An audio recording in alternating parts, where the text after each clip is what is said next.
Hello everyone. We hope you're doing well. We're doing great, and we truly appreciate your ongoing support. We'd like to briefly address some comments regarding our audiobook series. Rest assured, progress is ongoing. That said, your feedback is vital.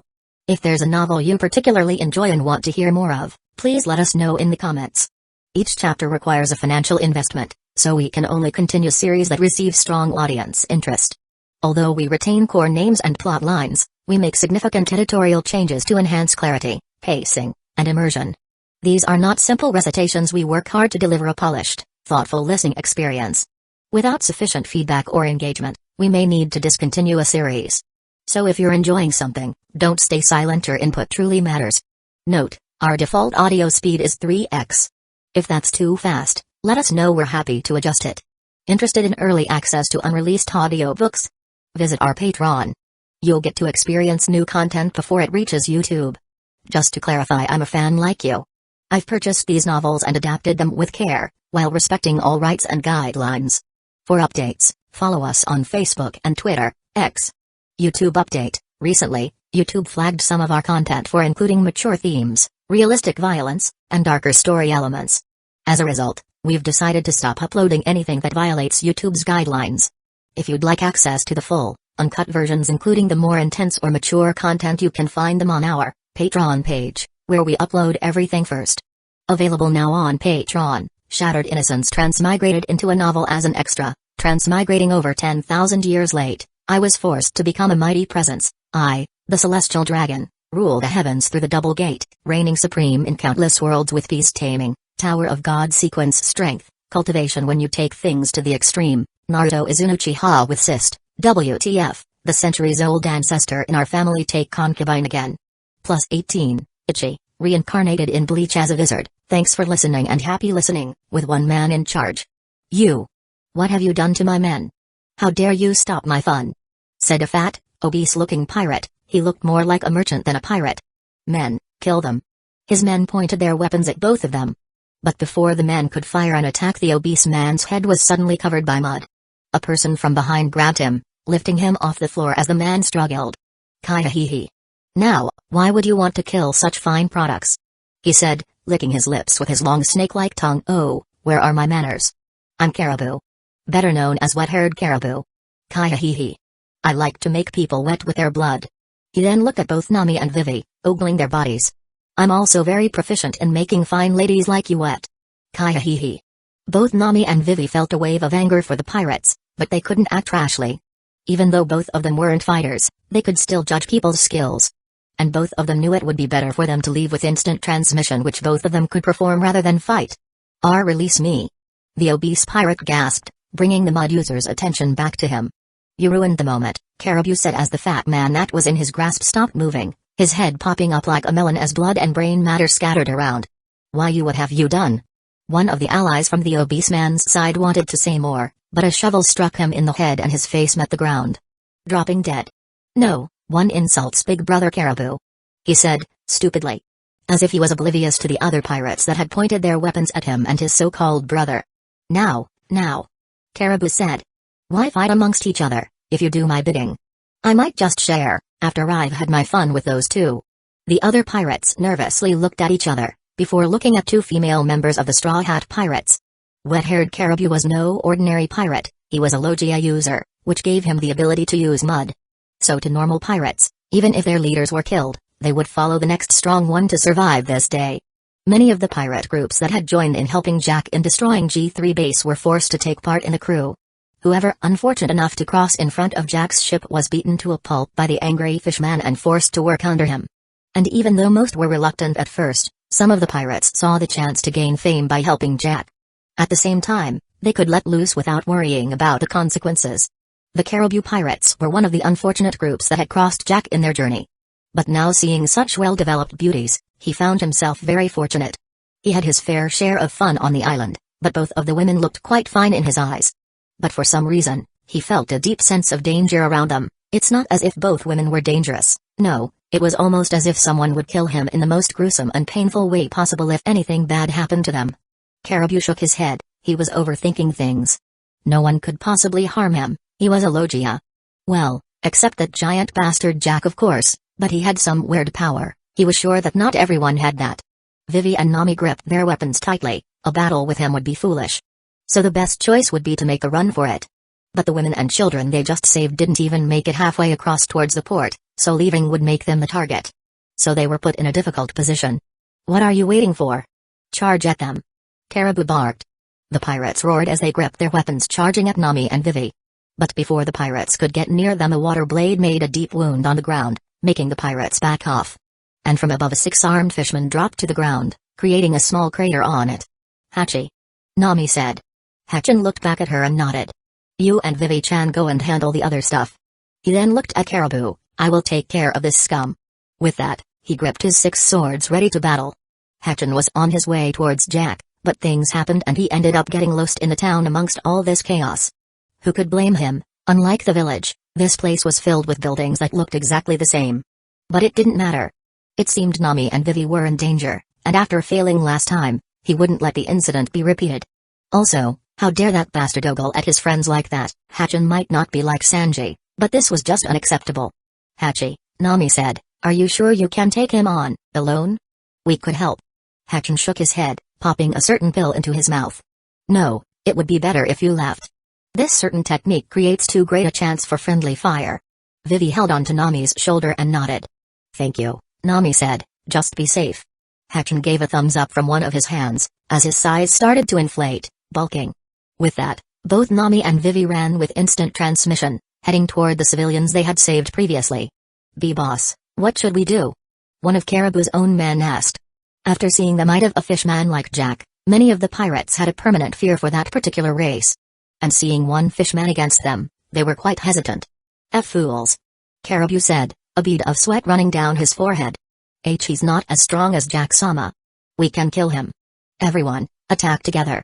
With that, half of his body turned into mud, while the other pirates charged at Hachin. But it was too late. Black Six-Bladed Lotus.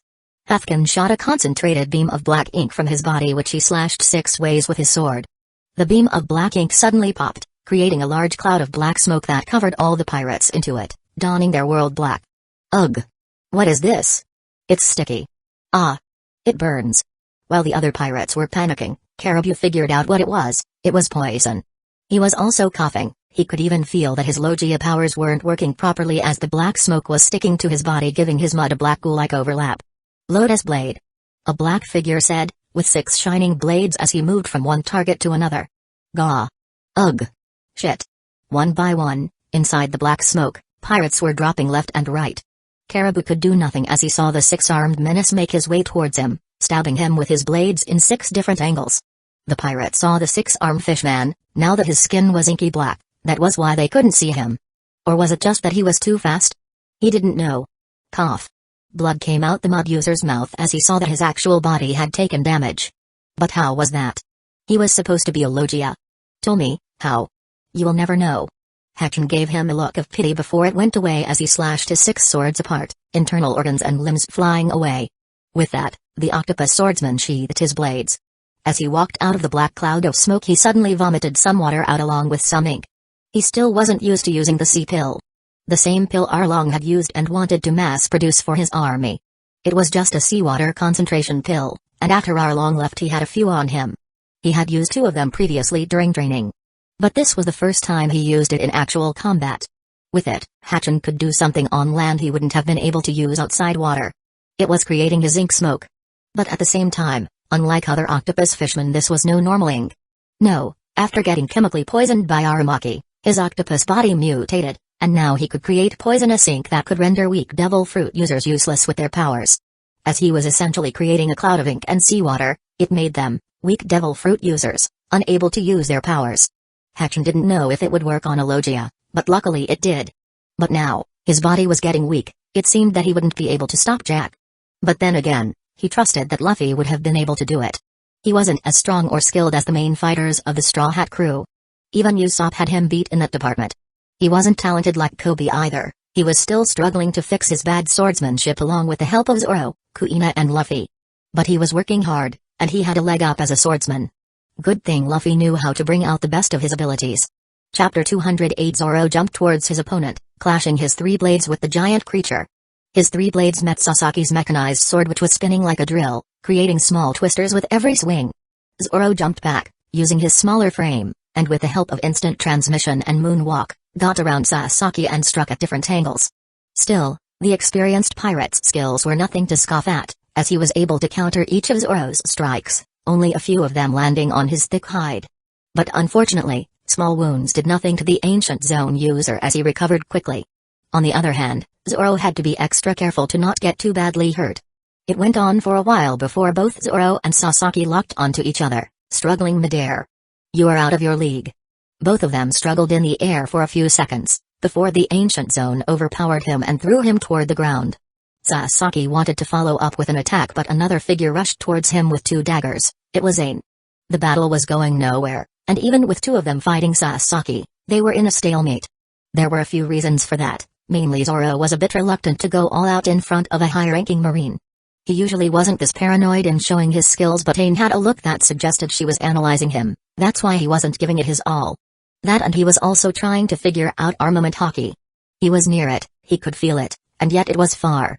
And also, Zoro wouldn't like to admit it, but both Aizen and Sasaki were stronger than him.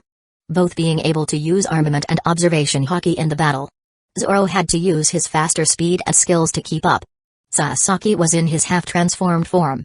In his hybrid form, he also possessed the abnormal ability to make his neck frill rotate around like a propeller, greatly increasing the speed of his charges and allowing him to simulate flight. While the other beast pirates weren't that smart, this one was always trying to use his attacks toward nearby marines to distract Zoro and Aizen. "Give up, bastard, we beat you once. We can beat you again," Aizen said, rushing to Sasaki's side, striking with her daggers, which Sasaki countered with his odd sword. They struggled a bit before meeting blades yet again, both of their blades coated with hockey.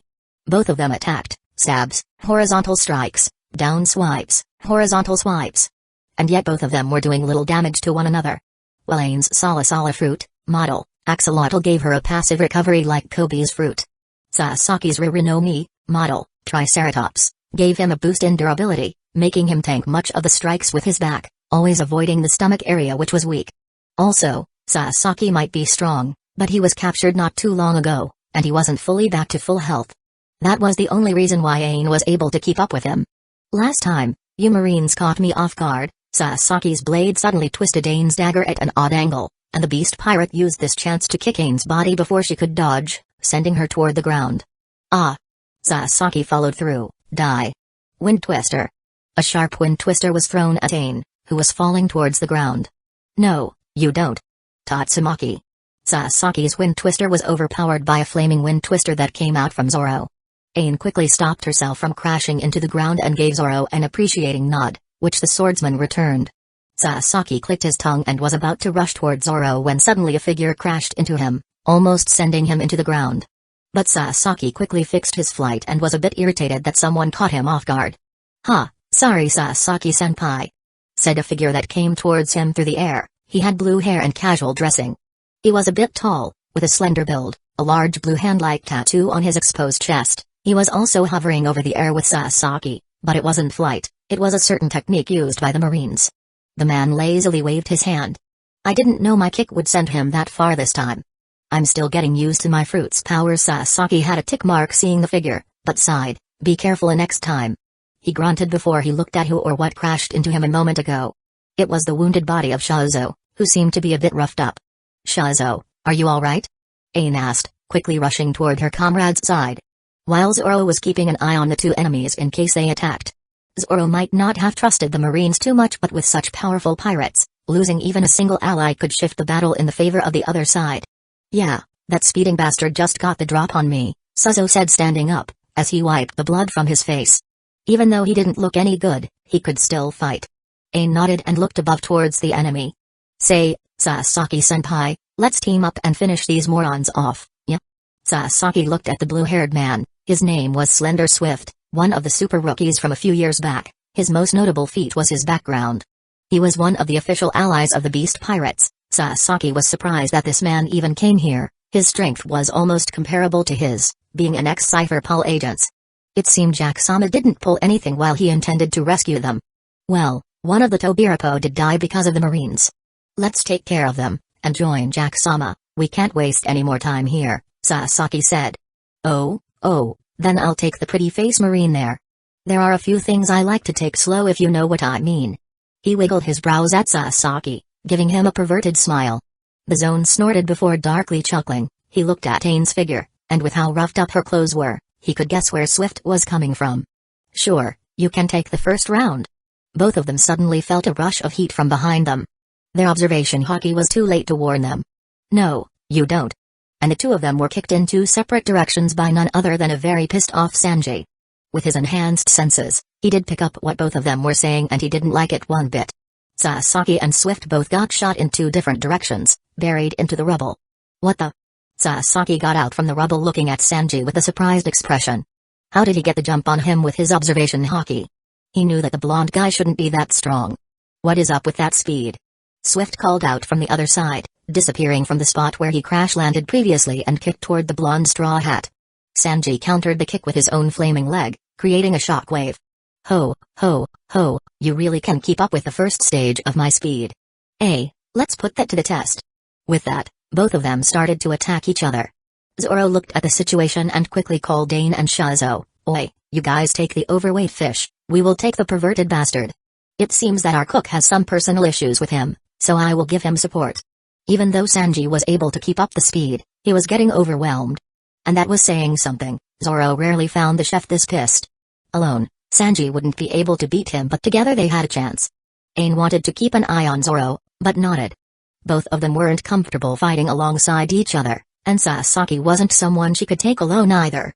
Previously, X-Drake had to give his all to fight him, and he barely won, so she looked at Shazo and nodded. Shazo got the message and looked at Zoro. Be careful of that bastard. If my intel isn't wrong, he was a former Cypher Pol agent. Zoro nodded. Any abilities that you know of? Maybe he knows all of the Marine 6 powers, or at least some of it, if you know what I mean, Shazo said. He had already seen the Straw Hat Pirates using the 6 Marine techniques, so he didn't explain further. His Devil Fruit is speed-related, and he can use armament haki. I don't think he has observation haki, but be careful. He's very fast, Zoro grinned, as he gripped his 3 swords. Don't worry, speed shouldn't be an issue for our chef. Just clear out the battlefield, so that both of us can let our flames loose. Shazo didn't get what Zoro meant but nodded, as he jumped towards Sasaki. Aine had already rushed towards the ancient zone user, and with both of them, they started pushing the Triceratops zone user to the other side of the battlefield. Zoro breathed in, as flames started coming out from Nozarashi, wrapping around his body towards Yubashiri and Sandai Kaitetsu. He opened his eyes and jumped towards the fight between Sanji and Swift using Moonwalk. Chapter 209 Gear 4th. Luffy bit into his arm, blowing air into it as steam started coming out of his body, fully covering his form. He had already placed his Naginata on his back before going through the transformation. Both Sinbad and Jack looked at Luffy, as the steam cleared out. Luffy's proportions became warped, and his body became much larger in size, almost becoming half the size of Jack, standing 15 feet with his arms, upper torso, and legs coated in red armament haki. But at the same time, his legs weren't proportional to the rest of his body, so he was incapable of standing for the moment, bouncing around like an inflated balloon. PFT. Ha ha ha ha. Jahaha. Both Jack and Sinbad had the same reaction seeing Luffy's transformation. Luffy, on other hand, fought the urge to scowl at both of them. That's why I don't like using this form. But I am not done yet. Luffy held his breath as he started to squeeze his muscles, bones and everything with the use of life return. The pressure from the trapped wind inside his body along with the explosiveness started to make his body shrink. His blood and heart rate sped up at an inhuman rate. Finally, Luffy stopped shrinking when his size went back to 9 feet, but unlike his former size, his hair grew in size instead. With more hair, it gave him the appearance of having a black mane around his neck. His red armament haki that covered his body in swirly patterns, similar to a devil fruit, and the dark rims around the eyes marked it as being Gear 4th. But this was his new and improved Gear 4th. Gear 4th, Lion Man. Luffy said as his hair was long and wild in the wind. This was his own version of Gear 4th, even though this looked similar to Gear 4th, Snake Man. The similarities ended there. Luffy half squatted, Gamu Gamu no. Jahahaha. You went back to regular size, was that supposed to impress? Before Jack could finish, Luffy was on him, and his fist connected right to his face before he could move. But Luffy wasn't finished.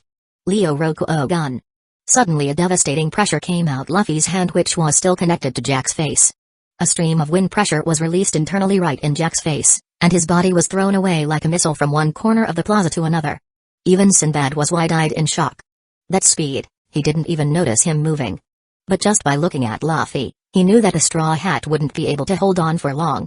How long can you last in that form? Luffy looked at him. Not long enough. Start charging your attack, I will create a distraction for you. Sinbad nodded quickly, taking to the sky as he started gathering frost energy from the air. Specifically near his palms.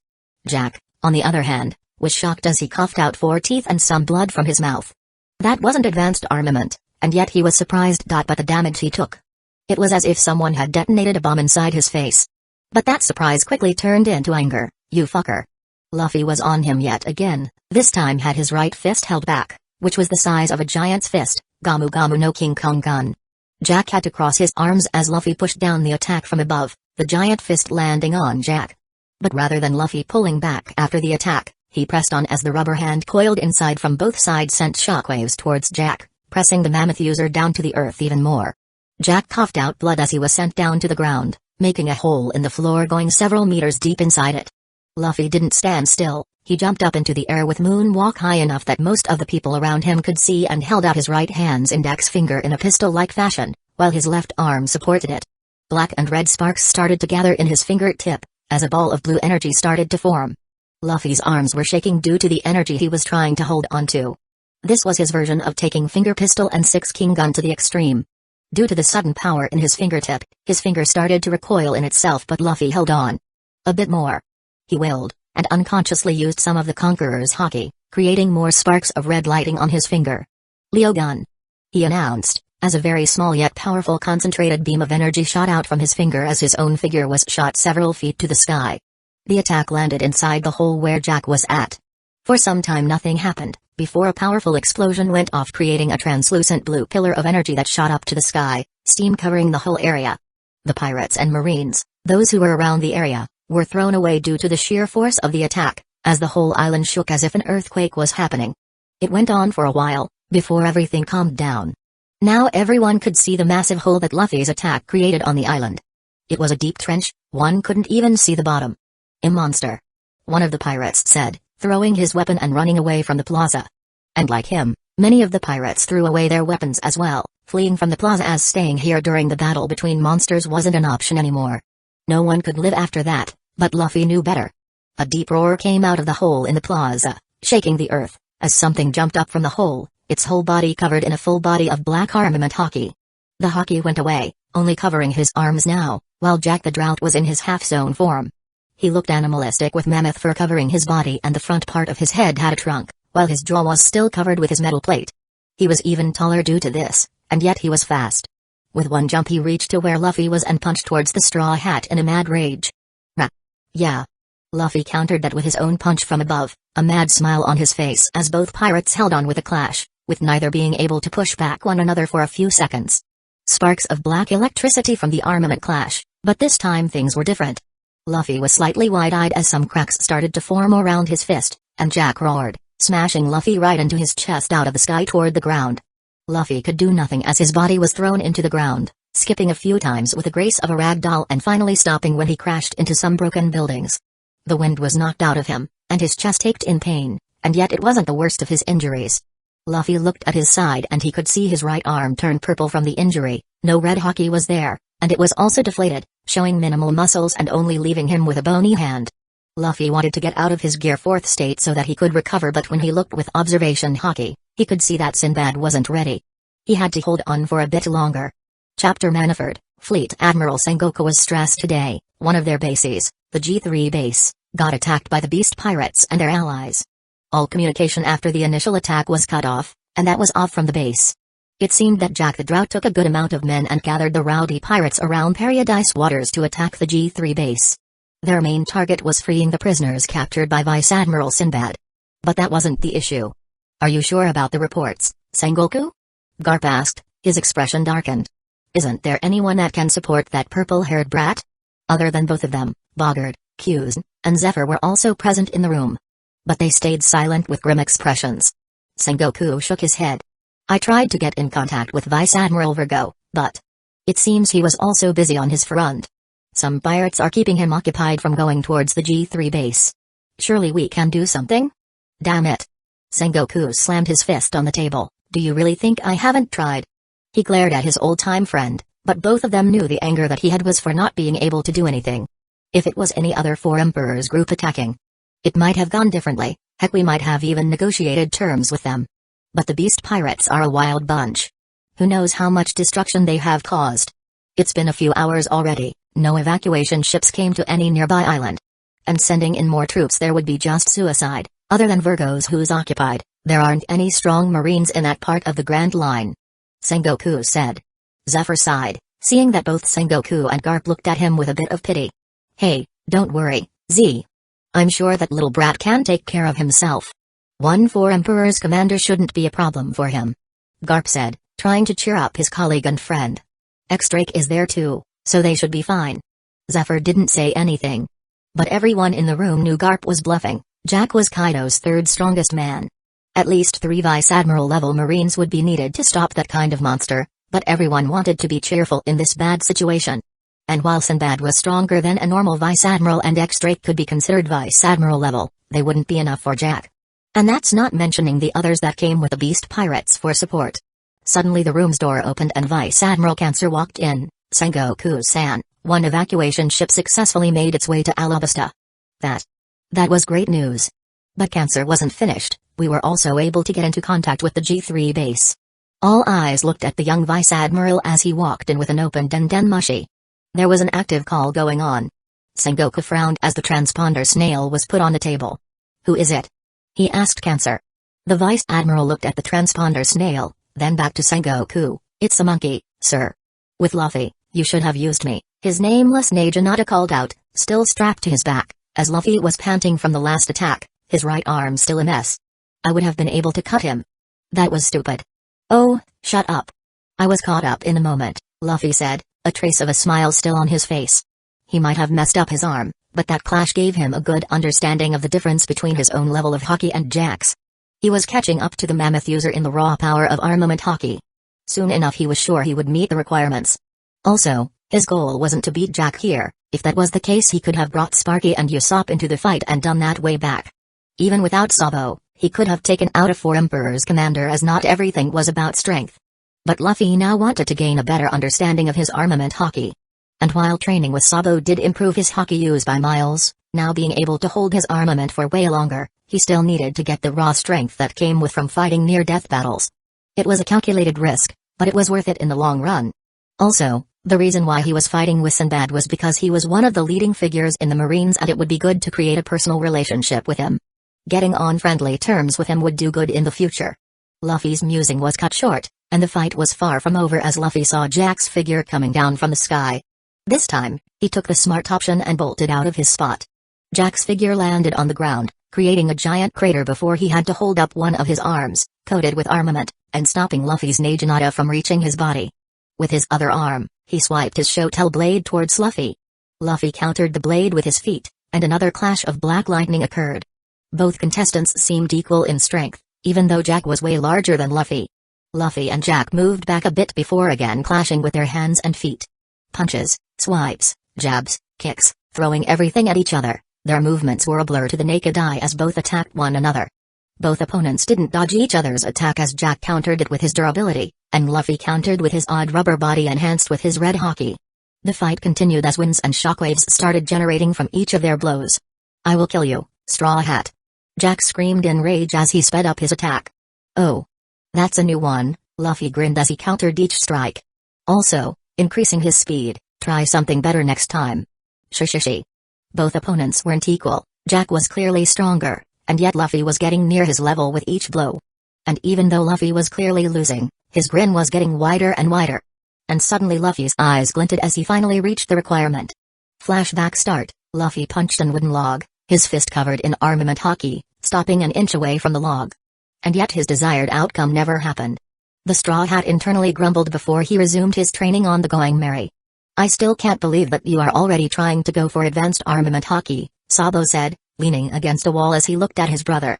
Luffy grinned, well, I do plan on becoming the world's strongest. Your control over armament is already good. I think what you are lacking in is raw power. I think improving that is the key to getting advanced armament hockey. Or a mission at least. Sabo said. Luffy knew what Sabo was talking about, His brother had shown him advanced armament haki, but it wasn't the one that Luffy was looking for. What Sabo showed him was projecting his armament outwards, emission. But what Luffy was trying to teach himself was even more advanced. He was trying to learn internal destruction. When Luffy asked Sabo, the boy was dumbfounded that Luffy even knew that. While emission wasn't exactly common with armament haki, internal destruction was even more rare. Sabo could use it, yes, but wasn't that good at teaching him. His Dragon Fist was based off of that technique. Advanced armament haki was rare. This was one of the reasons why he held the second position in the Rev Army. I get your theory, but it's just, I think I'm this close, but can't just seem to get it. Luffy complained. Now he wasn't one to whine about training as he believed in hard work, but still, the progression was super slow. And if you can do internal destruction with your haki, then I won't lag behind either. That's why I'm training. Sabo chuckled. Well, at least you are motivated. I think what you need is a trigger point. Something to bring the need for your body to use that haki. Remember, haki is connected as much to your strength as it is to your will. It's already complicated. So I think it should be better to take it easy. So what should I do? Throw myself into a death battle. I doubt there's anyone in the first half of the Grand Line that can give me a challenge. Luffy said, and he wasn't bragging either. Without stronger opponents, life seemed to stagnate for him. And things get a lot more boring if that happens. Sabo could only shake his head. You and your lust for battle. But who knows, danger is everywhere in the Grand Line. Just because this place is called paradise, it's not. Don't get fooled. I'm sure you will find your trigger point, little brother. With that he ruffled up Luffy's hair, which the Naginata user slapped away, making Sabo chuckle. And of course, the straw hat stuck out his tongue before he resumed training. Flashback end. Sabo was right, he did find his trigger point. And he was finally able to awaken his advanced armament haki. And Luffy grinned, it wasn't just emission either. Chapter 211 Jack, seeing the improvement in his opponent's ability, was surprised and knew he had to do something or else he might get overpowered. So, Jack used the one chance to let Luffy's Naginata stab into the right side of his chest, ignoring the pain, and used his other hand to grab onto Luffy's good arm, while his trunk wrapped around his body. What the? Luffy struggled to move, but he was trapped. You are dead now, Jack said, and with his free hand, he swiped his Shotel blade intending to cut down Luffy. But as the blade got near Luffy's exposed neck, things slowed down for Luffy. There were multiple ways to avoid getting hit. He could just pull his neck down, but where was the fun in that? Am I? Luffy said as suddenly his broken arm inflated into a giant hand, stopping Jack's attack and surprising him in the process. Luffy cashed in on the opportunity, delivering a blow right to Jack's chest. Internal destruction Leo Rokuo gun. This time his attack was also supported with his advanced armament. Sakura-like petals came out of Luffy's hand and wrapping around his inflated arm. A devastating pressure came out of Luffy's hand, which had just punched into Jack's figure, doing as much internal damage as external. Luffy could hear several of Jack's ribs breaking as his body was thrown away like a missile. Blood flew out of his mouth and his trunk got ripped off his face. As he flew toward Sinbad, who was now finished with his technique. Stagnation. Sinbad said as he appeared right behind Jack's back, putting his hands on his back as a frost symbol of white color appeared on his back. Jack was in no situation to counterattack, so Sinbad pressed on with his technique.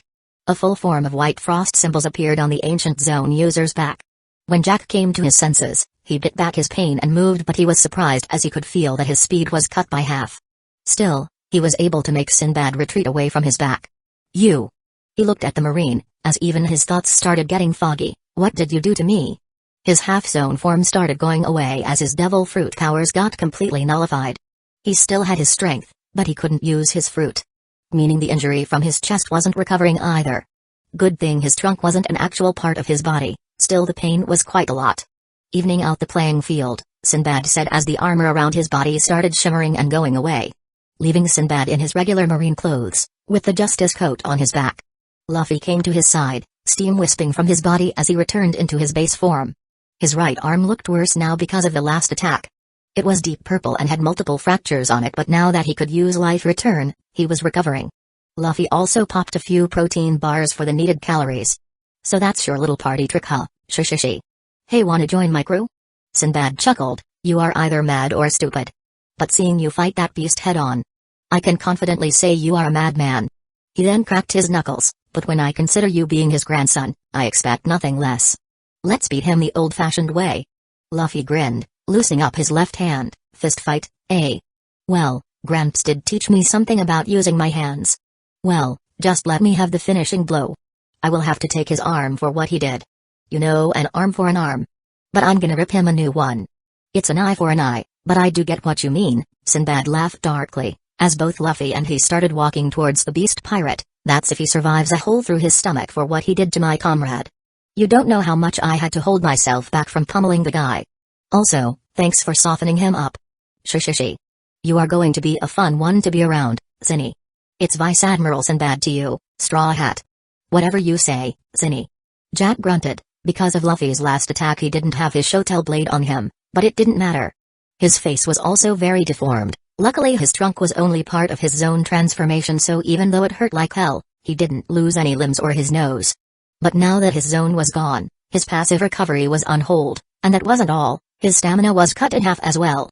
But Jack was a fishman, a powerful one at that. He still had his hands, with both arms covered in haki. He charged at the grandson of Garp the Fist and the son of Black Arm Zephyr. The fight was far from over. Chapter 212. Sanji's body met the ground in a loud thud, but the cook didn't stay down. He picked himself up, and wiped the blood from his mouth before looking toward his opponent. Slender Swift was amusingly looking down on him from the air. The ex-Cypher Paul Agents was also very good at using moonwalk, it seemed. Supporting himself with his knee, Sanji stood up as he rushed through the air, using moonwalk and instant transmission at the same time, meeting Swift right in the middle as both kicked towards one another, creating a sonic boom of fire and sparks. While Sanji's kick was supported in his flames of Diable Jamb, Swift's kick was pure speed that had blue arcs of electricity in it. Diable Jamb. Speed kick. Both kicks met in the air at the same time, creating a large explosion of speed and flames. But they didn't stop, as both of them quickly kicked toward one another, and with every kick they countered from one another a small explosion happened in the air. Their speed was becoming so fast that their figures started disappearing and appearing randomly through the air. While Swift was getting faster and faster as the fight went on, with great speed using the help of moonwalk and instant transmission at the same time, Sanji was barely keeping up. Other than Luffy, only Sanji knew how to use moonwalk and instant transmission in combination, as usually using instant transmission in air was incredibly tough to do. And yet Swift's speed was too much for him. You are really good at using moonwalk and instant transmission, but you are getting slower. So ha ha ha. Swift laughed, ducking under one kick from Sanji and delivering a finger pistol right toward the cook's heart. But at the last second Sanji was able to avoid getting hit. Still, the wind generated from Swift's finger pistol ripped off a part of his suit. While Sanji did have his exoskeleton, Swift's attacks were still able to penetrate his skin, and that's why he was actively trying to avoid getting hit. Sanji leaned back, and swiped up his leg forward, Red Tempest. The flames of Diable Jamb mixed in with his Tempest kick as Swift was forced to jump back, avoiding the attack. But that was Sanji's intention in the first place. Yaki Onigiri. A thick pillar of flames rushed towards both of them, catching both Swift and Sanji in it. Swift quickly used his speed to get out, with minimal damage, while Sanji stayed. His clothes were made to stand most flames, and flames didn't actually harm him. In fact, it empowered him. That was the only reason why Sanji was even able to keep up with Swift. But even then Sanji was close to reaching his limitations. So ha ha ha. I haven't had this much fun in years. Swift exclaimed in joy, as he blocked Zoro's three blades with the sole of his feet, backing away when Zoro's figure exploded in flames. Fighting you both is tricky and fun. So ha ha ha. Zoro followed through, giving out multiple attacks with his three swords, but Swift either avoided them or blocked them. And every time Swift would want to harm Zoro, Sanji would be there to block him. This has been going on for quite some time now, and yet both sides were in a stalemate, so to speak. But that's not all. Swift seemed to be holding back as well, and that frustrated both Zoro and Sanji. It appears that he was toying with them, both of them, and they hated it. Slashes, kicks, and stabs were avoided swiftly by the speed-based Devil Fruit user. You guys are getting slow, Toronagashi. Suddenly Zoro went in at close range, leaning toward the opponent, using two of his swords to block the opponent's attacks, while twisting his body around and eventually cutting through the opponent's stomach with a third sword. Gah! You cut me. Zoro smiled, but it soon wavered when Swift's own face donned an amused smile. Just kidding. 10 howling kicks. And the sword user might have damaged Swift, but the speed user took the chance to kick Zoro in the gut, his body lifting up a bit from the force before he delivered multiple kicks to his body, which Zoro was unable to block, sending the three-sword user out of the sky towards the ground. Sanji quickly had to get behind Zoro and stop him before he could crash into the ground and get even more injured. So haha. That last one actually hurt. He laughed as the wound on his chest mended together at a visible rate. Sanji noted that while Swift was fast and knew a few of the Marine 6 Powers techniques, being an ex-Cypher Pol agent, he really had a bad defense. Sure, Swift had armament hockey, but he didn't have observation hockey. If he did, then like Luffy and Sabo, he would have coated the area with armament before the strike could hit him. But even without observation hockey, Swift's reaction speed was fast. Luckily his defense was weak. They were able to get a few hits on him before, but each time he would recover. But Sanji and Zoro didn't back off. Most Devil Fruit users had a limit to their stamina, so that's why they were playing the long game and betting on Swift's lack of defense. Not one time did the cook see him use Iron Body or any other means of defense, and he also seemed to not be that durable, but the problem was his recovery speed. Sanji had a small passive recovery factor unlike other humans, but it wasn't anything noteworthy, not like his other siblings, whose passive recovery factor could fix bones and deep wounds in minutes. So he had to be careful. And Swift, on the other hand, also had some kind of passive recovery factor, but Sanji suspected that it had something to do with his devil fruit. Maybe speeding up the healing process of his own body. Even though Swift didn't outright say his devil fruit's name, Sanji knew what it was. Sakudo no Mi, Velocity Fruit, a devil fruit based on the attribute of pure speed. Making him essentially a speed human. Sanji had gone through the devil fruit encyclopedia after Luffy encouraged him to look for a fruit that might be suited with his ability. It wasn't just Sanji, almost everyone in the crew, except a few others had one or two fruits on their wish list so to speak. And Sanji had selected a few that might make him strong, and this fruit was one of them. Sanji was the weakest among his siblings, and yet he was out to get revenge on his so-called family. And for that he needed strength, and a devil fruit might help with that. Swift didn't seem good at using his fruit, not that creative, nothing like the wild ideas Luffy blurred out. Sanji had to appreciate his captain sometimes. Where did he even get those types of ideas? Becoming intangible through speed and vibration, creating speed clones to fool enemies, some of the ideas seemed out of fiction. But then again, Luffy made his rubber fruit into something awesome with his creativity. A huge explosion rang out from the plaza, creating a large pillar of blue energy to come out from the center, and that made both parties stop their battle and look toward it. The ground shook beneath them, and the air current was rushing in towards them as well. Whoa! What was that? Swift asked, a bit thrilled. Someone made the whole island shake. Zoro and Sanji both grinned and knew it was their captain. Swift looked at them, and grinned. I should go there for a good fight rather than babysit you two weaklings. They didn't wait anymore and charged again. Sanji with his diable jam covering his legs, while Zoro with his 3 swords covered in flames. Chapter 213. As the fight went on, Swift seemed to be getting faster and faster. It seemed he was holding out less and less, and so, to counter his speed, Sanji and Zoro were working together. Sanji's body was able to take the heat from the surrounding area and turn it into his own energy to boost his abilities. It was a temporary boost, but it was needed to keep up with the enemy. And luckily, both Sanji and Zoro had enough sparring matches to know how to use that to their advantage, so when Zoro was shooting out flames, Sanji was trying to absorb it into his body so that he could gain speed. Zoro might not be as fast as Sanji or Swift, but his reaction time was very fast, and with his honed battle instincts he was able to keep up. Barely. But Zoro didn't like it one bit. He didn't want to fall behind again. Not when he had the dream of becoming the strongest swordsman. Unknowingly, his resolve for strength was setting his sword on fire through sheer will, and that wasn't all because of Nozarashi. His flames were getting stronger and stronger, with a green tint to it. Swift again avoided a few close calls, but seeing it becoming more difficult, the ex-Cypher Pol agents called out. Let's turn it up a notch. Swift said, as his hair started to spike up with sparks of electricity running up his body, his blue hair standing up and eyes shining with lightning. Both Sanji and Zoro tensed up, seeing the overwhelming power. One didn't need to have observation hockey to know that. Try not to die, K? Swift grinned as his figure vanished. He moved fast, delivering a punch to Sanji's gut before both of them could react. The punch was covered in hockey, making Sanji's exoskeleton crack as the wind was knocked out of him, his body bending inwards because of the punch. But Swift wasn't finished as he grabbed onto the back of his head, kneeing him in the face, hearing the satisfying crunch of Sanji's nose breaking. He was going to follow through with another attack, but Zoro's sword got dangerously near his neck, so Swift was made to back off. Swift wondered if Zoro had gotten faster but quickly shook his head. Internally, he was a bit pissed off that he couldn't finish off the cook. So as Zoro's figure neared, trying to strike him with wild swipes, he sent a close-range tempest kick. Take this. Zoro crossed Sandai Kaitetsu and Nozarashi to block the attack, but his figure was still sent flying toward the sky due to the powerful wind blade that carried arcs of electricity in it. And Zoro had no time to catch a breath either as Slender Swift appeared right to his side, delivering a punch coated with his haki right to his liver. Ugh! Spit and saliva came out from his mouth as Zoro's body bent from the force of the punch.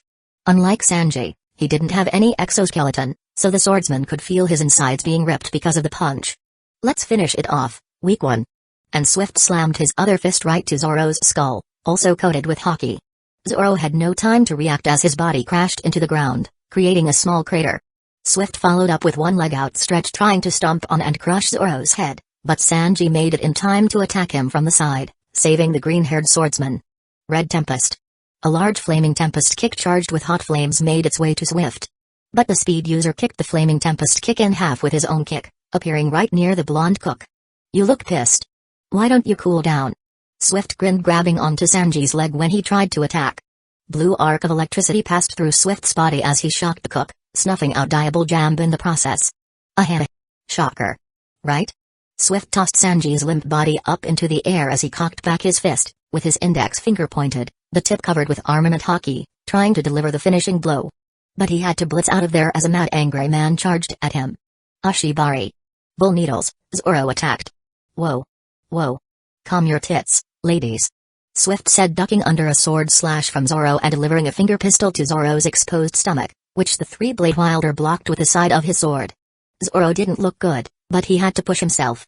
Countering Swift's blow, he charged onward with the attacks, leaving Sanji to recover for a bit. Yo. I thought it was just my imagination, but you did get faster. Swift said as he delivered a punch to Zoro's face, but in the process, one of Zoro's swords was able to stab into his stomach. That won't do anything.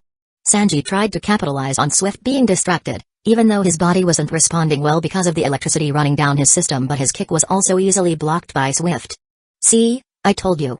He grinned as he kicked off Zoro, the sword coming out of his stomach, before bashing his fist onto Sanji's face. But I don't like getting hurt either.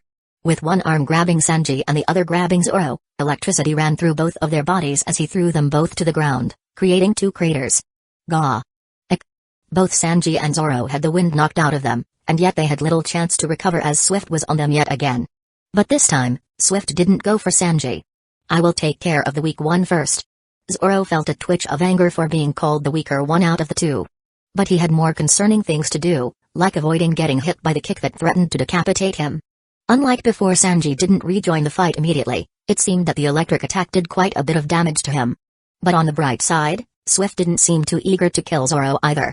Blades met fist, steel met flesh, and yet Swift remained unharmed due to his armament haki. So haha. Both Swift and Zoro crashed with each other, creating small explosions of sparks and electricity.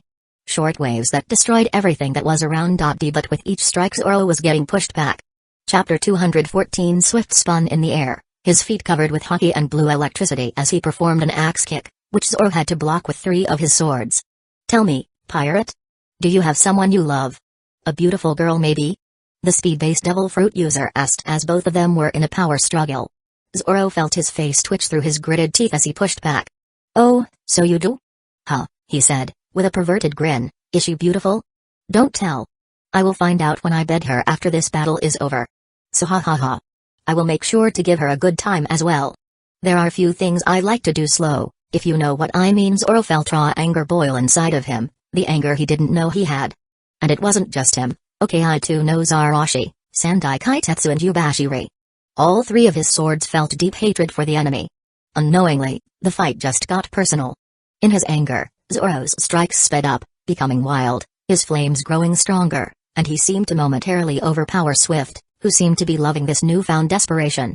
I really like it when I can get under the skin of my opponent. Swift chuckled, but you made one mistake. And then Swift suddenly delivered an uppercut to Zoro's jaw, making him drop his 3rd sword Yubashiri from his mouth. And then with his 2 hands, he grabbed Zoro's wrists, sending jolts of gathered electricity into him. Ah! Zoro screamed as the volts of electricity ran through him. It would have burned any other man. But Zoro was used to the heat, so even electricity couldn't give him severe burns, but the shock had other effects in locking Zoro's muscles.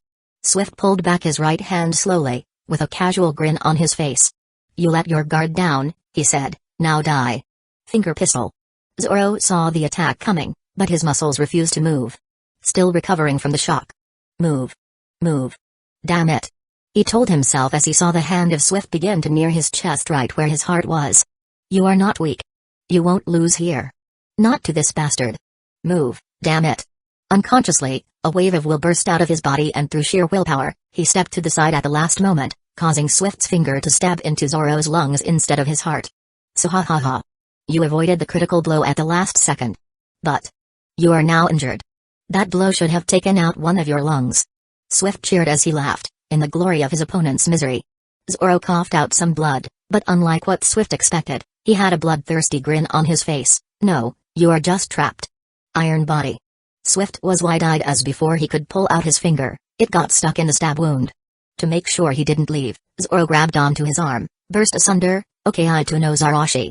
Suddenly flames burst out from all over Zoro's body, and even though Swift struggled he wasn't able to get out of the range of the flames, nor was he able to defend against them.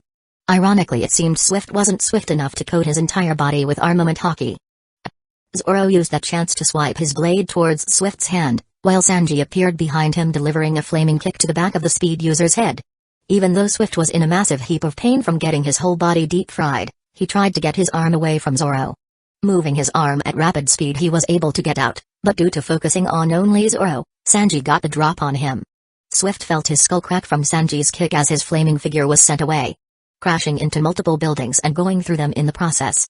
Zoro coughed blood and kneeled down, holding his chest, while Sanji had moved for another follow-up attack towards Swift. The cook was worried about his crewmate, yes, but he wanted to end his battle as fast as possible. But it wasn't that easy as the moment Sanji got near Swift, he was sent flying with a kick to his gut, which sent Sanji's figure toward the sky. The cook was left wondering what had happened before another kick crashed down on his spine, sending him back to the ground. Sanji could feel that most of the exoskeleton and bones in his body were broken, the pain was unimaginable. And yet the cook struggled anyway. I won't die here. Not before I take my revenge. I will kill all of you. Swift yelled in rage, dashing towards the nearest opponent which was Sanji. Sanji was just barely able to see anymore as he watched Swift's mad figure running towards him at full speed. It seemed Swift was quite mad, the front part of his face and chest having multiple third-degree burns that were now healing. He also had a good chunk of his hair missing at the back of his skull with his head caved in. Swift's leg swept up as it took on a black metallic look, intending to crush him. Sanji wanted to move, and for some reason things slowed down as his eyes began to hold a red glint. But the cook had yet to notice. His mind raced on how to avoid the attack, but with Swift's speed, it wouldn't be possible. His only hope was taking the attack head-on and gamble on it. I refuse to die here. The cook thought with grit teeth as he crossed his arms. But that attack never came. Instead, Sanji heard steel blocking attack. And the cook was shocked when he opened his eyes and saw Zoro was in front of him, blocking Swift's kick with his 3 swords. But that wasn't what surprised him. No. It was. You! Swift exclaimed in shock, with wide eyes looking at his swords. One of his swords was now black. Uchiha to no Zarashi was now a metallic black which gave a sense of doom and death. I thought you didn't have armament haki? Zoro's eyes were hazy, and yet it was focused and held a look of determination. A green light shone behind them, and Swift felt his world turn. It was as if a giant skull was coming out from Zoro's shadow, which in his eyes stretched far beyond the horizon. There was nothing but him, Zoro and the skull. A skull that was smiling maniacally towards him, opening its jaw and trying to eat him. Death. Swift, for the first time, felt fear. A shiver ran down his spine as he quickly took a few steps back. But just as he blinked, the scene was gone. In its place was a suffocating pressure that he knew well, the pressure of overwhelming will.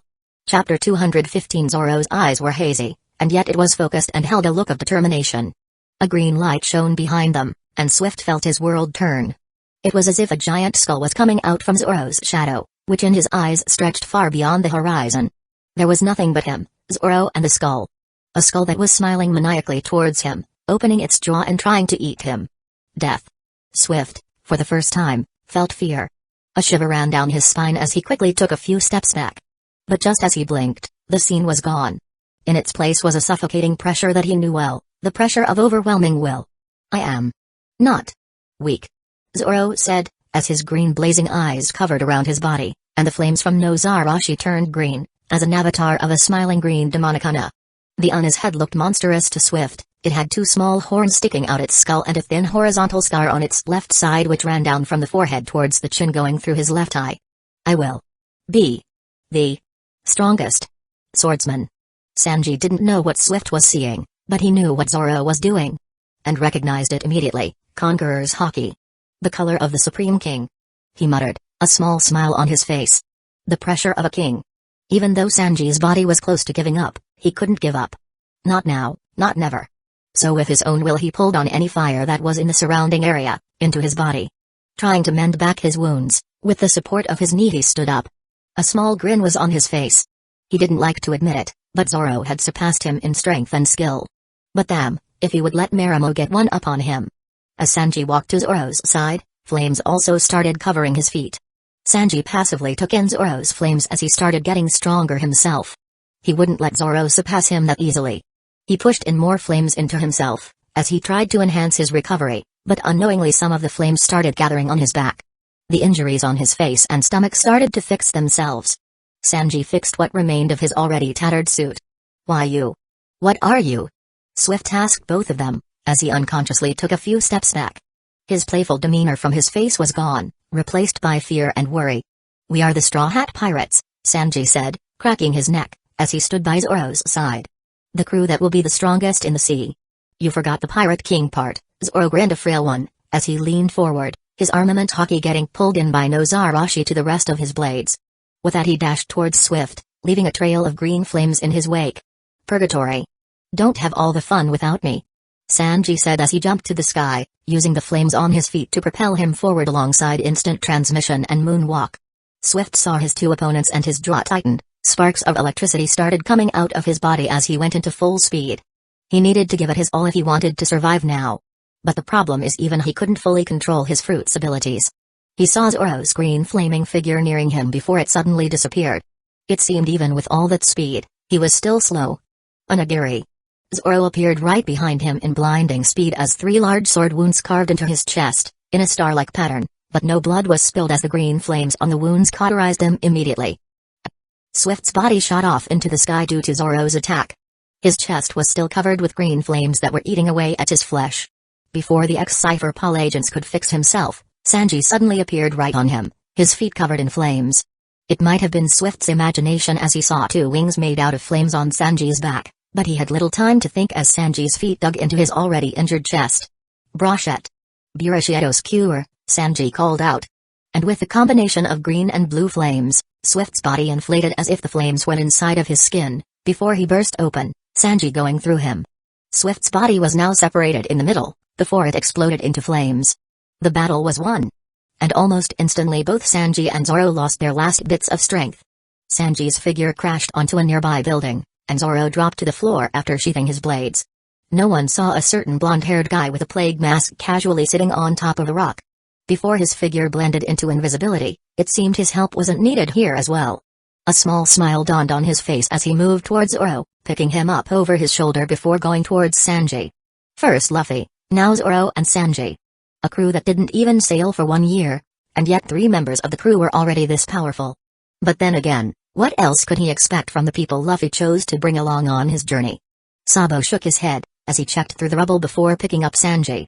It seems that Curly Brow didn't notice that he had awakened his observation Haki. In a way, he felt proud of the both of them. They were kind of his first students after all. Almost all the slavers and kidnappers amongst the pirates had been taken care of. With Sparky, Usopp, and him working together it didn't take that much time. More so when some other marines, along with Vivi and Nami came for help. Even though some of the pirates were still fighting the marines, it became obvious who won the war. Still, it made Sabo sad that they were this late. Many civilians had died, some lost limbs, while others lost their dignity. But at least with his brother, Sabo was able to do something. Sabo didn't say it out loud, but at first he had some doubts on whether his brother could beat Jack or not. He didn't want to reveal himself, Dragon prohibited him. But he could always apologize later rather than ask permission. But it seems like it wasn't needed. Speaking of brothers, he wondered how Ace would feel after seeing him again. His thought quickly vanished away when the ground beneath him shook. Sabo knew it was Luffy's doing, he could clearly see it from his observation Haki. His brother had grown strong, and he was proud of that. Heck, if he didn't pull himself together his brother might soon overtake him in skills as well. And as a big brother, it was his duty to be stronger. With Zoro and Sanji on his back, he moved towards where he could feel Sparky's Haki was. The last time he checked, The six-armed monkey was tinkering with some marine transponder snail and also giving first aid to those who were harmed. Most of the doctors on the island who stayed for first aid were with Sparky for their safety. Chopper and the others were left on evacuation ships, but with Kuina there, Sabo doubted anything bad would happen. Sabo's musing was cut off when he heard Zoro's painful coughs. He really needed some medical attention. Sabo almost forgot that the swordsman had a punctured lung and a damaged liver. Sanji wasn't any better either. The cook might have mixed most of his wounds, but he required some much-needed recovery. Chapter 216 There. I think someone is stuck inside the building. One of the Marines said. I heard a call when I was passing. I will check, Usopp said. Unlike other members of the crew, he wasn't fighting the pirates. They were already reduced to a small number mainly after Sabo went invisible and started going through them like a storm, so he opted to save the people in need. Mainly those that were stuck inside fallen buildings and couldn't get out. He shrank down to an ant-like size and jumped through the cracks of the building, easily going through them. Good thing about his fruit was that, in all sizes, he retained relative strength. But if he went too small, like his ant size, then his strength was reduced by half. It was a good thing that his strength was at a good enough level anyway due to all the training. For a while, nothing happened. The G3 base, or Non-Mona Island, was now full of damaged buildings and cracked streets filled with corpses and blood. It was a war zone and looked like one too. The port part of the island was cleared out of pirates, and the Straw Hats and Marines worked together to stretch it towards the center, clearing out any areas of pirates. Now that the pirates weren't a problem, the Marines could focus on rescuing those that were unfortunately left out, saving any lives that were harmed due to the sudden battle. Many people were stuck inside buildings, some tried to hide in there while others were too late to get out. The battle in the plaza was creating devastating earthquakes that took down many of the half-destroyed buildings, so a rescue team was needed. Luckily, Usopp and Kobe were there to help with that. But the problem was that the Marines' efforts were stretched thin. With so many of them going away when the 3 evacuation ships left, it left a vacuum in the workforce. Only the most honest Marines that valued their morals more than their lives stayed, and now, seeing the Straw Hat Pirates working with them, made them realize that the newspapers weren't lying. Later the words of the honest Marines would spread around, the fame of the Straw Hats would increase. The ground beneath shook and suddenly something the size of a gnat came out from the cracks, and it started to expand. It was Usopp, who was carrying 2 bodies, an elderly woman and a little boy, both of them bleeding and unconscious. They are breathing. Usopp said, panting, they need medical attention. Call in the doctors. The Marines hurriedly took the bodies towards the doctor, before Usopp moved on to other buildings doing the same. Not all buildings had people inside of them, so many times Usopp had to return empty-handed. Just when Usopp came out from another building, he saw Kobe carrying 3 injured people on his back, running towards the doctor. Behind him a female Marine was following him, also having 2 people on her back. Hibari might be her name, Usopp didn't clearly remember. Kobe, oi, Kobe. I need your help. Usopp said as Kobe put down the people near the medical staff. Huh, what is it, Usopp? You have enhanced senses, right? Kobe nodded. Then can you use your enhanced hearing to hear my heartbeat? Kobe frowned in confusion but nodded. Think you can do the same for other people even in all this mess?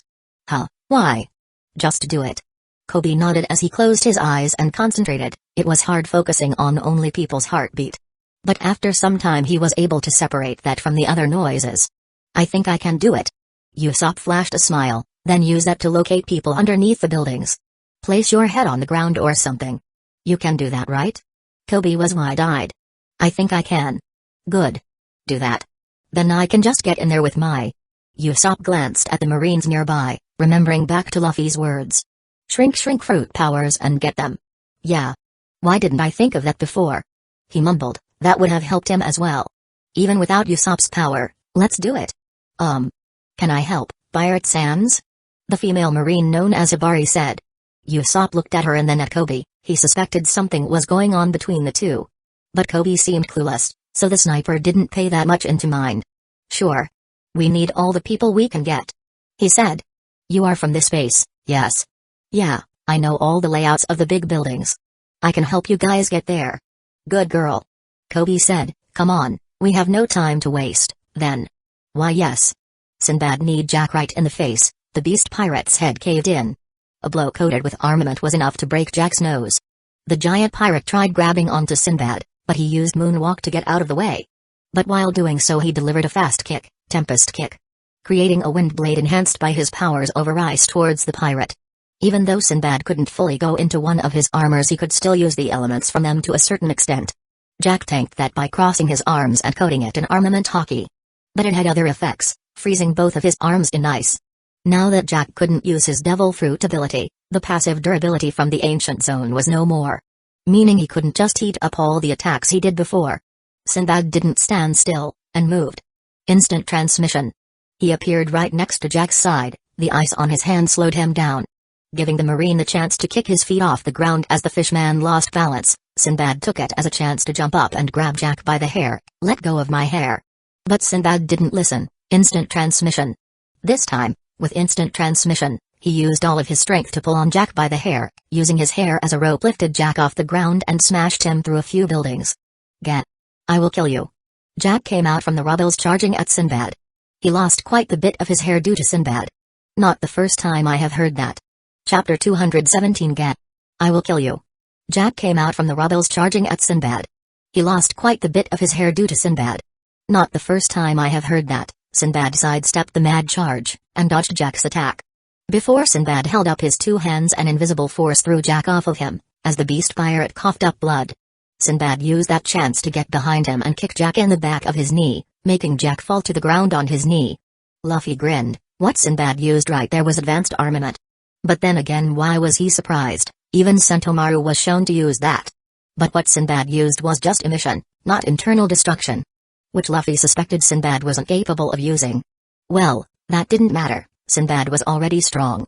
Also, some might mistake Sinbad's attack with Six King Gun, and honestly armament hockey emission and the last Marine 6 powers wasn't much different. While Six King Gun used the user's energy and strength to make a blast, emission used hockey to do the same thing. Six King Gun is a shockwave-based technique, which directly affects the internals of an opponent. Similar to Fishman Karate or Hasaken. But the effect of literally pushing out your strength in form of an attack was very similar to advanced application of armament. Marine 6 powers really does prepare a Marine's body for hockey, don't they? Luffy thought, heck, my Leo gun will have major upgrades after I'm done fully utilizing my armament. Can't wait to grind up my new skills. Shishishi. Luffy's musing was cut short when he heard Sinbad call out. Ice prison. Some white fur grew around Sinbad's arms as he blasted Jack with a stream of ice, freezing him solid. Jack's whole body was frozen, encased in ice. The beast pirate struggled with all his strength but was too late. The Marine pulled his hand back in a spear-like motion as it was covered in hockey. Lighting drill spear. Gah. Jack coughed up blood once more as he felt Sinbad's hand penetrate the left side of his stomach from the back before the electric discharge hit him, throwing his body through a couple of buildings. Tag. Luffy called out as he passed Sinbad. My turn now.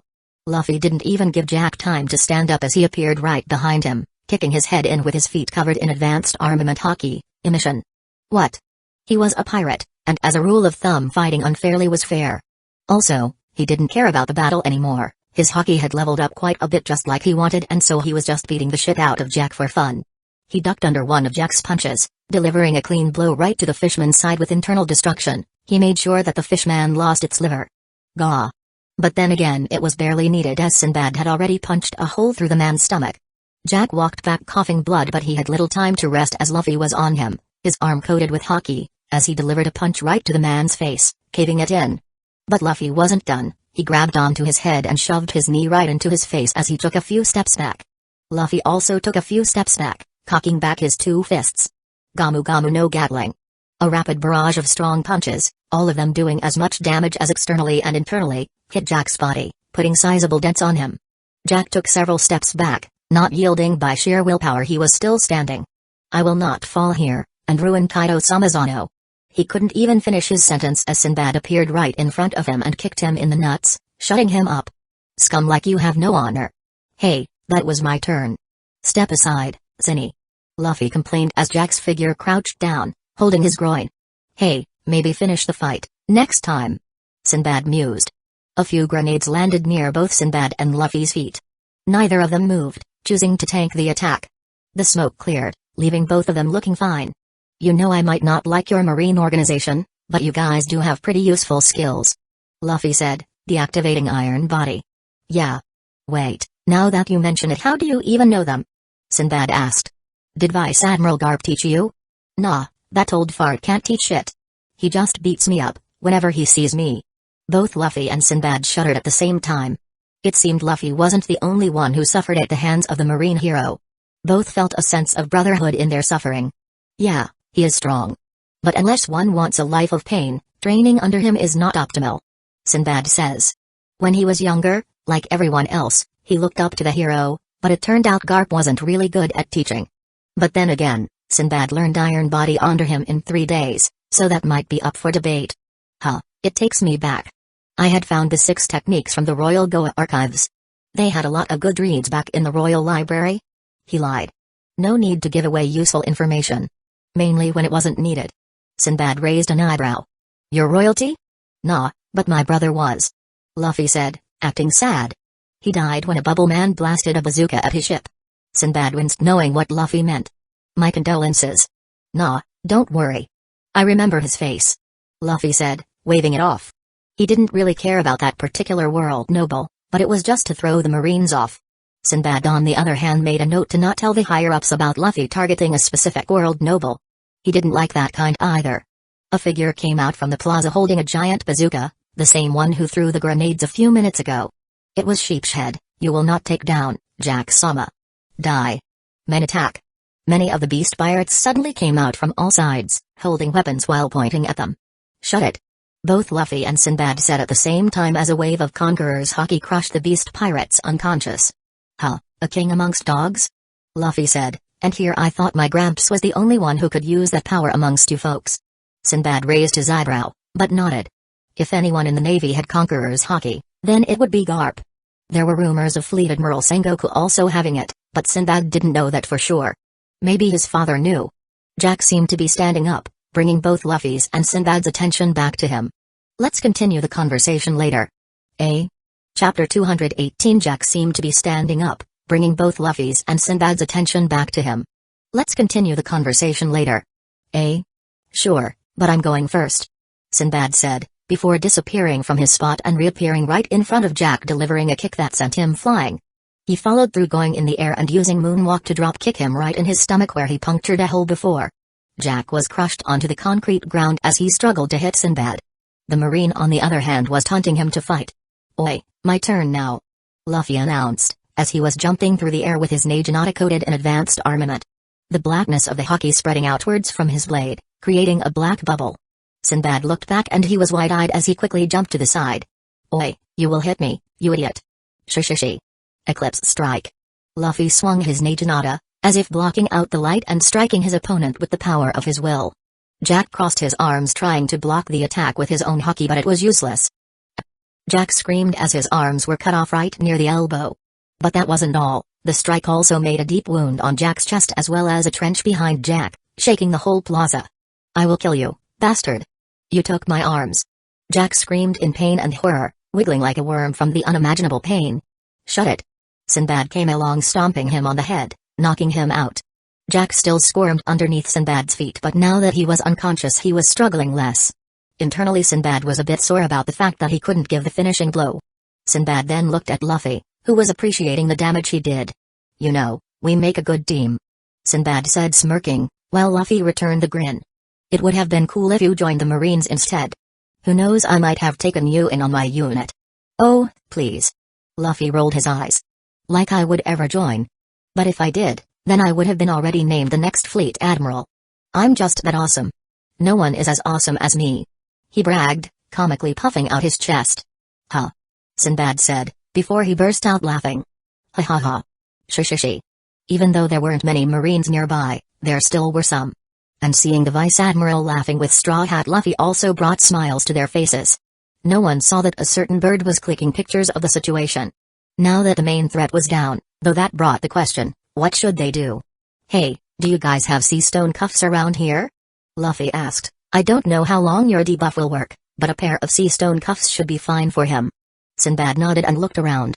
Wait here. Keep an eye on him. Luffy nodded as he went out to collect Jack's Shotel blade and feed it to his nameless blade. You did well, partner, Luffy said. Of course, I did. His nameless blade huffed. Now, feed me the other one. After a while Sinbad came back as he placed sea stone's cuffs on Jack's ankles.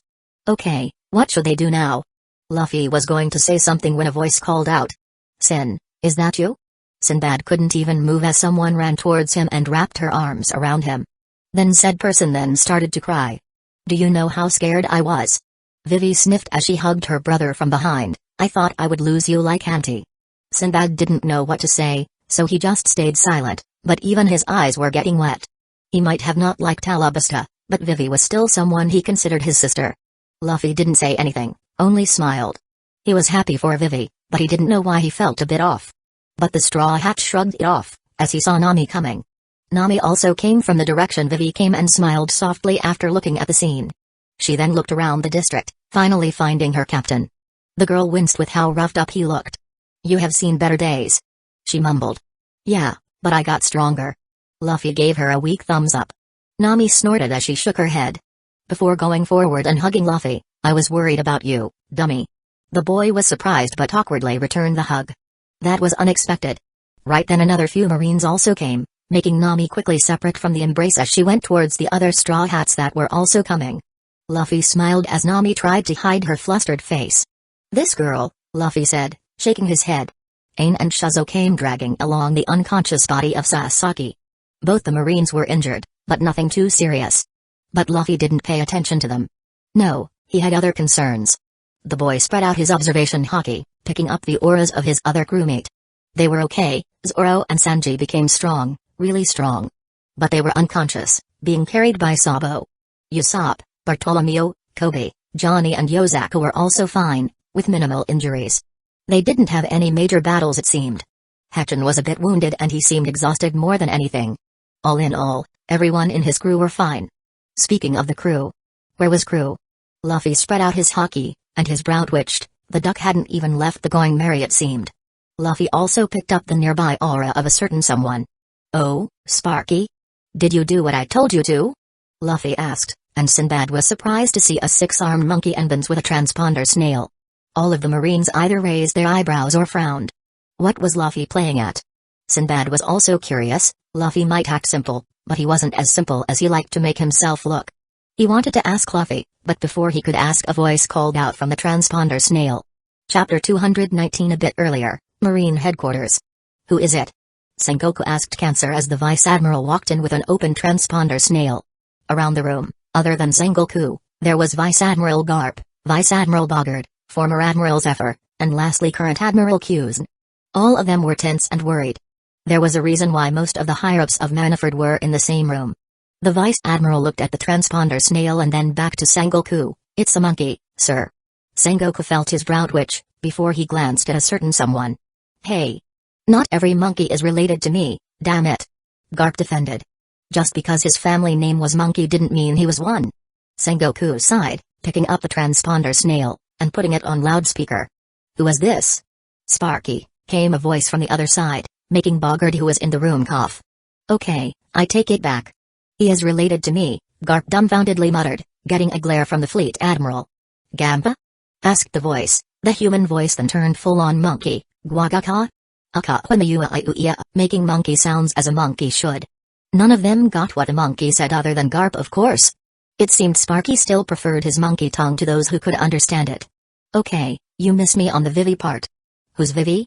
More importantly, why the heck are you in that base? Wait, Vivi? Zephyr, who was also listening to the call, stood up from his seat, going near the transponder snail. Yes, Vivi. Sparky went back to speaking human. Female human, beautiful, blue hair, has a duck. Zephyr grabbed the speaker. Where is Vivi? Who is Vivi? Sengoku asked. I have one better? Why is Vivi? Garp said. All of them looked at him. I mean, why is she important? That was a valid question. She's the princess of Alabasta that had gone missing a year ago. Zephyr answered before he looked at Garp. Who is this? And why does he know about my niece? The confusion in the room vanished. Before it resurfaced yet again as to why the unknown monkey knew about her. Well. Vivi. She's a friend. Sparky said. Garp put his left fist over his right palm. Now it makes sense. Shut it. Both Sengoku and Zephyr hissed at the same time, shutting the old marine hero down. Kuzan had to step in before the three old marines killed the poor transponder snail in their shouting. Garp-san, can you ask Sparky here what is going on? Oh, he did. Didn't you guys hear? Garp said, while picking his nose with his pinky. We don't speak monkey, damn it. Sengoku grunted, while Zephyr massaged his head. Oh, You should have said so, Garp said, but quickly explained when both Zephyr and Sengoku were glaring at him. Well, Sparky and his friends seemed to have saved one of the evacuation ships on their way to Alabasta. But when they heard the G3 Marine base getting attacked by Jack, and Vice Admiral Sinbad being there, they had to make a detour. Something about Vivi's cousin being in trouble. So it seems my grandson and his crew are there on the island helping your brat. Bahahaha. Wait, your grandson? I thought your grandson was Mario? Wasn't he a bounty hunter or something? Zephyr asked. Many of the new recruits he was training idolize that figure for some reason. Being a hero or whatnot? He didn't know. Honestly, he thought he didn't know who Garp's grandson was. He didn't keep up with the newspapers that much. Bahahaha. No idea why that brat got that name. But nah, his name is Monkey D. Luffy. And he's a pirate. Sengoku said, sighing, while Garp coughed. But I don't even care anymore. Garp, ask about the conditions of the Marines, more importantly about the civilians, and about the evacuation ships. Oh, and about the high-ranking Marines stationed there. We need info on the situation there. Garp looked at the transponder snail, and nodded. But he knew better than to ask random questions, so he started with the main one. Well, to start with, why did you call? Is the situation bad there? Do you need backup? Even though there wasn't any fast way to send help, as the distance between the island of Alabasta and Nanamona Island, G3 base, was 1 day. Even with a fast boat, it would take at least 6 hours to get there. And when Sengoku called in the Desert Warlord, Crocodile had declined helping the Marines. Not wanting to get involved with Kaido's men. There were other Marines on the island, like Smoker and Captain Hina, but both of them weren't that strong enough to provide significant help. And Sengoku knew better than to push in cannon fodder just to get slaughtered. Then there was Vice Admiral Virgo. He was also a capable fighter, but it seemed he was busy being attacked midway in the sea. The Marines had no way of verifying the story, but they trusted the upper ranks enough. A mistake on their part. Oh, I was just checking if the first evacuation ship reached its destination. The first ship was a bit damaged and I wanted to make sure. Sparky said, but that was a lie. As Luffy had handed Jin a transponder snail, not the black one.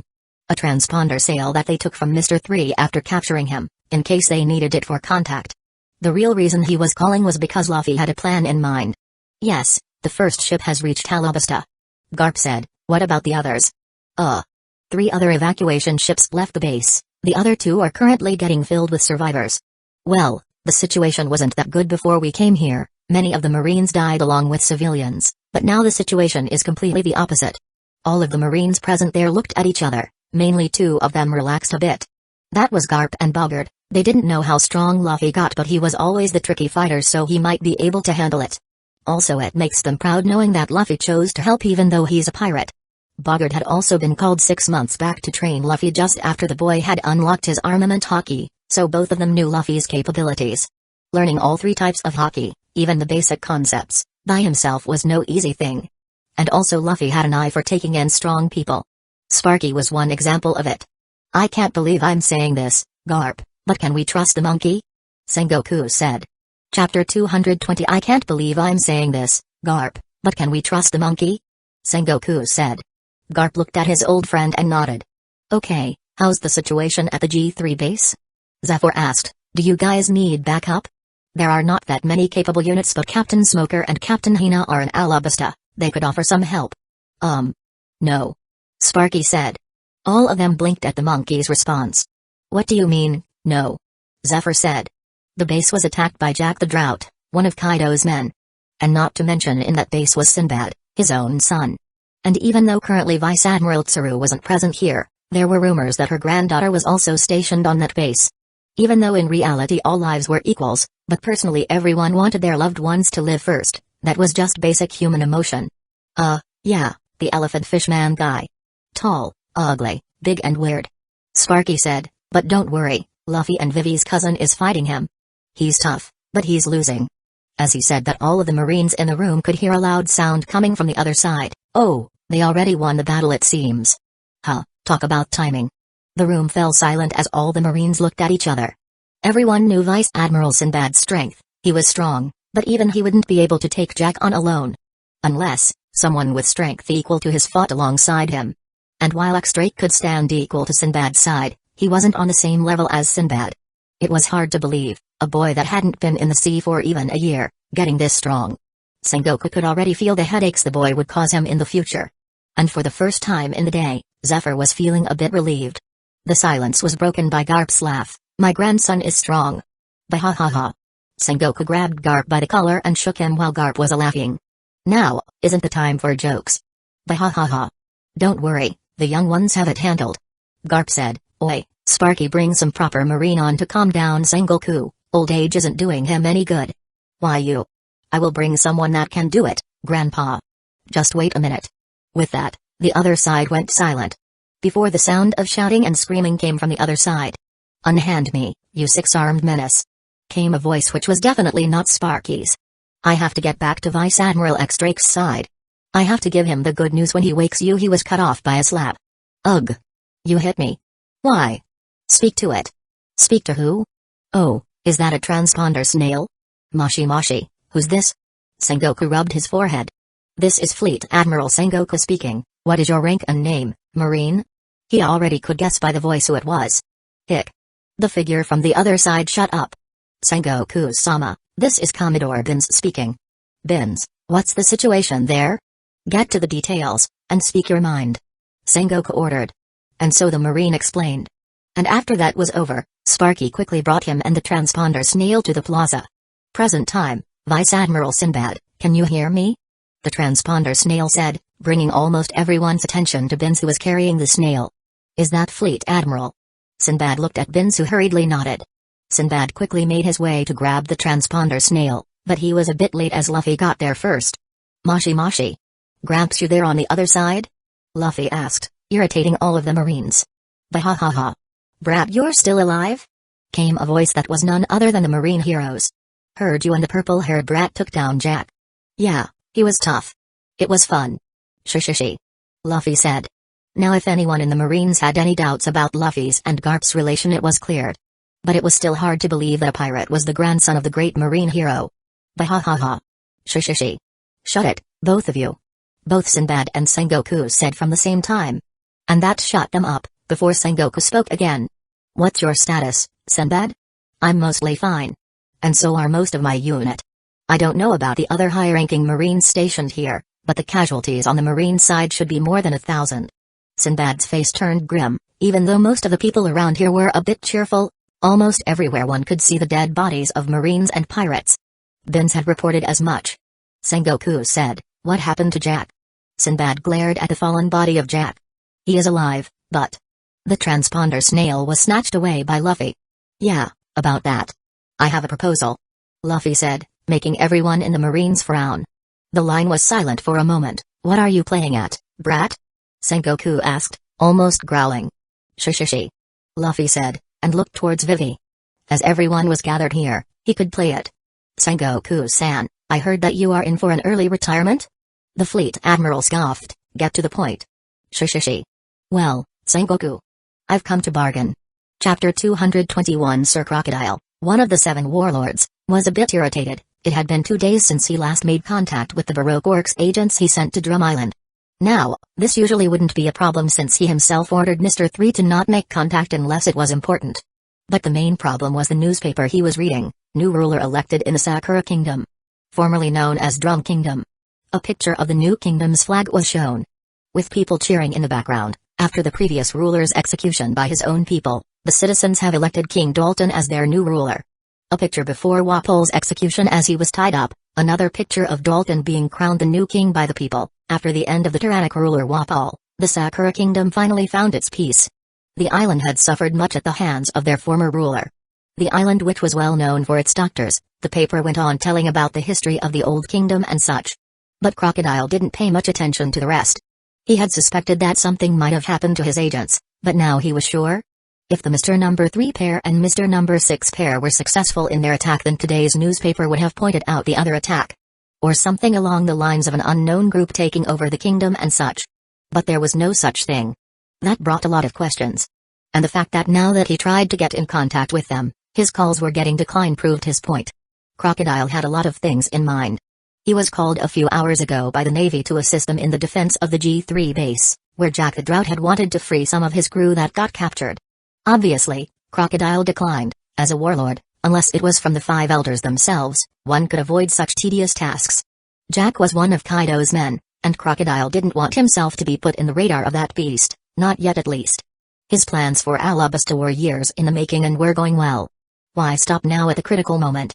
The Straw Hats were a thorn to his path, especially since they had Princess Vivi with them. Mr. Number 2, Bon Clay, was called in and was currently making his way to Alabasta. When he arrives, his final plan for Alabasta will be set into motion. The room to his office opened and Ms. Alsunday walked in. "Sir Crocodile, we might have a problem." Crocodile frowned but let the woman continue. Nico Robin was well known for gathering information. A marine evacuation ship from the G3 base came to Alabasta port. She said, and I'm pretty sure White Lady Kuina and Mandemon Jin were seen there. But the other Straw Hats are yet to be seen. A small smile traced on the pirate's face before he started laughing. Ha ha ha ha. "That's not a problem, my dear. Can you make it so as to invite our guests here? I might want to have a little chat with them. I will see what I can do." Nico Robin nodded. Crocodile wondered why 2 members of the Straw Hat Pirates were on that ship but didn't pay that much thought into it. Capturing them would be good, and maybe with them captured, he could exchange Princess Vivi for them. A mistake that he would regret later. Crocodile would have gone to the Navy evacuation ship himself to capture the pirates, but going there might bring more problems than he needed. He was considered a hero in Alabasta, so of course seeing him there, the civilians and Marines might request his help for the G3 base. And Crocodile didn't want to be put in a position where their image could be ruined. So he opted to give the job to Nico Robin. "Oh, and take Mr. Number 1 with you," Crocodile said. "He will help you if the pirates get rowdy." The port was now mostly cleared out, the rest of the civilians and the injured were being taken care of by the Marines. X-Drake had woken up from his injuries a while ago but he didn't join the battle, it wasn't needed. The battle was won. Jack and the rest of the beast pirates were either killed or captured. A lot had happened while he was unconscious, it seemed. He was glad to see that Sinbad and all of his friends were relatively unharmed due to the incident. But that wasn't even the surprising part. It seemed that while he was knocked out a certain group of pirates came along and helped the Marines. It was none other than the Straw Hat Pirates. He really missed a lot of things while he was unconscious. But honestly, he didn't care. The situation was taken care of, lives were saved and a tragedy was averted. That was the main point, who cared if they had to work with pirates to do so. Currently, X-Drake was overseeing the last of the civilians filling the ship. The Straw Hats had already left and no one tried to stop them. Especially, since the civilians were praising the Straw Hats for helping them. Mainly 2 pirates were praised more than the rest. A pink-haired pirate whose name was Kobe, and a pirate with a long nose whose name was Usopp. He also heard Captain Kujaku, Vice Admiral Tsuru's granddaughter, praising someone called Nami. Vivi was also mentioned by her, but it seemed she didn't know about her relation with Sinbad. As the day started to end, the last 2 evacuation ships were finally filled. And their destination was the Alabasta Kingdom. The whole of Nanamoni Island was in ruins, it would take time for the G3 base to be rebuilt. Many lives were lost, both Marines and pirates died. But then again both parties were willing to die in the sea. What made X-Drake sad was that many civilians died as well. Bodies were being counted and identified. The beast pirates had lost the battle, and now most of them were captured, and to top it all off, just to make sure another attack like this didn't happen, Vice Admiral Scancer's unit was sent on his way to the G3 base and Admiral Kizaru was tagging along with him as well. Other than the prisoners, the G3 base would mostly be empty. Any ranks above captain were commanded by Fleet Admiral Sengoku to stand by. They didn't want another attack to happen, and so measures were taken, but the civilians were deported from the island in case another battle broke out. But X-Drake doubted it would happen. The Marine wondered if this could have been avoided. If only they had received help sooner. "There you are," a voice called out, bringing X-Drake's attention back to the present as he looked at Sinbad's figure who was wearing casual clothes, rather than his marine outfit. "We haven't eaten since morning. The chefs cooked some stuff up. We have to be quick if we want to get some." The zone user smirked. "Heard a princess came to save you?" he said. "How was it meeting your long-lost cousin?" "Heard she was quite the looker." He wiggled his brows. "She's like my baby sister, you sick bastard." Sinbad choked on his drink, coughing. "Get those thoughts away from your dirty mind." X-Drake chuckled, before he gave his friend a knowing smile. If that's the case, then you wouldn't mind if I hit on her?" "Dude, what happened to the bro code?" X-Drake just laughed, and after a while Sinbad joined in as well. "It's good that you guys are alright," X-Drake said. "This day could have gone worse." Sinbad nodded, he had nothing to say. X-Drake smiled at his old friend, but a question still bugged him. "Sinny, what happened to the request we sent to the other Marines? Specifically, what about Vice Admiral Virgo? He was supposed to be here. This was his base after all."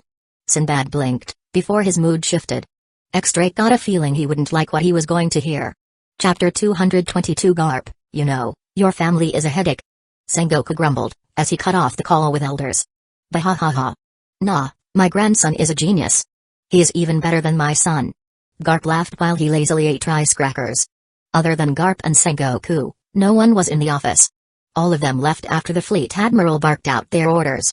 Sengoku could do nothing but rub his head. You do know your grandson is planning something? Bahahaha, I don't know what you mean. Garp deflected, acting like he didn't know any better. Sengoku snorted, he wants to be a warlord, and somehow he knew that I was retiring. But then again, it was no secret, there was a plan for this for a little over a year now. As well as an upcoming war against one of the four emperors. And to top it all off, I can't just write off his contribution. The news of Straw Hat pirates working side by side with the Marines of the G3 base would make news. He said, with so many eyewitnesses even the world government wouldn't be able to cover it up. Garp didn't say anything and just ate his rice crackers. Who cares, at least he did you a favor. He said, gulping down his food before giving Sengoku a side glance. With Jack in our custody, it should be easy to bring out Kaido for the war. And it's not the first time we beat up the oversized snake. Sengoku frowned but nodded. I have spoken to the 5 elders. They don't seem to be bothered by the plan. But I'm not sure how I will manage to convince them about Luffy joining the ranks of the warlords. They don't particularly trust your family, after all. I'm sure you will manage somehow. Didn't he say he would take down Crocodile and Alabasta? With Princess Vivi vouching against the sand pirate, he's toast. No wonder why he refused to help with the G3 base situation. Garp said. In the call, Luffy had told them many things. On how to use Jack for the upcoming war to fish out Kaido, to giving him a seat in the warlords and about how Crocodile was scheming his way into the Alabasta kingdom. About how his organization was just a front for his real work. Sengoku or any Marines present didn't want to believe it. But when the Princess, Vivi, vouched for his words, telling them of how she had joined Baroque Works to spy on them and gather information, and how they were ruining Alabasta from the inside. Luffy even brought more evidence, 2 former members of Baroque Works. Mr. 3 and Miss Golden Week, who they captured. They had blurted out everything they knew when they were questioned as long as they weren't arrested. Both Mr. Number 3 and Miss Golden Week had clean records and were mainly bounty hunters. Sure, they did try to take over the Drum Kingdom, but Luffy didn't mention it, so they didn't blurt that out either. After that, it was obvious what Crocodile was planning. Sengoku and Garp had to hold off Zephyr before the old Marine could get out and do something. And so the plan was simple. Sengoku was pulling strings to find evidence against Crocodile, while unofficially Luffy's crew would bring down Crocodile. After that, when one seat becomes empty, Luffy will take the place as a warlord. A very well thought out plan. And Garp really liked it, since this way he could keep an eye on his grand gift. Sengoku also saw it as an opportunity to rein someone in that was much stronger than Crocodile, mainly when it became almost obvious that a war with Kaido was inevitable. But Sengoku, are you sure about going into the war with the 4 emperors? I still think it would cost more lives on our side than we can afford. Garp said in all seriousness. It's orders from above. But I don't like it either. Sengoku said, rubbing his forehead. But at least it's better than going into a war with Whitebeard. Among the 4 emperors, he might be physically weaker due to his old age, but he has the greatest number of allies. Bringing him down would take an even larger force. Kaido on the other hand is arrogant, there's even a chance that he might just bring 1 ship for the war. Garp snorted, he's arrogant, but not a fool. He will also bring his whole crew and allies to show his power to the world. Sengoku nodded. Also, Whitebeard was a pirate, yes, but he was at least decent among the monsters that sailed the sea. Many islands were safe just because they had his flag on the island. Kaido, on the other hand, was just a mindless beast. He had allies, yes, but they were limited in number. As far as they knew, at least. Convincing the 5 elders to switch targets from Whitebeard to Kaido was the easy part. Preparing for the war on the other hand was the tough part. Sengoku had a lot of paperwork and careful planning to do. Even though Garp looked aloof about the situation, he was a lot more observant. Fighting Whitebeard might bring Ace, one of his other grandsons, to the fight, and also reveal his identity as Roger's son. And Garp didn't want that. He didn't know why, but he got a sinking feeling that Luffy tried to avoid it. Garp grinned, you have the grown, brat. He thought internally as he continued eating his rice crackers. At least you got your father's brains for doing stuff. I just hope you'll be safe. Garp might not have liked how Luffy turned out to be a pirate. But what he did today made him proud. Every Marine in Maniford was discussing how a rookie pirate stood with the Marines in times of danger. Many were praising the young pirate for standing up for what's right. Of course, there were critics, but Garp didn't care. He only cared that his grandson was doing the right thing. And him being a warlord wasn't as bad now that he thought about it. Unknowingly, due to Luffy's actions, many of the Marines that were part of Sword now idolized him. Well, there were quite a few of them in the G3 base after all. All in all, Garp was really proud of his grandson. Chapter 223 Kuina, Jin, and Chopper sat in a very fine establishment, sitting on luxurious chairs at a big fancy table. Even White Fury was with them, though she had nowhere to sit, so the establishment owners gave her a large mat to sit on. All of them looked a bit bloated from the food they had, as one could see multiple empty plates on the table. Thank you for the wait, dear sirs. Here are your desserts. A group of waiters came, placing very fancy dishes and taking away the empty plates. All of them were desserts, cakes, ice creams, and fresh fruit salads that one wouldn't expect from a restaurant in a desert country. Thank you for the food. All of them said at the same time, as the 4 Straw Hat Pirates dug into their food. All of them had blissful expressions on their face as they paused from time to time to appreciate the food. Now some might wonder how they got here. Well, after helping the Navy evacuation ship, many people offered many rewards. But the Straw Hats declined most of them since they were doing it out of goodwill. So they didn't want to take too much benefit from it. But the 4 Straw Hats hadn't eaten for a whole day, and so when one of the civilians there owned a restaurant here offered them food, they didn't deny it. It was already night and they would need to eat dinner anyways. But who knew that they would dine here in such a fancy restaurant? With the Straw Hats dining in there weren't any other customers. The restaurant owners didn't want their guests to get disturbed, it seemed. Being a pirate is awesome. Chopper said as he ate the red cake. The reindeer mink had a blissful expression on his face. Jin nodded as he licked his ice cream like a kid. No one should ever see the man demon this way. The happy expression just didn't go well with his whole scary face. You should try the yellow cake after a sip from the coffee, Kuina suggested as she took her time to have some coffee. All of them might have had better food in their lives because of Sanji. But that didn't mean the restaurant's quality of food wasn't praiseworthy. Even the big white snake was wiggling around like a worm after having ice cream. Which was weird since most snakes didn't even eat that kind of stuff. But unfortunately, their enjoyment was cut short as an explosion destroyed the front of the store and a group of thugs came out with weapons in their hands. Heard you were from the Straw Hat Pirates. We are from Baroque Works. The boss wants you folks to come with us. The thugs pointed their large bazookas at them. Don't even try anything. I was a Grand Line pirate with a decade of experience before joining. The thug's words died down as he was suddenly frozen, frost gathering around his body, even the smoke and dust froze. All the food it's ruined. Chopper sobbed cute reindeer tears before he growled, his form changing from his childlike form to his muscular form with pissed red eyes. You will pay. He growled as his fist was charged with electricity. I didn't even get to touch my chocolate-flavored ice cream. Jin muttered, before his form started to change as scales grew over his body like armor, making him gain height and muscles. You will suffer. You people chose a very wrong time to piss me off, Kuina said. She looked calm, eerily calm. But that was in her nature when she was angry, if not downright furious. The whole area around them had already shifted in temperature, becoming cold. The group of thugs could see their own breaths as fog. Hey. What did you do to Bob? One of the thugs finally found the courage to ask, but he was ignored. White Fury hissed in anger, as wings with sharp white feathers grew out of her back. Yes, you can have them as a replacement for your dessert, Kuina nodded. And with that, White Fury jumped onto the nearby pirates before all of the Straw Hats jumped in themselves. She froze my arm. Help me. It's going to eat me. Z. No. Loud cries escaped from inside the shop as the fight with a group of 50 thugs tried to survive against the Straw Hat Pirates. Who the heck makes this much noise this late? Said a man wearing a red hat and wearing a normal shirt that was unbuttoned. He also had a simple samurai sword strapped on his belt. Let's check it out. He said as his hands touched his sword. You seem excited for some reason? Insert pic of Ace. Chapter 224 The Going Merry was speeding through the ocean at a rapid speed toward the island of Alabasta. We are on a short schedule. Hatchin, bring in the food. Luffy said, as he and his crew rapidly ate their meal. Almost all of them had bandages covering their bodies.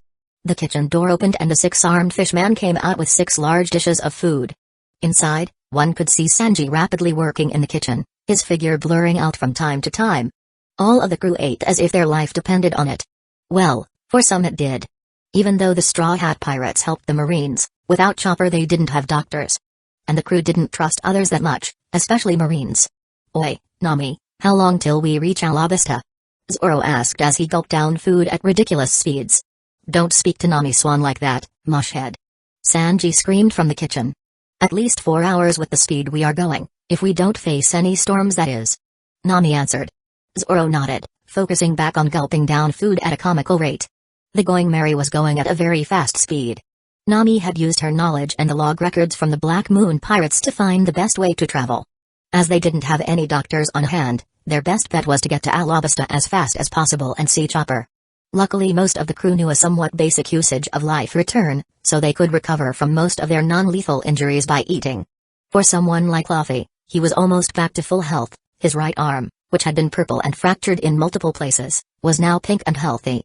Even though Luffy had stressed the importance of life return, seeing the result was another thing. Many of the crew got motivated to look into that technique later. Especially Zoro, since he was the one that got the most injured. The ship was being pulled by Momo, who had been fed first. Well, with so many bodies of pirates and marines floating around the sea, the Sea King had a lot of time to snack on. But even then, the speed at which Momo was pulling the ship was unnaturally fast. It shouldn't have been possible, yet it was. After the battle with Swift was over, and Sanji came to consciousness, he rushed and looked through every corner of the island looking for the fruit. Sakudo no Mi, Velocity fruit, was a blue spiral-shaped lemon. And with the excuse of looking for survivors and the help of his crewmates, Sanji was able to find the fruit. It was located in one of the marine kitchens in the bases. Sanji didn't even waste any time and ate it, becoming the speed human. With his natural talent for speed, the fruit finally found a great user, boosting Sanji's abilities to a significant level. But the problem was that Sanji was unable to control the speed. Going through walls, and breaking stuff even when he tried to walk. That is until Luffy suggested channeling the speed to something else.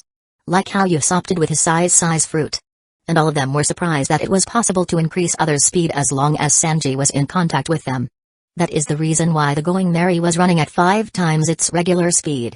But at the same time, Luffy made sure to use Bartolomeo's shield ability to mold a shield around the hull of the ship to the front, so that the fast currents didn't damage Merry.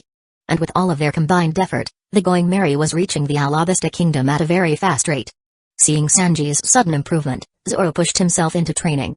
Well, not any heavy lifting or anything like that. No, he was specifically training for life return. As he already had Iron Body, learning life return shouldn't be that tough as both techniques work in controlling your body. Like how instant transmission was kind of like a pre-technique for moonwalk. Same was the case with life return, learning Iron Body was the first step. And after seeing what Luffy was able to achieve, Zoro was very keen in learning the technique. So, his first task in learning life return was to eat as much food as possible, and force his body to use the added food to make his punctured lung and damaged liver recover. And shockingly enough, it was working. Kuina already knew life return, mainly because she needed to better understand her own body to use her ice manifestation, Verf. So Zoro had another reason to learn the technique. He couldn't let either Sanji nor his childhood friend get a leg up on him. Not now. Even Luffy was impressed by what Zoro was able to do. It seems the rivalry between Zoro and Sanji pushed both of their growths to the extreme.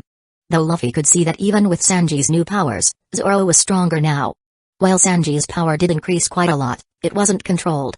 In fact, with the introduction of the devil fruit, Sanji needed to work really hard so that it wouldn't become a liability. Now Sanji could only activate or deactivate his powers, not control them. He needed to get that covered if he wanted to improve his fighting style. Also, speaking of fruits, Hatchin admitted to killing a guy who had the swamp fruit. The same guy who tried to harm Vivi and Nami. Luffy could guess a story there, but didn't ask. Hatchin was a kind-hearted guy, so he knew it took a lot for him to kill. But as they didn't find the fruit on the island, it was most likely left there. Luffy really hated leaving behind a Logia fruit like that. But with all the Marines, it was good as it is that they were able to get the speed fruit. Being too greedy might put them on their radar. Still, a Logia fruit, especially the swamp fruit, was shown to be able to carry prisoners and things inside one's body. So Luffy was a bit sad about it. But oh, well. It's useless crying over spilled milk. In actuality, he was sure there were more fruits that were lost in the battle, as the beast pirates had a few normal zone fruits in their ranks. Some of them were smiles, but some of them were devil fruits, so it wasn't just the swamp fruit that Luffy lost out on. Sabo also took the time to contact Dragon about what had happened. Even though the fall of the G3 base was a major loss for the safety of the islands that were near it, it also gave the revolutionaries an opportunity to spread their work around the said islands and maybe bring some people towards their cause. After the eating was done, Luffy also made a quick call to Jin, who he had given a normal transponder snail. He was just making sure White Fury, Chopper, Jin, and Kuina were okay or not. Dinner ended shortly, and everyone went on with their routine. Everyone but one member of the crew. It was Vivi. The princess was petting Crew and thinking about what just happened a few hours ago. Chapter 225. Viv was petting Crew and was thinking about what just happened. A few hours ago, she was worrying about Alabasta, then Sinbad, and now all her worries were gone. Sure, Crocodile was still out there, but Luffy had made sure to report everything to the Fleet Admiral, and his grandfather Garp. And now Crocodile was only a warlord in name. Vivi had thought of reporting her findings on Crocodile to the Marines many times. But getting into contact with high-ranking officers who would actually believe her story was another issue. Heck, if it was easy, she would contact her uncle or Sinbad. But Luffy had managed to not just tell any Marine, but the highest-ranking Marine there was. The Fleet Admiral was very displeased about what Crocodile did, especially after he declined to help with the G3 base situation. Vice Admiral Garp was down yelling at Sengoku about how he let that happen. And by extension, her uncle Zephyr. Honestly, Vivi didn't know he was hearing the call now. Crocodile was no longer under the protection from the Marines or the world government. Well, on paper he still was, but Garp just told Luffy to take care of him off the book so things would be stable. Sinbad was pissed enough to go there and beat the pirate himself. But Fleet Admiral Sengoku stopped him in his tracks. He had other duties, such as looking after the beast pirates until they were transported to Maniford. Especially after Luffy hinted at there being a mole inside the ranks. Because in all reality, that was extremely likely since very few people knew the layout of the G3 base and the pirates had attacked in very specified locations, promoting the idea that someone had leaked the information. Maybe Luffy knew something, Vivi thought. Well, he did tell something to only Sinbad. Luffy knew a lot of stuff, so she wasn't surprised that Luffy figured something out. After that was over, Sinbad wanted Vivi to stay with him, and Uncle Zephyr proposed the same thing. But Vivi declined. Sure, both of them were worried, but she trusted the Straw Hat Pirates more than the Marines. Even though Vivi didn't like how Crocodile's schemes would remain unknown to the world at large, it was for the better. Other nations would laugh if they knew the Alabasta Kingdom was almost taken over by a pirate. Baroque Works really did mess up her country. Speaking of Baroque Works, Vivi glanced at the two agents that were on the deck of the ship. Mr. Number 3 and Miss Golden Week, both had eaten dinner with them also. It meant bad news as well. The fire lit between the Alabasta revolutionaries and the kingdom was at a critical stage. Taking out Crocodile would help, but it wouldn't solve all the problems. Well, that could still be taken care of if any third party didn't intervene. Alabasta might be going through a lot right now, but Vivi was sure her father could do something to calm them down. There was a negotiation between the king and the leader of Alabasta's revolutionaries in a few days. It would be better if Crocodile was dealt with before that. More so when as Luffy wanted the Alabasta kingdom be under him, which would stop most pirates from coming to their islands and causing havoc.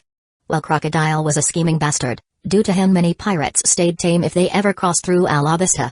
He was just that fearsome. Unlike others, no one suspected Crocodile of being the mastermind of Alabasta's problems. Not even the world government, not that they would have helped. It was well known that the world nobles had a dislike for her family. Still, it didn't matter. Luffy and the crew are strong enough to handle Crocodile and her country would be free. That is the only thing that mattered. But that brought another question. She was reaching home. Would she have to leave the crew? Hey. I think Momo just ran over something? Hachin called out. We are on the sea. What do you mean Momo ran over someone? Nami called out. Luffy squinted his eyes at the night sky, before pulling back his fist and launching it in the air. Gotcha. And with it, he pulled in a certain someone. So the G3 base was attacked. Dragon nodded to himself as he finished his call with Sabo. Making calls from the base was a lot of trouble, especially since they had to set up black transponder snails from both sides. Good thing that Luffy had one with him. Still, it was one of the reasons why they weren't able to contact each other often. After leaving with Luffy, Sabo had only now reported back. Well, it was better than the Marines finding out about Luffy getting in contact with the revolutionaries. Especially now that his son had some specific goals. The G3 base was destroyed in the attack by the Beast Pirates. It meant that the revolutionaries could move a bit more freely in the first part of the Grand Line. A good thing in his books. Due to the Marines focusing on the first part of the Grand Line, the revolutionaries had to pull back from there. Even their base was located in the second part of the Grand Line because of it. Dragon wondered what his son was planning after becoming a warlord. So far he was doing his own thing, but his son, like him, had ambition. A small smile dawned on his face as Dragon leaned back on his chair looking at a picture frame. Well, two pictures set in that frame side by side, placed on his table. Most of the time he kept the picture inside his drawer, but not today. Both of the pictures had dragon on them, but with two different women. His first and second wives. Taken a few years apart. Both women were beautiful, people that dragon would give anything and everything in the world for. And yet both of them were no more. They were one of the main reasons why he wanted to take on the world government. To avenge what was taken from him. To stop it from ever happening again. The absolute power of the world government had made the lives of regular people miserable. The Marines as an organization couldn't fully serve justice if they were under those corrupt rulers. The world government did many things to hide its history, and yet he found a lot of it over the years. But then again, his first wife would know better than him about the past. A sad smile was on his face as he looked at the picture of a silver-haired woman. Dragon sighed, rubbing his forehead. He opened his drawer and took out a bounty poster of Nico Robin. His firstborn. Dragon wondered where she was. Just like her mother, she was really good at hiding from the Navy. And because of it, Dragon never knew where she was. He only knew that she was somewhere, alive, and not captured, due to the active bounty poster. He kept track of it every week. He wondered how he would break the news to his own son, of him having a sister. After what happened to his first wife and firstborn, Dragon didn't want to take chances with Luffy and placed him in his father's care. That was the best way he could keep him safe. At least he wouldn't fail Luffy this way. Dragon sighed, thinking about things. No one knew about Nico Robin being his firstborn, not even his second-in-command Sabo. He only knew she was important. What the leader of the revolutionaries didn't know was that Sabo already met Nico Robin. But with all things that were going on, the blonde actually forgot to mention it in the reports. If only Dragon knew. Chapter 226. And that is why, Mr. Number 1, I suggested not going in there head first. Nico Robin said as the Baroque orcs grunts were taken care of swiftly by the Straw Hat Pirates. Mr. Number 1 looked at Miss All Sunday. Didn't we poison the food? It was one of our best restaurants. They are going to destroy it at this rate. So why isn't it taking effect? Well, we didn't poison the food. Nico Robin cleared. I just put some strong sleeping potion in it. Mr. Zero did want us to bring them for a bargain. Killing them here wouldn't do us any good when they could be much more useful as a bargaining chip later for the princess. Also the fact that she didn't want to actually kill unless needed. Desbonez nodded. It would be better if we retreat. Fighting them head-on will only cause problems. Both Nico Robin and Desbonez, Mr. Number 1, were hiding in an alleyway, looking towards the restaurant where the Straw Hats were. In the middle of the night, they could easily hide so no one could see them. No, Desbonez said, pointing to something, look there. Who was that? Nico Robin frowned and looked at the figure that Daz was pointing at. To get a better view she used her fruit powers to sprout an eye near the restaurant. And what she found shocked her. No. It can't be. It's the 2nd Division commander of the Whitebeard Pirates, Firestorm Ace. What's he doing here? Does he have some connections with the Straw Hat Pirates? Desbonez asked, but the answer came when Ace suddenly the front of the shop burst into flames and ice. I will take that as a no for an answer. You're Firestorm Ace? Kuina shouted in question as she clashed blades with the fire user. Ace blinked, confused. Yes, I am, but why are Kuina cut him off, then fight me? With that, she attacked relentlessly as her blade started getting cold, gathering frost. The area around her dropped down to freezing temperatures. Ace sidestepped a stab from the odd girl, before taking a step back to avoid a slash aimed at his chest. From the brief interaction, he deducted two things. First, she was much weaker than him, and second, she wasn't actively trying to kill him, more like challenging him to test out his skills or to test herself. Which confused him even more, as he didn't know the lady. But if it's a fight she wants, a fight she will get. With that, Ace activated his powers, countering hers, the temperature shifting to a boiling point on his side as he blocked and parried her strikes. What's your name, lady? Do I know you? If I did something wrong I'm sorry, I guess? Ace said as he easily countered Kuina's strikes. Sparks of frost and flames flying in the air. Ace jumped back, gaining a little distance. Kuina, and no you don't know me. Anyway, fight me. Kuina said, Sakura Hurricane. A giant blast of ice that looked like small sakura petals dragged toward the Whitebeard pirate. Ace sighed, what's with girls always picking a fight with me? He mumbled thinking about a certain large girl, who also wore a white kimono. Also, about a certain orange-haired marine. And lastly, about a pink-haired female pirate that really loved to eat. Blaze burn. He announced, swiping his blade upwards as a volley of flames ate away at the ice, cancelling out the ice lady's attack. Gorgeous, beautiful, and bloodthirsty, you really know how to pick 'em, huh Captain? Masked Deuce said, lazily leaning on a nearby wall, the flames or frost not touching him. Hearing the words of his first mate, Ace's eye twitched, but before he could respond, Kuina was on him yet again. Pushing him with her attacks to an empty section of the town, Ace could only watch in annoyance as his first mate waved him a goodbye. Crap. Jin called out coming out of the restaurant. Why is Kuina fighting him? She knows who he is. Who is he? Chopper asked, returning back to his smaller form, and he was also feeling a bit sleepy. Is it me, or am I a bit sleepy? Jin blinked. Now that you mention it, he said, narrowing his eyes. Someone drugged our food. What? Then we need a doctor. We need a doctor. Chopper screamed, running around Jin, before the taller pirate grabbed the panicked mink. You are the doctor, he said nonchalantly. Oh. But why aren't the drugs taking effect? I'm used to overdosing on drugs since I was little, so it doesn't affect me much. But what about you and Kuina? I mean, White Fury is already asleep. Jin blinked and checked to see that the large snake really was asleep. The large white snake also had a bulging stomach. It seemed that she didn't leave anyone behind, earning a respectful nod from the man-demon. I had a lot of alcohol tolerance before joining the crew. Could drink anyone under the table. Good to know I still have that skill in me.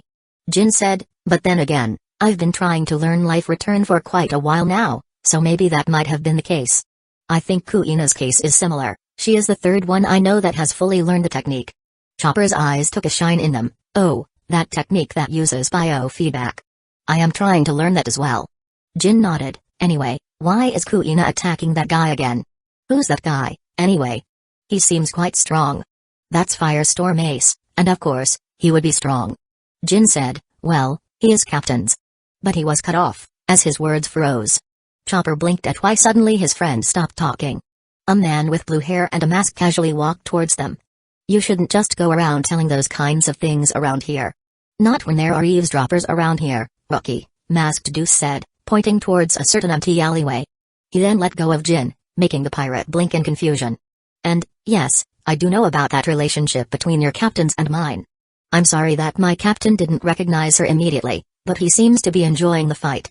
So let's leave them be. Come out, little listeners. But no one came out. Huh, it seems they are making a run for it. What should we do? He asked Jin. Jin shifted in his place. He recognized the man. Even though Luffy didn't actively tell others about his family, the rubber man trusted Jin enough to give him key details about Ace. And this man was Ace's first mate, Masked Deuce. Jin promptly took out his transponder snail. Let's call my captain. Masked Deuce blinked. Wow. Carrying a transponder snail like that. Resourceful. And a good idea. And so Jin made the call. Chapter 227. Now what do we have here? Luffy wondered, looking at Bon Clay, who was knocked out. Hey, still alive in there? Bartolomeo asked, as he poked the Akama with a stick. I think we killed him, big bro. Sad. Johnny nodded. Sad. Yozaku nodded. Huh, what's sad? The Akama sat up from his lying position, scaring the three pirates. You are. All three Straw Hat pirates said at the same time. What? Wait, did I almost die? He asked. Did you guys save me? Nee, we saved you, so you have to thank us. Luffy said, sitting down with crossed legs in front of the Akama. Thank you then. The crossdresser said genuinely, I didn't know what hit me, but thank you. Sure. Luffy waved it off, getting a bunch of sweat drops from his crewmates. Anyway, wanna join my crew? No, I'm sorry. I'm already in a crew. The Akama nodded. That sucks. Luffy said, then can we be friends? The Akama blinked and nodded vigorously, of course. Then as a friend, can you do me a favor? Anything. Luffy stretched out his hand, and Bon Clay shook it, but suddenly Luffy wrapped something around his arms. That made the Akama drop to the ground, weak and drained. Just don't try to get out of the cuffs, Luffy said, cuffing the Akama's hands behind his back. Bon Clay felt betrayed, and before he could say anything someone cut him off. Is that you, Mr. 2? Wait, what are you doing here, Mr. 3? They also got you? Bon Clay asked. No, well kinda. Answered Miss Golden Week, who was having tea and some snacks on a nearby table. She stretched both of her hands. See, we have no cuffs, so the situation is a bit different. See, she gets it. Act right and you will get out of the cuffs in no time. Shishishi. That's not how it works. Bon Clay screamed before he shed a tear. Looking down at the ground in disbelief, I thought we were friends. Wait, now that you mention it. I didn't get your name. My name is Bon Clay, by the way. Huh, name's Monkey D. Luffy. I'm quite famous around here. Bon Clay felt his jaw drop and he looked around. This was the crew his boss had warned him about. He could clearly see Princess Vivi glaring at him. Shit. Luffy blinked as Nami came out of the navigation room with the transponder snail. Ugh, get to know the crew, Luffy said. I'm sure we can be the best of friends after the situation with Crocky is over. With that, Luffy went inside the navigation room, with Nami. After sitting on the nearby table, he finally received the call. Mashi. Ugh, Captain. I think we have a problem. It was Jin. Luffy frowned. What? Did Crocodile attack you guys? Yeah, that did happen. Well, he didn't attack, but his guys did. But that's not the problem. You see, it's your brother, Ace. Kuina is kind of fighting him right now. PFFT. Oh, I thought you said there was a problem? Luffy asked with a smile. I'm sure he's having a good time. I mean, who doesn't like a good fight? A chuckle came from the other side. It wasn't Jin's. Brothers indeed. Oh, where are my manners? My name is Mask Deuce. Ace said a lot about you. Luffy's grin widened. Kuina panted, her breath rough. She eyed her opponent carefully. She drew in a breath of air, fog coming out of her mouth, before she disappeared from her spot. Appearing right in front of Ace. She swung downwards, her sword getting blocked by Ace's. Wado Kamenji hummed like never before. It was as if the sword had awakened its will. She striked, slashed. Her blade leaving an afterimage after every move, each one move more elegant than the last. Pinning down Ace's weak points and striking them. And yet the fire user avoided them without a hitch. Not even using his Logia ability to do so. Both of their blades met in the middle, drawing sparks of frost and fire. You are very talented, huh? Ace said, smiling. Your moves kind of remind me of one of my crewmates. YDB? Do you know her? Kuina didn't say anything, focusing all of her will into her blade, before pushing Ace back. The fire user jumped back, doing a backflip, and avoiding the flying slashes before landing. He held his hat. It's time to get serious, I suppose. He held up his blade gaining a shine of black. He looked at his sword. It's been acting a bit rowdy lately. However, it was being rowdy in a good way. The last time it got rowdy, it tried to suck all of his haki into itself. Though at the time, it did save his life. He has been using this sword for about a year now, and yet the sword felt full of mystery. With Enma enforced in haki, Ace looked at his opponent and moved. He was going to get serious, but he was also having fun in a way. So why not test his opponent? It took Ace a bit of time, but he did figure out what the true identity of his opponent was. Kuina also moved her sword shimmering white, before both of them clashed. Creating a clash of fire and ice. Ace moved with a flurry, each strike having more force than the previous. His blade naturally sucked in his flames, gaining a simmer of red along the blackness of the sword. Even though Ace was getting faster and faster, the girl was able to match his speed. Impressive. Ace said, let's see you handle this. Flame commandment. He swung his sword around his body, gathering all of the flames in it before releasing a thick wheel of flames. Kuina was astonished as the speed of the attack was too fast for her to react. She braced herself with verve, gathering as much cold as possible. The attack landed on Kuina, generating a large pillar of flames that expanded to the sky, lighting up the surroundings.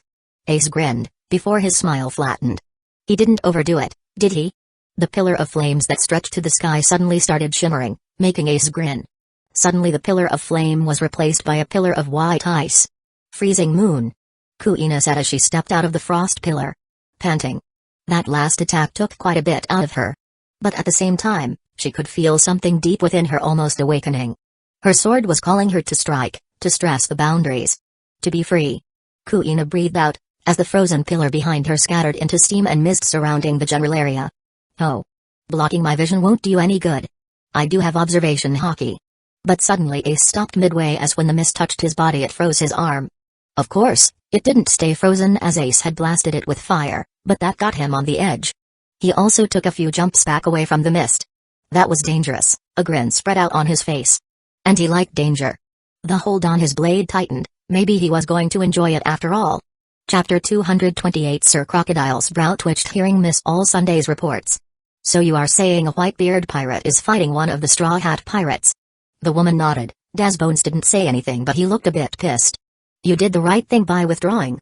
The white-beard pirates aren't someone you guys can go against, Crocodile said, taking a drag from his cigar, his left arm giving a phantom pain hearing that name. The sand user tightened his jaw, remembering what had happened. Whitebeard, he hated that man. But for now, it would be better for him to not engage the enemy. That would bring too much attention. And there should already be a few marines there, so maybe they could handle it. They are also causing a lot of destruction in the lawless part of that town. All Sunday said, as if to prove her point. Right at that exact moment the night sky lit up. All of them looked at the small pillar of flame that was visible from here. Crocodile grunted, "That firestorm brat. Leave him be." Same for the Straw Hat Pirates, it seems they are not as easy as it seems. Crocodile had gotten a few reports from the Marines under his payroll. And he came to notice what happened at the G3 base. It seemed for some reason they were spotted on that base. Meaning they shouldn't be here for at least another day. Good. By then Mr. Number 2, Bonclay, should be here and ready for the mission. We have to speed up our plans, Crocodile said. Robin looked at him. What do you have in mind? Crocodile grinned. Kuina panted, her breathing ragged, multiple wounds were visible on her body. Almost all of them were shallow, but the large number of wounds showed how powerful Ace was. All of the wounds were shallow only because he was holding back. He was also sporting some damage to his clothes. But he looked rather fine and fresh. That technique of yours is quite amazing. But I guess it's a win for me. Ace said, smiling. Why don't we end this here, before you get yourself hurt? Kuina was about to refuse, but stopped when she saw something. With that, she sheathed her sword. Okay, but you do have other things to worry about. Like who? Like my captain. Ace frowned and looked back over his shoulder to see someone falling from the sky. The figure was tall, almost as tall as him, having a solid build of muscle. The said figure also had a large naginata coated with haki, and Ace recognized him. His brother had changed so much, the Fire Logia grinned. Ace. His brother yelled with a wide smile. Luffy. The fire user responded with his own smile, coating his own weapon with haki. Their weapons met in the middle, creating large sparks of red and black lightning, as both of their eyes bleed red. Shishishishi. Ha. Fire on one end and wind on the other and blew any nearby buildings in the nearby area. Even Kuina had to unsheath her sword and stab it into the ground so as to not get thrown away. A wave of Conqueror's haki spread outwards, knocking down anyone who was weak-willed, breaking any nearby glass and wood. And Kuina had just one thing to say. Monsters. She smiled, even though she lost the fight with Ace, she earned something valuable in the fight. It wasn't perfect but it should be doable, until she learned haki. The ringing of a transponder snail could be heard from the office. Pu-upper-upperoo. Pu-upperoo. Pu-upperoo. Kakak, this is Captain Hina speaking. Hina. Have you gotten the reports? A rough voice from the other end answered quickly without introducing himself. About Crocodile? She asked. Yes. Headquarters made it clear to clear out the civilians and stop the rebels if needed. She sighed, this is a total mess. Yes, Smoker said, I have made a decision. I will personally deal with Crocodile. What? Are you insane, Smoker? He's a warlord. And I'm a Logia. Smoker curtly replied, if anyone could stop him, it would be me. You would be going against direct orders. Hina said, and you know what happened to Anchor? Hey, when we joined Sword we did leave out a letter of resignation on the table. I came to serve justice, and I won't just stand still while that monster destroys the country. Hina bit her lips but nodded. She was mainly stationed here in Alabasta. Smoker had come mainly chasing after the Straw Hat Pirates. But it seemed things had changed. Now the White Hunter had a new target. Then headquarters had informed higher-ranking Marines, or only those that Garp and Sengoku trusted about Crocodile's deeds. After the G3 base incident, the old Marines were a lot more cautious about what news they shared. So Hina and Smoker only knew what Crocodile was doing. Headquarters didn't specify how the warlord would be dealt with. Only that the civilians should be cleared out if any fights break out. And if needed, help the kingdom to stop the rebels. But that was it. They didn't know that the Straw Hats were going to deal with the situation. And so Smoker, seeing how bad in shape Alabasta was, he wanted to help. People trusted the Marines a bit more than pirates. And so Smoker wanted to use that as an advantage to face Crocodile head-on. Are you confident that you can take him on? Hina asked. I'm not sure. But I will bring backup with me. Smoker said. And that would be me. Another voice came from the other side. It was from Popeye the Anchor. Hina gave a frustrated sigh, him. But he's not a Marine. Smoker laughed. Well, after I pull this stunt I might not be either. He said, chuckling, taking a drag from his cigar. But I have to do what is right. Hey, that sounds like some last words, Anchor said, grinning from the other side. But if that's the case, then Hina, please tell Vice Admiral Jayan that I loved her. Yes, as if you hadn't mentioned that to her multiple times already. Hina face-palmed herself. You guys are complete idiots, you know that? She said, but I will see what I can do. When will you guys strike? First thing in the morning. Smoker said. Also, you will have to do us a favor. Clear out the people in the area if the battle happens. We will go to Rain Base, so the rest of Nanohana needs protection. Crocodile might not care about casualties, and even use the civilians to his advantage. Hina sighed. Okay, I will see what I can do. She was about to say more, when the door to her office opened. A Marine walked in with panic. Captain Hina, Firestorm Ace is fighting the fallen hero Luffy. Why can't things be easier? But at the same time he would be stubborn enough to not take a sword that he was technically named after.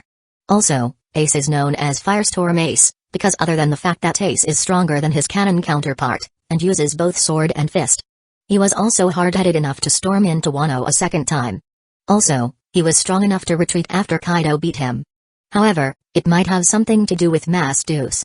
Also, I didn't like how most of Ace's crew had little to no feats on display. That's why I made Masked Deuce stronger, though he's more support-based rather than attack-based. Anyway, the Marines named him Ace, Firestorm. Because wherever he goes, he leaves a trail of destruction similar to a storm. This is the editor speaking. Keep in mind his editor did not support this decision.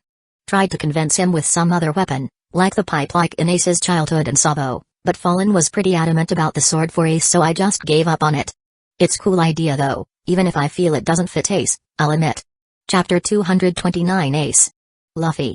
Both of their weapons met in the middle, coated in hockey, creating large sparks of red and black lightning as both of their eyes bled red. Shishishishi. Ha ha ha ha. Fire on one end and wind on the other and blew any nearby buildings in the nearby area. Fight me, Ace. If you can beat me I will let you in on a secret, said Luffy, his eyes turning sharp as a heavy pulsating aura suddenly exploded from him. It suddenly became difficult to breathe, as if the air thinned. But Ace knew that oh too well. Sure, it shouldn't be too hard, he said, pushing back with Inma. Ace's Conqueror's hockey burst open as both of their hockey clashed, sending wind and lightning everywhere. Around them, things were blown away. The sand behind them swirled, creating a small sandstorm, the coast's water turned turbulent, and the ground beneath them started to shake. Shishishi. This is fun, Luffy said in glee, jumping back with the nameless Naginata in hand. He placed the weapon on his back, as his fists took on a metallic color. Sure is, Ace agreed, sheathing his own sword as his own fists were covered in hockey and flames. Flame on. Gear first. Gear second. Luffy pumped his blood, kicking his body immediately into second gear, as his body increased in mass due to the first gear. Gamu Gamu no. The Straw Hat Pirate disappeared from his spot. Ace sensed Luffy's presence with his observation hockey. Flame commandment. He shouted as fire enveloped him. Ace turned around facing his brother with his own fist. Red Hawk. Fire fist. A large explosion of flame stretched around outwards, destroying anything that was near. Cracking the ground, and demolishing the surroundings. You can use flames? Ace asked, grinning. That's kind of cheating. Hey, you are just jealous, Luffy said, pulling back his hands and giving another punch which counters with his own. With that, both of the pirates' fists turned into a blur as they started punching one another. I can't believe I'm seeing this in this part of the Grand Line. I thought they said this only happens in the New World. An old pirate said, hiding behind some thrown rubble. I'm too old for this shit. First was Firestorm Ace and White Lady Kuina. Now the opponent changed to Straw Hat Luffy. The town would have been destroyed if the pirates hadn't changed locations. The heat wave from Firestorm Ace can be felt even from here. His opponent, Straw Hat Luffy, turned partially into a giant and hammered a coast cliff clean into the ocean with rapid punches of obsidian giant hands. Due to the flames, the night sky was constantly lit up as if there was a second sun on the ground. That's so cool. Chopper cheered, on top of Jin's head. The man-demon was in his full zone form and holding on to the ground for dear life, so that he wouldn't get thrown back. His tail was wrapped around White Fury, who was still fast asleep. Well, that's my captain, Jin said, grinning. Wow, they aren't holding back, huh? Zoro said, his body wrapped in bandages. There really are some monsters out there, Sanji said. Flames were his thing, but with what Ace and Luffy's fight were generating, even he was a bit shocked. It seems my brothers really do know how to put on a show, Sabo mused. Hey, speak for yourself, Sparky said, who was hanging off Sabo's shoulder. Nami nodded. Sparky is right, you know. Your fight in Little Garden caused the same amount of damage. Sabo just chuckled. The monkey had grown quite talkative after he got the ability to speak. Why is Luffy fighting with Ace? They're brothers, aren't they? Vivi asked in mortification. That's the exact reason why they are fighting, Sabo said flatly. Blame Grandpa Garp for instilling this bullshit way of greeting each other. I mean, No wonder all three of you got this strong, Kobe said in awe and admiration. I heard a rumor that Big Bro Jinbai and Ace fought for 5 whole days. Hechin said. On his shoulder was a small Momo, who was sweating a bit from the heat. Wow, really? Usopp said, there really are many people that are stronger than you'd think, huh? He had a backpack on, mainly the same backpack Sparky used. In there was going merry, shrunken down so that it could fit there. I can't wait to meet more strong people. Johnny said, pumping his fist up in the air. While Bartolomeo and Yosaku nodded vigorously. Fire pillar. A huge column of fire rose, with Ace at the center.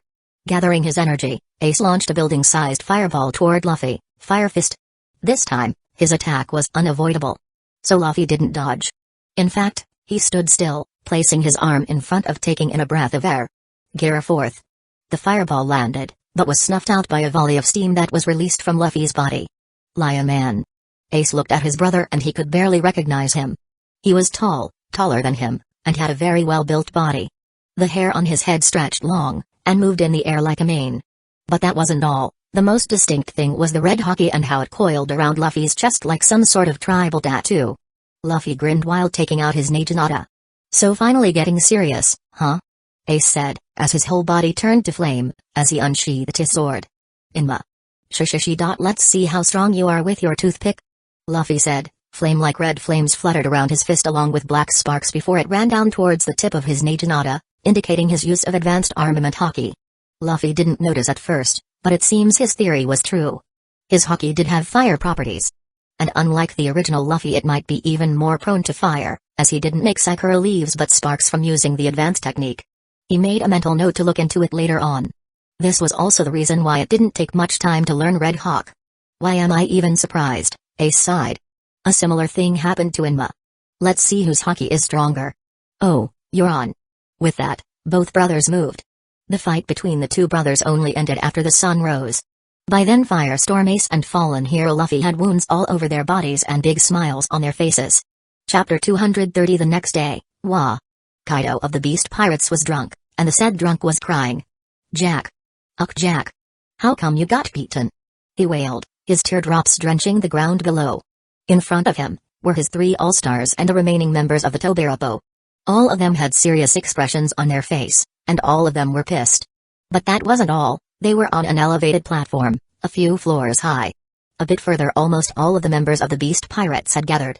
The army of Beast Pirates looked at their leader with fear and anticipation. Wah. Jack. Kaido cried, taking a swig from his jug of ale, I thought you were strong. And yet, you were beaten by some kids in the first half of the Grand Line?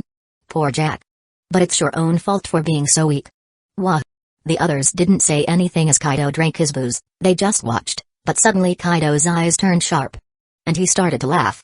Whirro. The Marines have Jack, right? Kaido asked to particularly no one, as a grin spread on his face. Then we will declare a war against them.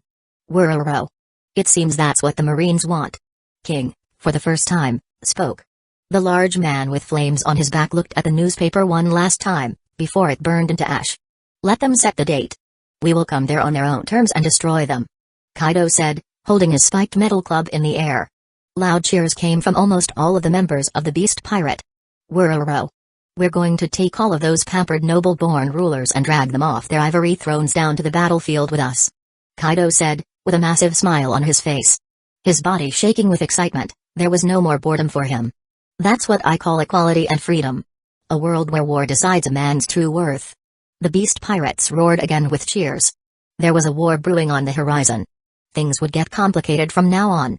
But the bloodthirsty pirates there were thrilled with the prospect for battle. While this was happening, no one noticed King moving away from his spot. On his hand was a transponder snail. If there was a war, he needed to prepare. A few moments later, Queen also excused himself going towards his lab. He had things to prepare as well. Don Quixote da Flamengo looked serious as he read a newspaper. He had a frown on his face before he ripped the newspaper with his strings. This was bad. Even before the newspaper was released, he knew what had happened. Virgo had called in the night before telling about what happened at the G3 base. And about Jack getting captured. He thought that the newspaper would keep this stuff under wraps. But it seemed the Marines had gotten bolder. A part of the ripped-off newspaper laid on the floor. And it had a few lines. Jack the Drought, one of the commanders of the Beast Pirates, got captured by the Marines. Vice Admiral Sinbad and fallen hero Luffy temporarily allied themselves to save the people of Nanamona Island, G3 base. It then showed the picture of Luffy and Sinbad standing side by side, all bloodied against Jack. It seems there's a war brewing, Doflamingo said, looking up. Before a smile dawned his face. Foo-fa-fu. Now which side to choose? Gorurura. Ace's brother did something amazing again. Gorurura, said a very large pirate taking a swig from his jug, before running his hand over his white beard. By his side a certain pineapple head grinned, that he did, he said, he's certainly the Grand Kid of Garp. Gorurura. A certain red-haired pirate smiled upon seeing the news. Bring in the booze. This calls for a party. Yeah. For Luffy. For Usopp. Let's party. Mama. The sea is about to get wild. The only female 4 emperors said, prepare my children, we will grab the world when we get the chance. Mama. Zahahaha. The world will burn. And a new age will rise, the old will fall, and the young will ascend. And I will be at the top. Around the world, similar reactions were happening.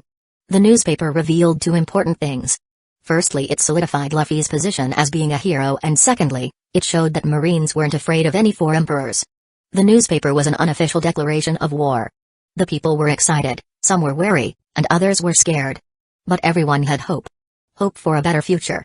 Straw Hat Luffy and Vice Admiral Sinbad had gotten much fame in the short news. And people were already looking up to them as heroes. The newspaper also revealed key players and what they did. Of course, it went into detail on how the Marines beat the Beast Pirates. But people were more interested in other things. Amongst them, there were pictures of pirate hunter Zoro and Blackleg Sanji beating down a former supernova. Hatchin of the Sea cutting down the Caribou pirates. Other members of the Straw Hats helping the civilians and helping them get to safety. There was even a picture of Jin and Kuina helping people in the first evacuation ship. In a picture, if one looked closely, they would also see a mink and the body of a snake. But among them, 2 of the Straw Hat pirates had gained quite the fame. A certain pink-haired pirate, along with a long-nosed sniper. Hero of the Navy port, Kobe. There was a picture of him helping the people. In the background a certain female marine was also shown cooperating. Sojking, Usopp. There were 2 pictures of him, one where he took out a group of pirates with his dual revolvers. Another one is where he is helping the civilians and carrying them out of the rubble. The Straw Hats pirates might have not gotten a new bounty. But their fame spread across the sea. And everyone was looking forward to them for what they might do in the future. Chapter 231 Ace and Luffy lay on the ground, their bodies covered in wounds. Their surroundings were only filled with destruction, broken and scorched ground. The rocky ground around them was in a mess, along with the sand. Around them were several large craters. Their fight had brought them quite far from the town area and into the desert. So several parts of the desert were now turned to glass, with large amounts of landmass scattered around. The desert was already lifeless, and yet the fight between 2 pirates had somehow made total destruction of it. Both of them were winded with smiles on their faces. Hey, takes you back, doesn't it? Ace said, laughing, you have gotten strong, Luffy. But I'm still better. You only won this time. Luffy said, not minding. But remember, I'm still a new pirate, and yet I almost had you. Sure, keep telling yourself that. Ace said, laughing. In truth, Ace was still stronger than Luffy, and yet the strength difference wasn't as great as Ace assumed. After fighting Jack just a day ago, Luffy had gained quite a good amount of strength. In particular, his mastery over Haki, that is why even Ace had a bit of a hard time against him. Ace could tell that his brother was already around a division commander level. Which was saying something for a kid that just started his journey into the Grand Line. Ace wondered what kind of brutal training their gramps gave him. But then again Ace remembered Garp's words. It was almost a year back, he was in the New World with some of the members of the Whitebeard Pirates when Garp and the Marine showed up. Ace had to distract the old man while his other crewmate escaped. Garp then told Ace about how much Luffy changed after he was gone and how good of a Marine he would be. He also added that Luffy was taking his training very seriously. Of course, Luffy hadn't become a Marine, but still, he was far stronger than he expected. Gramps wasn't lying, it seemed. Ace thought, a small smile on his face, you truly changed, little bro. I might need to up my training.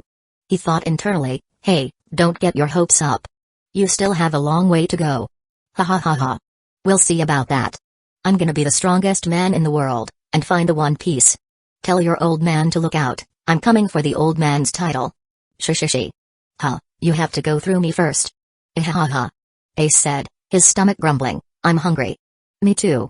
While Luffy and Ace were lying down, a good number of people gathered. There were at least 100 of them.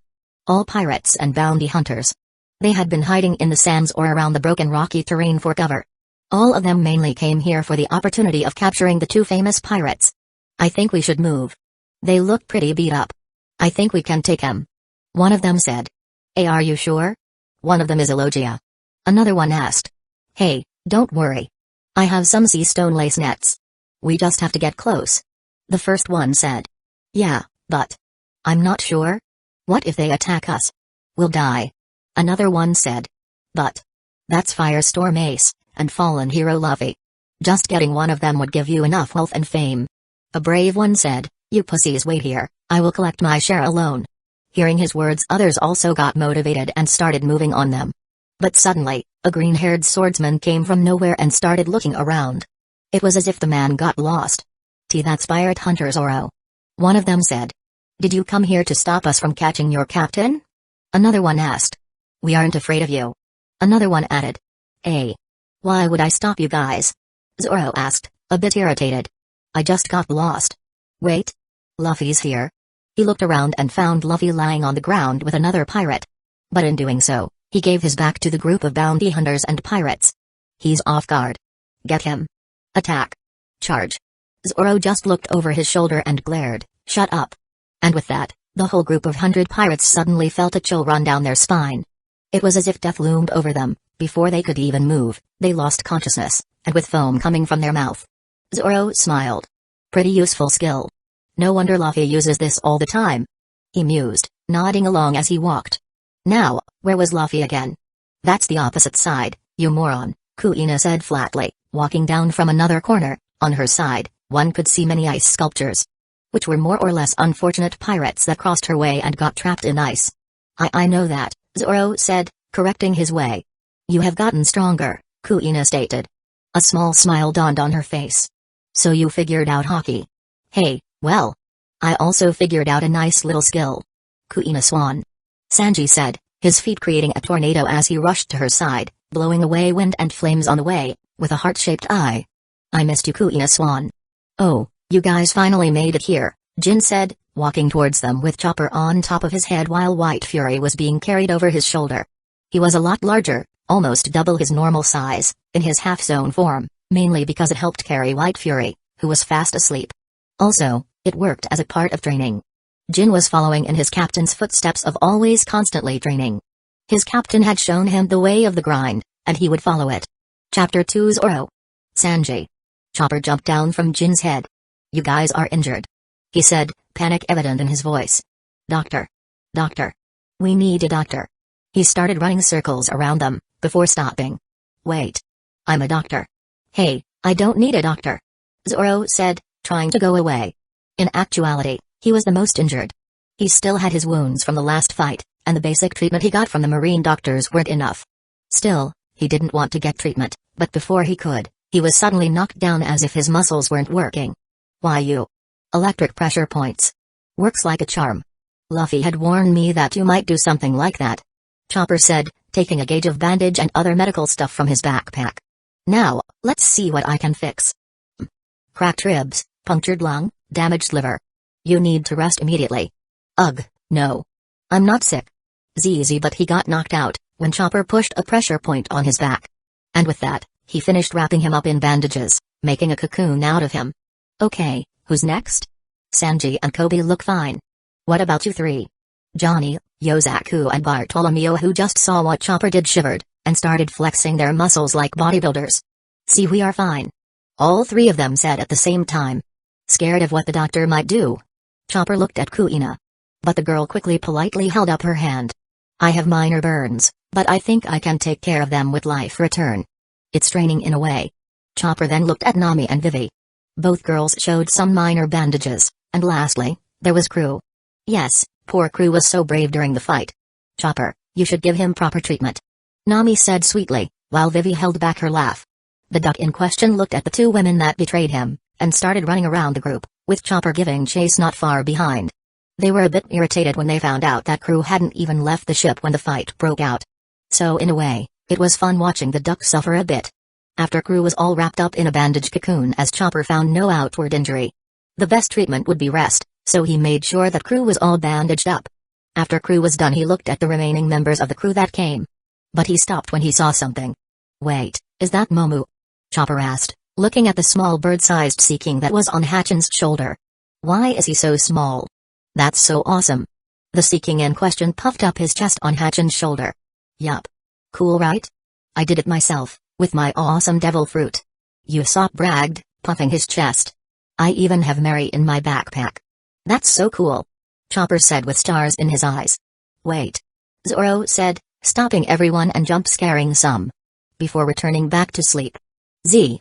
Really, mushhead? Sanji grumbled, while others laughed a bit. Huh, you wanna fight shitty cook? Zoro said, still in his sleep. Z. Why you? But Chopper held him back. No. You can't, Sanji, he's sleeping. All of them laughed at their antics. Wait, is that a tanuki? Asked Bon Clay, still in his sea stone cuffs. I'm a reindeer mink. You jerk. You really are foolish. Mr. Number 2. Mr. Number 3 said, pushing back his glass. That is the reason why you are still in your cuffs. He said as if he knew what a mink was. When in actuality he didn't.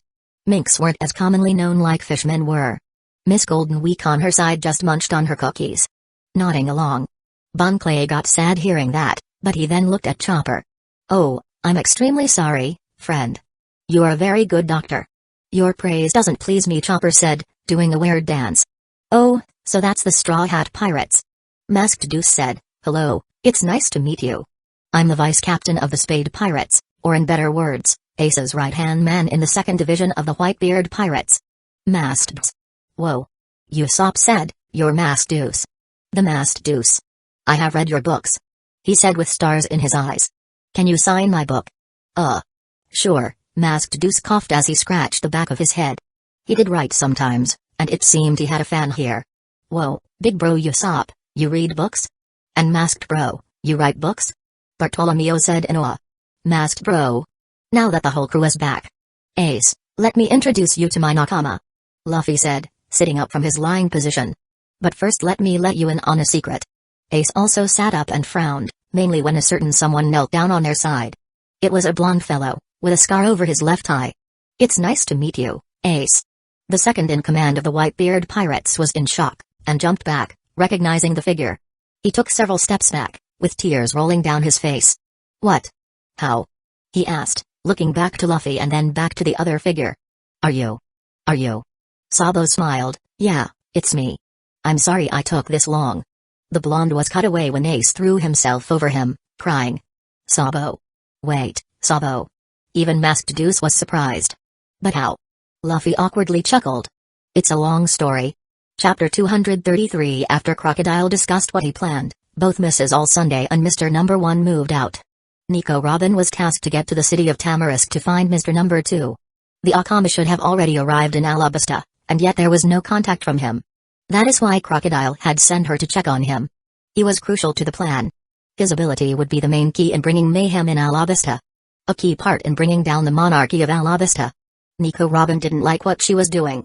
Especially since compared to the other royals she had seen in other countries, the Alabasta royal family was of a better kind. The king of the country, Cobra, actually cared about his people. Which was quite different from the other royalty she knew about. In her 28 years of life, Robin had to shift from one island to another, not staying in one place or one crew for no longer than 3 years. A good way to stay off the radar of the world government. And compared to the other islands and their ruling power, the Nefertari royal family was of a better kind. And yet she was helping a pirate take over the country all for her own benefit. A sad smile dawned on her face. She always used the excuse that, if she wasn't doing it, someone else would. Still, she didn't like doing the dirty work. Due to her circumstances, she had to cheat, kill and betray just to survive. Still, taking down the royalty of a country that was actually good towards its people was something that even she was reluctant to do.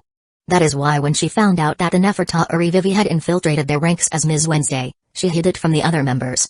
And even led the girl to find out that Mr. Zero was actually the warlord, Sir Crocodile. She was hoping that the girl would use her royalty to her advantage and inform the Marines. That was why she tried to even push Straw Hats into going to Non-Monai Island, G3 base. But it didn't seem to be working out. Still, she didn't care that much. Her partnership with Crocodile had been over 4 years. And she was planning to end it.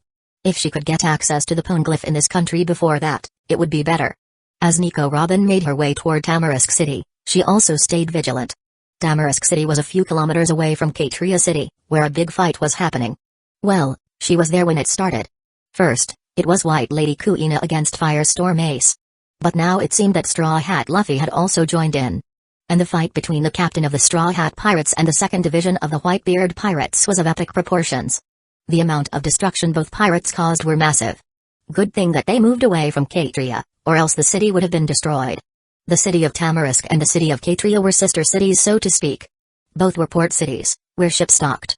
In the city of Tamarisk, mostly navy and legal merchant ships docked, mainly used by the kingdom for its duties. While on the other hand in the city of Katria, only the lawless pirates came. It was, in a good way, to separate pirates from the main line. With so many new pirates coming to the Grand Line, stopping all of them would be impossible, so this kind of system was quite common. It ensured that the chaos was contained.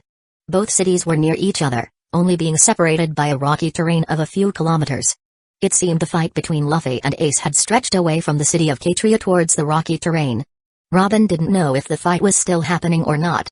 The constant noise from the fight was not heard. Previously the night before, the fight between Ace and Kuina had gathered quite a lot of attention. It got even more intense when the Straw Hat Captain joined in. Pillars of flames, and sounds of explosions became a common occurrence throughout the night. Robin hadn't seen that kind of fight before. But from what she heard, only New World-level pirates were capable of this type of destruction. She was quite impressed that the so-called heroic pirate even fought against Ace. Nico Robin wondered who won. But the question was obvious: Ace was the more experienced pirate, a commander of the four emperors. Luffy wouldn't be able to beat him. Even with all of the newspapers hyping up his deeds done at Nanamonai Island, G3 base, she was still skeptical about the boy. If the fight was between Crocodile and Luffy, she would bet on the latter. Over the 4 years while she worked, she had gotten quite close to the Sand Logia user. While Crocodile's ability to control sand was very powerful here on Alabasta, she doubted Crocodile could win against Luffy, not even mentioning Ace. Luffy was exceptionally strong for a new pirate. Some newspapers claimed that he was related to the marine hero. She doubted the newspapers as oftentimes it showed false news. Still, something about that boy was just different. Chapter 234. As she made her way to the city of Tamarisk, trying to find Mr. Number 2. She had finally spotted him. And he wasn't alone either. There was also Mr. Number 3 and Miss Golden Week, along with the Straw Hat Pirates. This complicated things. It seemed Mr. Number 2 was captured, and maybe the same could be said for Mr. Number 3 and Miss Golden Week. Even though they didn't have cuffs, the crew seemed a bit wary of them. She also was quite surprised as to how the Straw Hats got to the island so fast, before remembering that they had a Sea King to pull the ship. If this was any other time, she would have called Crocodile to give him the update. But she held off. With the Straw Hats having Mr. Number 2 captured, almost 80% of Crocodile's plan was foiled. And that wasn't all either. The newspaper this morning showed how Straw Hat Luffy was seen working alongside a Vice Admiral. Both of them working together to take out a commander of the Beast Pirates. And with how casually the crew was here in Alabasta, it seemed that maybe Luffy had some favors in with the Marines. Well, it was speculated that Luffy was the grandson of the marine hero Garp. If that was the case, Robin wondered if the Marines already knew about Crocodile, and his plans to take over Alabasta. Well, if that was the case, then letting Vivi in on Mr. Zero's little secret was a good idea after all. Robin had spotted Vivi along with the Straw Hats, laughing and smiling as they made their way to where their captain might be. If that was the case, then it complicated things. Even more so when she spotted Masked Deuce, famously known as Ace's right-hand man, being friendly with them.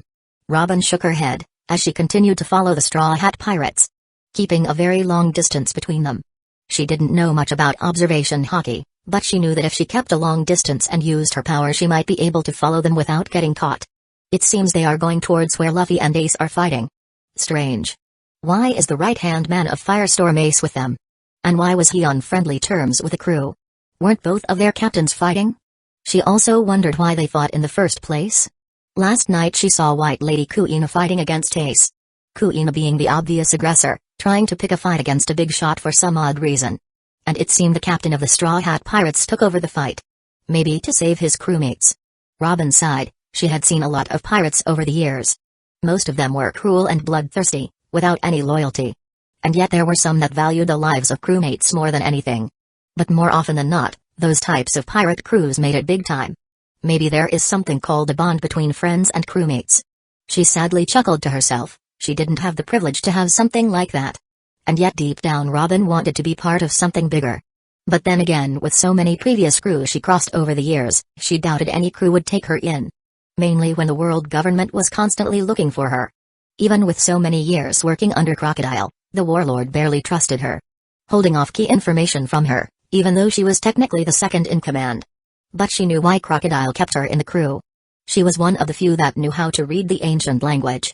A threat to the world government. And the warlord wanted to use that. She was just another tool in his arsenal, so to speak. Well, the feeling was mutual. He only saw her as a tool, nothing else. So if that was the case, she would return the favor. Crocodile is already on the losing side. Robin thought. It's better to switch sides now, rather than later. It seemed Crocodile was fighting a losing battle now. And even though she wanted to read the poneglyph that was located in Alabasta, with Crocodile it wouldn't be possible. But if she played her cards right, maybe with the Straw Hats, she could do something. Crocodile wanted the location of one of the ancient weapons. But even if she found it after reading the poneglyph, she would keep it to herself. Mr. Number 1 was sent to Katria City to stir up some trouble between the rebel army and the Royal Knights. Yes, she could use that. Or she could also take the Straw Hat Pirates directly to Crocodile. Crocodile was powerful, but she knew his weakness, maybe she could use that as well. Information was power. She could use that to her advantage and switch sides. But let's not be hasty. I have to see what they are up to first. That was why Nico Robin started to follow the Straw Hats as they went out of the city towards the probable location of Straw Hat Luffy and Firestorm Ace. And when she got there, she was quite shocked. The whole rocky terrain was messed up, scorched, and broken with multiple craters. A good part of the desert had turned into glass. Smoke was still coming out of them. And in the middle of it was Luffy and Ace. The rest of the Straw Hats and the others in the group finally found them. And all of them seemed to be on friendly terms. Then why were they fighting just a few hours ago? She needed to find out. Even though it was a risk, as she was found out previously by one of Ace's crewmates, she wanted to know what the Straw Hat Pirates were talking about. So she used her powers within a safe distance. Using her powers to bloom an eye and an ear somewhere nearby, close enough to gather intel, far enough to not get noticed. And what she found out really surprised her. It seemed Straw Hat Luffy and Firestorm Ace were actually brothers. But that's not all. Sabo, the one usually wearing the plague mask on his face, was also their brother. From what she could gather, it seemed that all three of them were very close. And Sabo, when younger, got separated from them. Due to an incident with a celestial dragon. Ah, world nobles, the root of all problems. She mused, it seems I'm not the only one that lost her family to those bastards.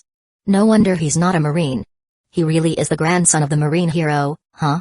But then again, Luffy hadn't lost his brother or any of his friends or family to the world government. She did. In a way she felt glad for Luffy, but at the same time she also felt a bit of jealousy towards the Straw Hat boy. Other than that, Robin found the whole thing quite wholesome in a way. A family reuniting. Even though based on how the three brothers talked, they might not be blood-related. But some bonds were just thicker than blood.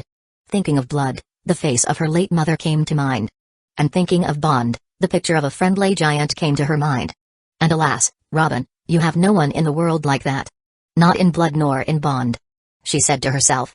Thinking over the last known family that died on that island. She was always alone in the world, it seemed. She looked at Luffy using his powers. At least someone found his lost family in this cruel world. Any sense of jealousy she had vanished when she saw the boy smile. There was something in that smile that made her feel happy. A lone tear ran down her cheek, she wiped it using her hand. Luckily a tissue was handed over to her. Thank you, Robin said, taking the tissue and wiping her tears. You're welcome, mademoiselle. But then Robin blinked and quickly looked to her side where the cook of the Straw Hat Pirates was standing there with a red rose in his hands. I usually hand over the flower first. But I didn't think it would have been appropriate. Still, I hope you accept my flower.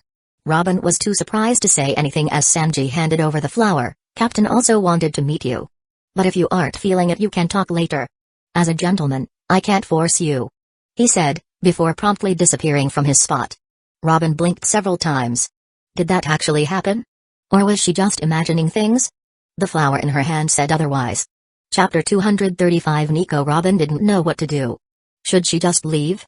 She was found out by one of the Straw Hats, and yet it seemed that the blonde cook had no intention of revealing her to them. She bit her lips as Sanji's earlier words rang in her head. It was a gamble, but considering what her other option was with all things she learned, going back to Crocodile would be foolish. Just leaving the island to find another crew to hitch a ride on for a few years, she was willing to take the risk. So she walked forward, toward the rest of the Straw Hats.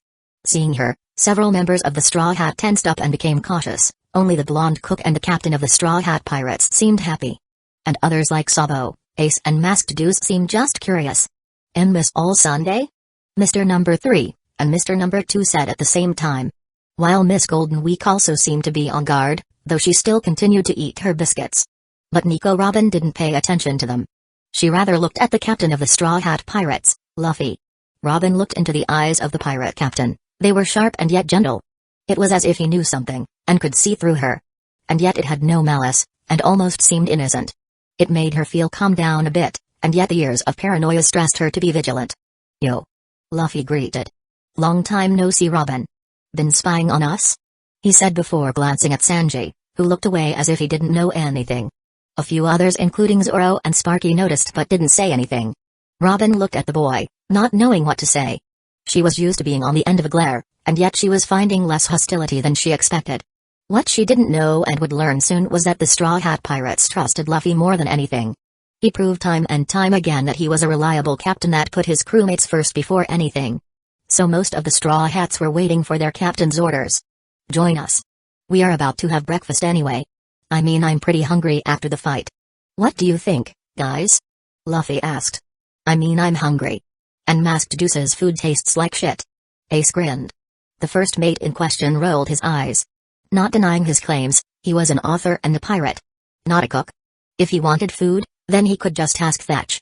But quickly Deuce's mood turned sour as he remembered why they came here in the first place. He quickly shook his head. Now wasn't the time to think about this. "Yeah, well, Sparky isn't a good cook either. But Sanji's food is quite good, you will love it," Luffy said. "Well, he's one of the best cooks I have ever met," Sabo said honestly, "so, I think it would be cool to have breakfast here. Nico Robin, why don't you join us?" he said, only now remembering he had yet to report to his boss about the girl. But it could wait a few hours, it wouldn't be that important. Food on the other hand. "You guys can't be serious," Vivi said, glaring daggers at Robin. "She's one of the reasons why my country is like this." Luffy nodded. "Yes, dear. But I'm sure if we feed her a good breakfast, she will switch to our side. I mean, I'm always more open to stuff when I'm full." "Indeed." Ace nodded. "Indeed." Sabo agreed. "Oh god, there's 3 of them now." Nami rubbed her head, not really trusting Robin. But she trusted Luffy, he always had a plan for something, so for now she would trust him. Also pointing a finger at Nico Robin would be a bit hypocritical since 3 other Baroque Works members were already journeying with them. Not to mention even Vivi had tried to kill or at least tried to harm them, when they first met. "You guys can't be serious," Vivi said, looking at Nico Robin. "Why should I ever trust you?" "You don't need to," Robin said, "but answer me this. Why do you think I purposefully let you follow me, to find out about the secret identity of Mr. Zero? Ever question why I did that? So what, you want me to believe that you wanted to double-cross Crocodile from the start? That's why you let me follow you?" "Yes," Robin said genuinely. Vivi opened her mouth and closed. Well, she was making sense. She could have killed her several times, and yet she didn't. But why? "Well, I wanted you to report him to the Marines. He might be a warlord, but you are royalty. I'm sure some of them would believe your words rather than that of a pirate's." I don't know what to say. See, Robin isn't bad." "Well, at least not all bad," Luffy said from the side. The woman in question smiled. "Well, Ms. Wednesday, I'm sure I can help you with what Sir Crocodile is planning. I hope that would help in clearing out the situation of your country." Vivi bit her lips. "But that wouldn't fix things. And what do you even know anyway?" "I know that Mr. Number 1 is trying to kill the leader of the Revolutionary Army. Koza. I don't presume you know him?" Robin was taking a gamble here. She knew that the rebel army leader was once friends with the princess, but it was not confirmed intel. But seeing how pale Vivi went, it seemed her info was right. "I know a way to stop him." Of course, Robin was lying here. Crocodile only sent Mr. Number 1 to kill some lower-rank rebel army members to stir up some trouble. Killing the leader would bring way too much trouble. But Vivi didn't know that. And it wasn't a complete lie either, since Crocodile always held back his plans from her. So he could just call up Mr. Number 1 and do some last-minute adjustments. "So, you're gonna switch sides?" Kobe asked, tilting his head, "Just like that?" "Huh, like ever captain would accept it?" Johnny said, frowning at her. While Yozaku nodded. Chapter 236. Robin tensed up, before Luffy spoke. "Say Robin." The girl looked up at the younger boy. Wanna join the crew? He finished. Hearing it, Ace and Sabo just laughed, while others facepalmed themselves and groaned. Masked Deuce was amused because he expected something like this, especially from the brother of Ace. Robin didn't know if he was joking or not. She went into other details. Honestly, you can blame me for what I did. But at the end of the day, I don't like to stay on the losing side.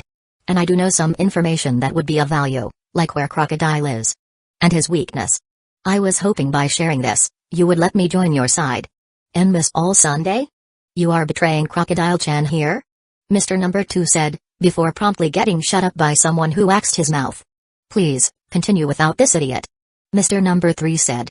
Oh, did I mention that he was planning to use a bomb to blow up the capital?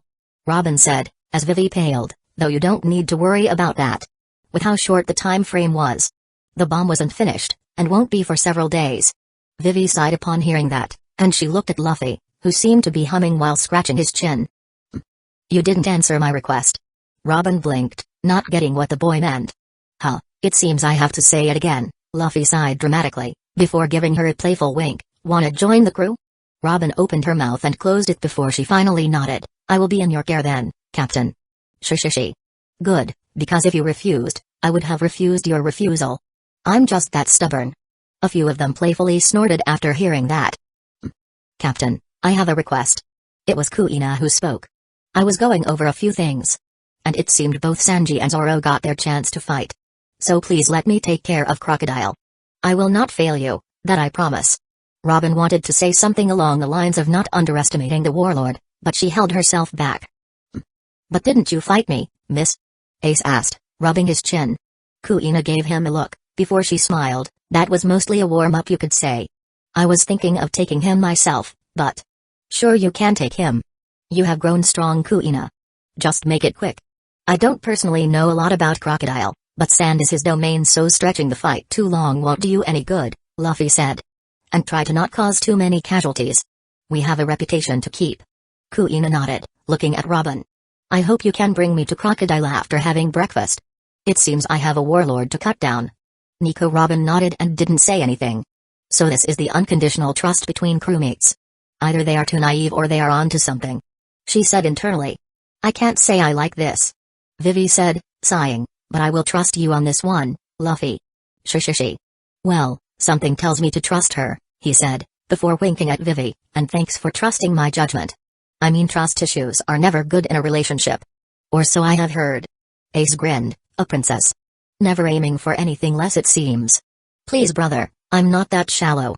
I only look for beauty when choosing my future wives. I mean, just look at Nami. And now Ace became confused, as he looked at Sabo. The blonde in question patted his shoulder. It will take time, but you will get it eventually. Nami just rolled her eyes. But she did wonder what type of girl Luffy was into. She and Vivi weren't very different, and yet he was gunning for both. But then she shrugged, she didn't care that much, as long as he ended up choosing her, of course. Vivi was having similar thoughts, before she shook her head. Now wasn't the time for that. Vivi huffed, glancing at Robin one last time. She could trust Luffy. Fine. But remember, I will be keeping my eyes on you. Great. Now, let's party. Sanji, cook us a feast. We have a new crew member. Welcome to the crew, Robin. Sanji said, I will cook something special for you. Usopp, bring out the Mary. I have to take out the food. Here? Usopp asked. But we are in the middle of a desert. Sure, food in the open desert should be quite fun, Luffy said. I mean, we have to show off a bit in front of our new crewmate. Yes, Usopp, bring it out. Jin nodded. We have to show off in front of our new crewmate. Kobe looked at him, and wanted to ask a few questions. But the pink-haired pirate shook his head. Jin was always the loyal one. Bring out the ship. What ship? Robin asked, befuddled, not getting what the others meant. Hey, you'll love it, Bartolomeo said. Prepare to be surprised. Johnny started. And be blown away by amazement. Yosaku finished. Usopp puffed up his chest a bit, before taking out a cloth from his bag and throwing it in front, covering the view for just a second. As if he was showing a magic trick. And with that, suddenly a large ship appeared out of nowhere, in the middle of the desert. Usopp touched the ship. Mary, meet our newest crewmate, Nico Robin. She'll be joining us on the journey. Robin wasn't much of a person of reactions, but even she was surprised. It was only then she noticed a small sea king perched on the shoulder of Hatchin. It seemed the crew had a lot of surprises. She chuckled wearily. What did I get myself into? Shishishi. First let me introduce you to all of the crew, the captain said, then let's party. Chapter 237 The Going Merry was parked in the middle of the desert. The small ship was mostly used as a shed, where a small camp was set up. A small party was being held due to a new member joining the crew. With most of them having fun down in the camp, Luffy had invited Ace and Sabo to the navigation room to hold a small meeting. It's not that he wanted to withhold information from his crewmates. But they were brothers, and some things were better said behind closed doors. Though Luffy did know that the newest member of the crew was snooping in. So did his brothers, but all three of them ignored it. If Luffy didn't point it out, they wouldn't either. I still can't believe that you are actually planning to become a warlord, Ace said, leaning back on his chair, and looking at Luffy. Working for the world government. I never saw that happening. He lightly chuckled. I was offered the same position a few years back, you know. But I had declined. So it's just surprising that you are aiming for that spot. Yup, even though some of my memories are still a bit hazy. I wouldn't have imagined Luffy turning out like this. Sabo said, chuckling. It's like he's a completely different person. Luffy laughed, but for a different reason. Shishishi. A new person, Luffy corrected with a chuckle. Sometimes it's better to just laugh at things rather than explain stuff. And he didn't plan to anyway. The world government might be corrupt, but they are the system for now. So it would be better if I joined their side. This way I can gain many benefits from them. And well, you know, grow in strength and influence. Before sticking a Naginata into their corrupt ass. Ace chuckled. I can't say I agree with this one, but you do you, bro. I actually see it as a good thing that he's joining the warlords, using his head for once. Sabo said, earning an eye roll from Ace. Of course, you would say that. You were always the planner, Ace said, a fond expression on his face. But you. Luffy doing it seems a bit odd. Well, I still plan on becoming the Pirate King if that's what you guys are worried about. And being a warlord has its perks. If I didn't have any plans, I wouldn't have minded allying with the Whitebeards. Ace blinked. Really? Well, we would have loved to have you, as a crew member or as an ally. He said, but what do you mean you can't join our crew? You can still leave the warlord idea and join us. We are the strongest 4 emperors crew after all. He said the last words with pride. Luffy nodded. I don't doubt it. And if Whitebeard agrees, we can be unofficial allies. You know, like Jinbe. Hey, how do you even know that? Ace blinked. Luffy deadpanned. One of my crewmates used to be in the same crew as him, remember? The 6-armed fishman, Hachin, the one that makes takoyaki. Oh, the takoyaki guy. Ace nodded, finally recognizing him. So you want to be an unofficial ally? Good idea, I suppose. Luffy nodded. Yes, if there's any help that's needed, the Whitebeard pirates can call us. But on the front, you guys can't claim me as an ally. He didn't know how strong Shanks was, but he didn't lose his arm in this world, so his strength wouldn't be any less either. There was even some news of Mihawk having a yearly duel with Akagami. Having his help would have made things easy. But he knew he couldn't just ask for an alliance when it comes to Red Hair Shanks. Sure, he could call the 4 emperors at any time, he did have his number. But unless he proved himself, it would be stupid to ask for an alliance. Whitebeard on the other hand, he could just ask Ace for it. That was also the reason why he showed off his strength to his brother. Whitebeard had most of the islands under him in the New World, having more allies than any other 4 emperors. His only weakness was his old age, and his declining health. I need a position among the warlords for several reasons. Luffy thought, it would be the best way to gain the attention of other warlords. I need to at least recruit Jinbe in my crew, and if possible Hancock as well. The Marines would have a war against the Beast Pirates, so he was sure Jinbe wouldn't resign from his position as a warlord. So it would be a good way to get him as an ally that way. Sabo was also curious about this matter. Luffy was very open about helping the Revolutionary Army, and him joining as a warlord would be good. As that might give them some more inside information besides Kuma. Internally he smiled, it seems Luffy had grown up. You see, as a warlord I can mainly gain access to a lot of freedom. Mainly from the Marines.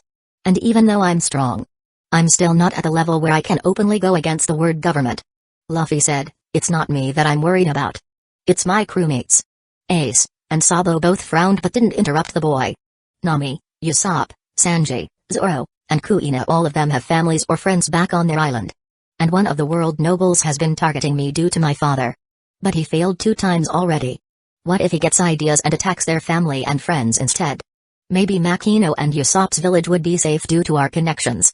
But what about the others? Luffy had tortured the Cypher Paul agents who tried to blow up their ship back on Drum Island. The Cypher Paul agents talked like a duck, spilling every single thing he knew. Even though the information he had was already known, it wasn't that much. He did tell him who the attacker was though. Saint Kamael, the bastard that was after him. Luffy continued, other than the bastard known as Saint Kamael. It seems that the other world nobles don't care about me. The 5 elders don't care either. My first bounty was too sudden and done by the Saint Kamael. That bastard is really out to get me. So if I become a warlord, that specific celestial dragon would have to stop attacking me. Or at least be more sneaky about it. Maybe I can face his attackers and assassin head-on. But my crewmates can't. And I already did gain quite a good rep as a hero. So why not use it?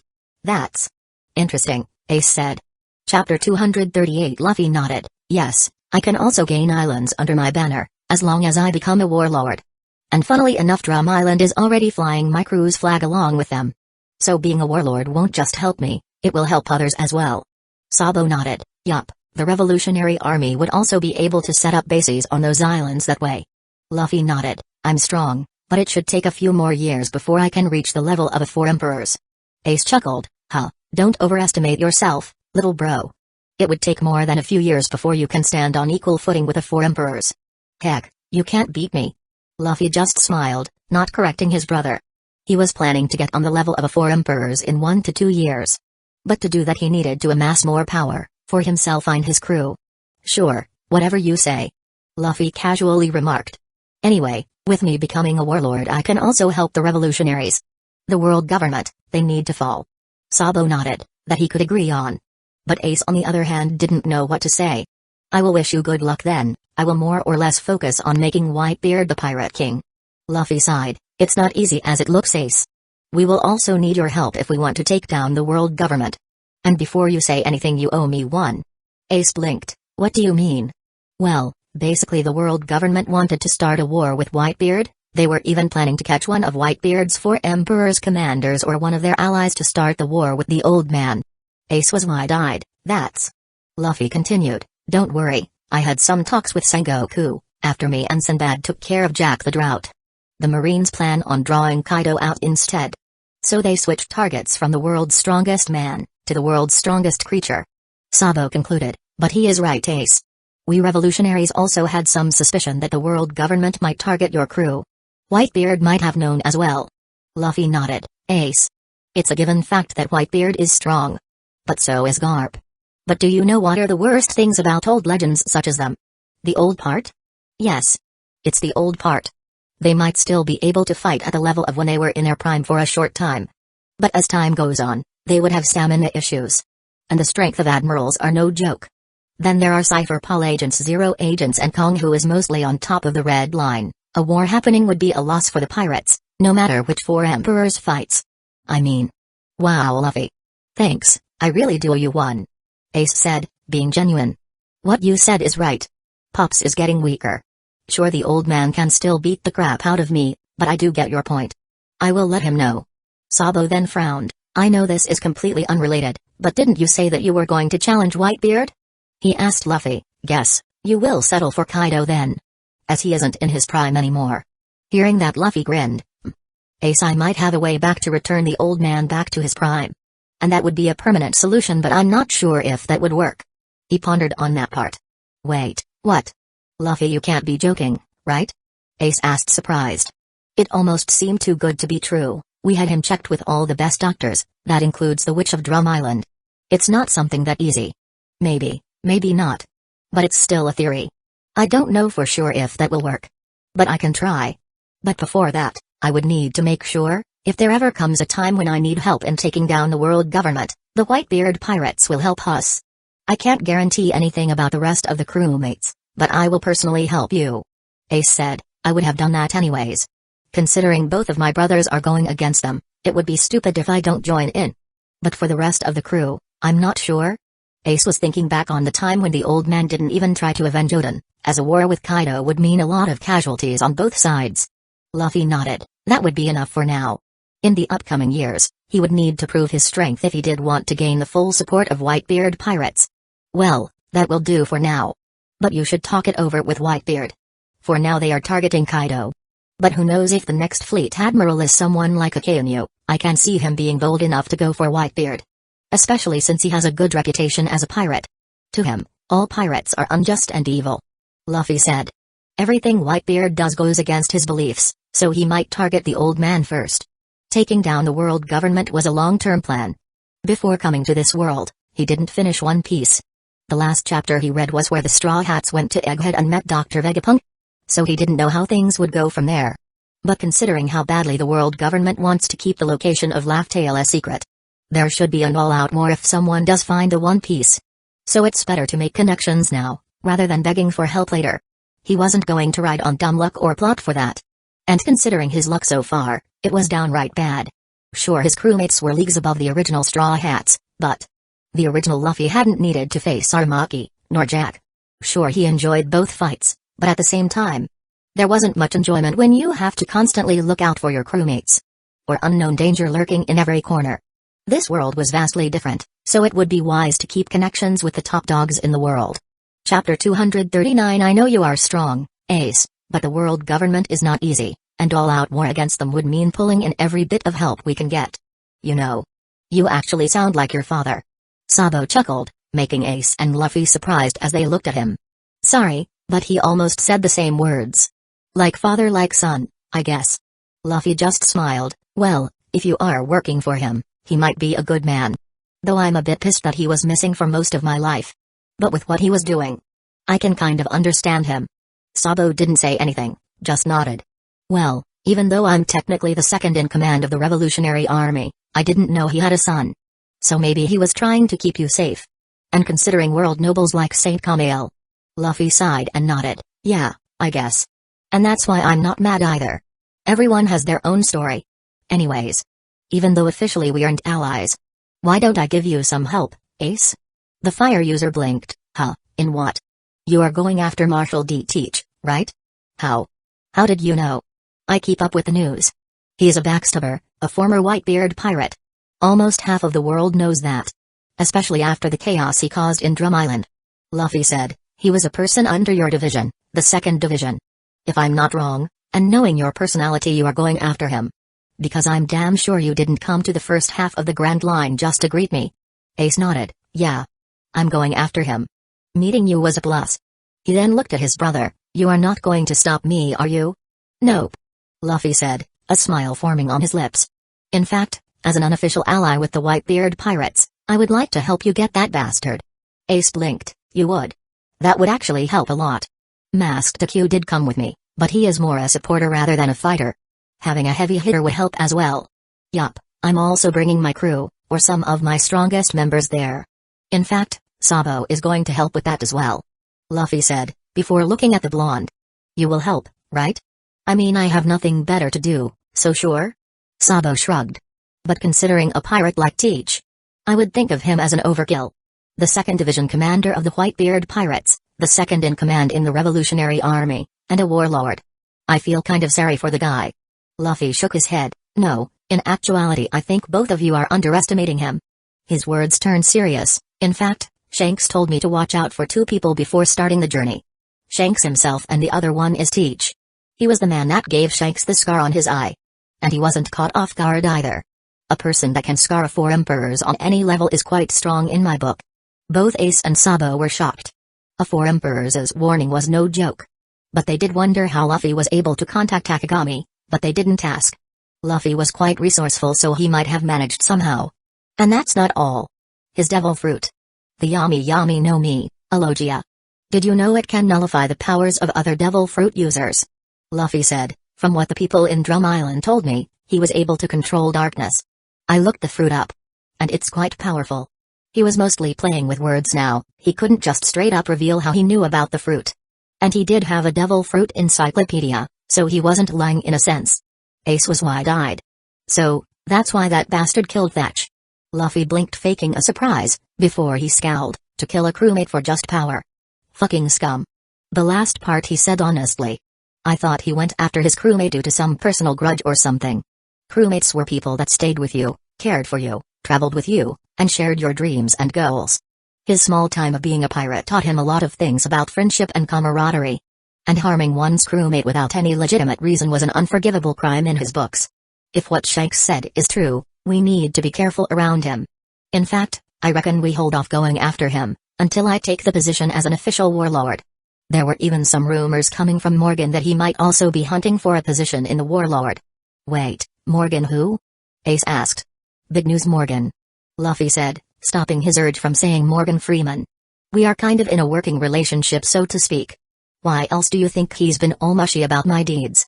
He wanted a hero to sell more newspapers, and I needed a man that had all the news. Well, you get the idea. That's actually quite smart. Hey. Ace said, chuckling, who are you? And what have you done with my foolish little brother? Luffy just rolled his eyes and pouted. Stop trying to copy Uchiha. It just feels weird. Huh, I don't know who it is. But considering the comparison, I'm sure he was a good brother. Luffy smiled, in a way. But unfortunately, he met a tragic end. Funny, since I'm trying to keep you from meeting a tragic end. Hey, I can take on anyone, Ace said, throwing light punches in the air like a boxer. With Inma and my fire by my side, I'm unbeatable. He pouted. Sure you are. Luffy rolled his eyes before all three brothers laughed. Chapter 240. In the camp there was a party going on, and even though the party was mainly held for Nico Robin, the said girl felt isolated in her own way. But Robin was surprised, most of the pirates, except for Vivi and a few others, accepted her into the crew. Something about foes turning into allies was a bit common for the Straw Hat Pirates it seemed. But then again Jin and Hatchin were great examples, so others weren't too wary of her. If the captain decided her fit for the crew, they would trust him. Questioning the captain's decisions was not something common in the Straw Hat Pirates. It wasn't her either, the rest of the Baroque Works agents were also enjoying the occasion. Heck, even Mr. Number 2 was dancing around Sanji, pissing the cook off in his own way. Mr. Number 3 and Miss Golden Week were also enjoying their part to the fullest by eating every item on the menu. Though who could blame them, the food Sanji made was one of a kind. Even within all her life Robin rarely ate that kind of food. Heck, with how much she struggled with getting food in her earlier life, she would have joined the crew just for that. It seemed the cook had more skills than he let on. Robin sighed remembering the earlier parts of her life. Living off scraps, stealing just for one meal. And now here she was enjoying a banquet full of food. These are the few moments in the world she was grateful for. Though the former Baroque agent still had her guard up. A force of habit, trusting someone never did her no good. Either they died or they tried to kill her. Even though Robin enjoyed the food, she shied away from eating too much, not when she was getting constantly glared at by Vivi. That, however, didn't stop a certain cook from appearing right in front of her with a cup full of chocolate ice cream. Ah, mademoiselle. A plate full of love just for you. He said politely, serving her food. Robin wondered where he even got ice in the middle of the desert. The temperature of Alabasta was so high that even ice in the fridge melted down. But she didn't question it, just accepted the plate of dessert. Sanji flashed a smile, before coughing, and saying in a low voice, I might get in trouble for saying this. But please don't mind Vivi. She's very kind once she opens up. With that Sanji moved, spinning around, noodling his way to Vivi, who was glaring at him. Vivi Swan, can I get you anything? The girl pouted and looked away, making Sanji dreadful as he fell to the floor, without any blood. Pale and dead as a corpse. Ugh. Sanji. What happened? Doctor. Doctor. We need a doctor. The reindeer Mink started running around the pale cook, who was on the floor. Don't worry, I can help Sanji. Suddenly a wild Akama appeared right beside the cook, picking him up gently. Bon Clay still had his cuffs on, but it didn't stop him from his antics. My healing kiss has never failed my allies. With that Bon Clay stretched out his lips trying to smooch Sanji, who at the last moment kicked the Akama right in the face, with a dreadful expression. Nightmare. Sanji said, before blinking and figuring out that it wasn't a dream. He stood up looking quite pissed at the Akama. Bon Clay in question stood up not minding the kick at all, seemingly taking little damage. See? He said as a matter of fact. Chopper had stars in his eyes with a no expression. You healed Sanji. Wow. The world truly is big. No, it's not. Sanji said as he started running after Bon Clay. Get back here, you shithead.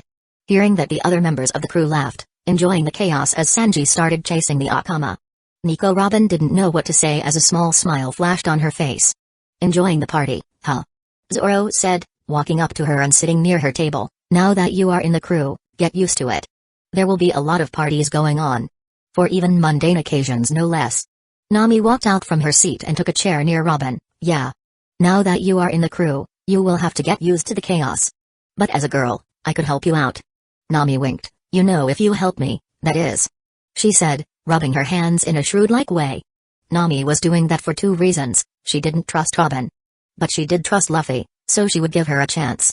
But at the same time, getting close to her would make it easy to find any underlying schemes. "What do you want, which?" Zoro asked, with an amused expression earning Nami's anger. "Shut it, mushhead," Nami said, before looking at Robin and batting her eyelashes innocently. "Don't trust the swordsman, I mean you no harm. But I have heard you were the second in command in Baroque works." Robin nodded, curious about where this was going. But she nodded. "So, can you help the little Almi out?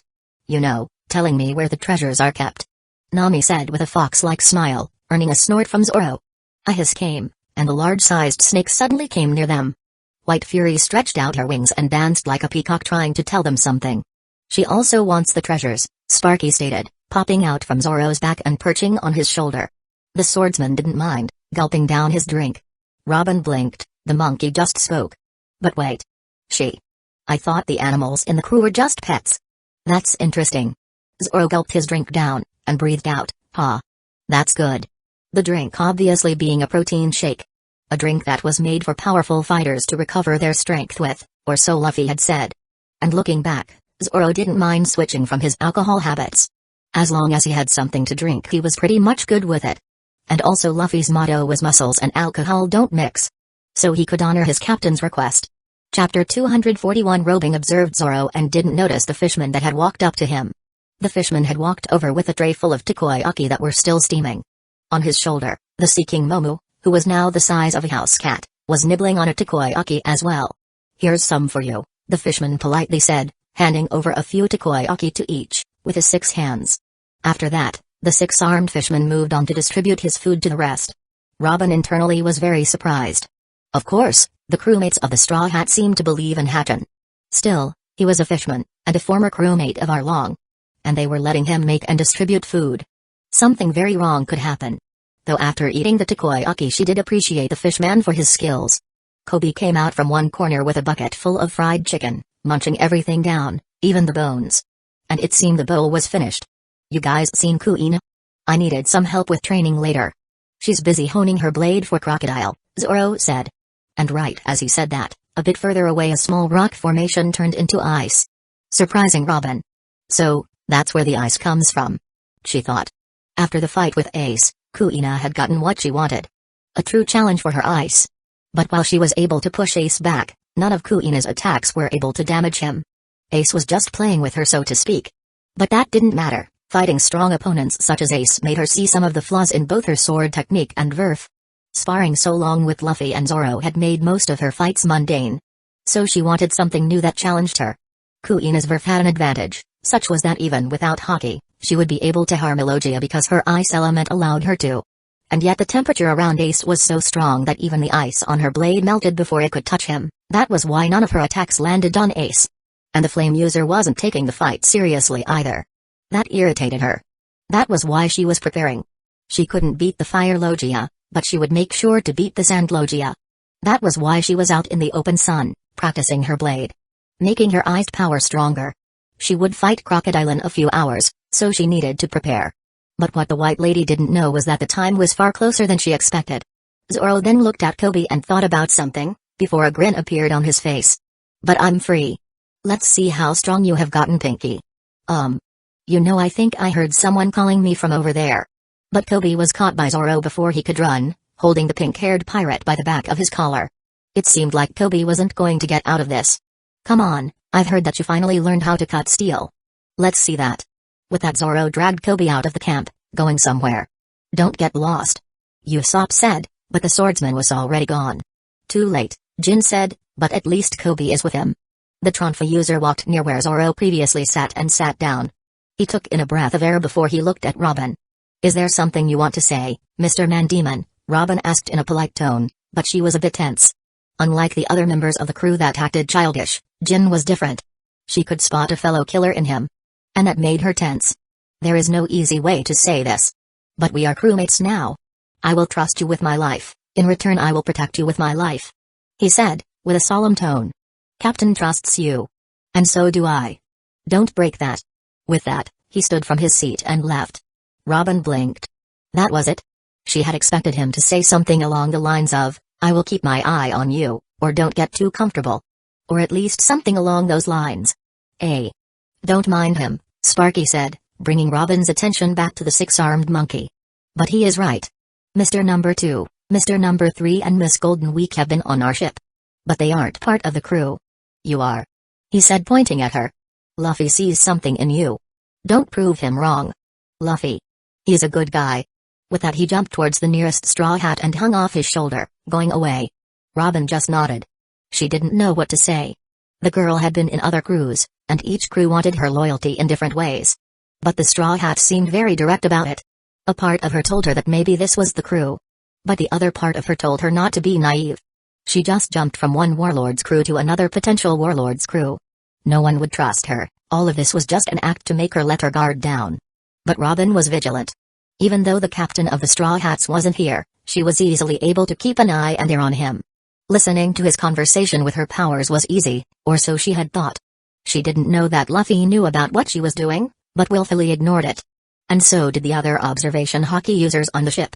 Heck, even Masked Q could easily detect her power usage, but didn't say anything. Robin was listening into the conversation the three brothers were having. And she was quite surprised from what she heard. Planning to take down the world government, working along with the revolutionaries, and Whitebeard pirates.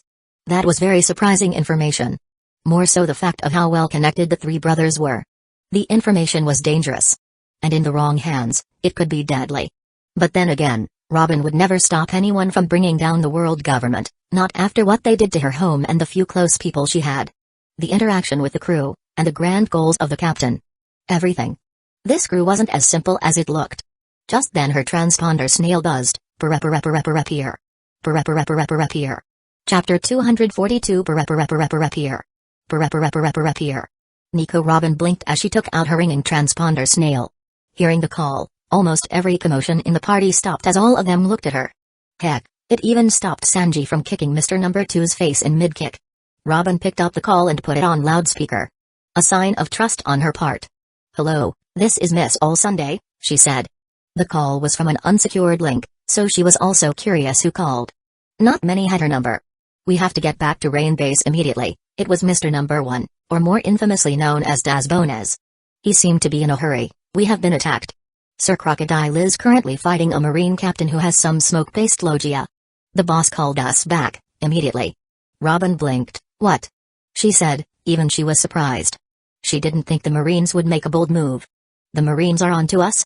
Danzō snorted, and the bastards are full of themselves. Get back to Rain Base immediately. I have planted the bomb as instructed in Alubarna Plaza, so don't get anywhere near the capital. Everyone who was hearing the conversation were wide-eyed. Vivi looked on in horror. Wait, I thought you were sent to Katria to stir up some trouble for the rebel army? Did Mr. Zero lie to me? Robin said, a bit irritated that again Crocodile withheld information from her. Now isn't the time, Miss All Sunday. Come back to Rain Base right now. We don't know what boss's next plan will be. For now, we should be at his side. Danzō said. What about the others? The other agents, I mean? Robin asked, trying to get some information for his new crew. Were you attacked? Danzō grunted. Yeah. A marine bitch even managed to cut me. He said, I had to retreat from there. But don't worry. The bomb was planted. But unfortunately, Mr. Four's whole team was captured. That's why I'm warning you. Yeah, well. Warning me won't work. Robin said, her voice had a bit of an edge. An act to play Mr. Number 1, Crocodile doesn't even trust me with his information. Why should I go back? And besides, the plan is likely to fail. With no one protecting the bomb? It's still in the watchtower, right? Mr. 1 growled, now, isn't the time to throw a tantrum, Miss All Sunday. And don't worry, the plan won't fail. I have set a timer, it will blow up in 15 minutes. Mr. 7's team is also there, but they are unaware of the bomb.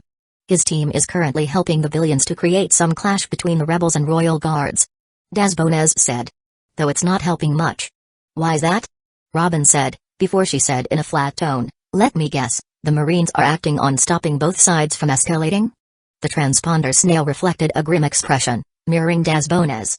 I'm already nearing Rain Base, and I'm sure Sir Crocodile is all right. No Marine will be able to take him down.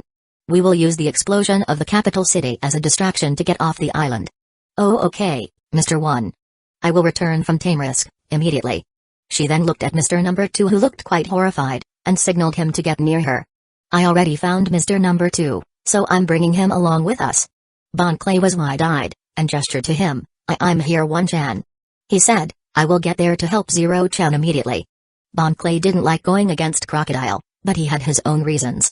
Bon Clay sought out the Revolutionary Army before he joined Crocodile.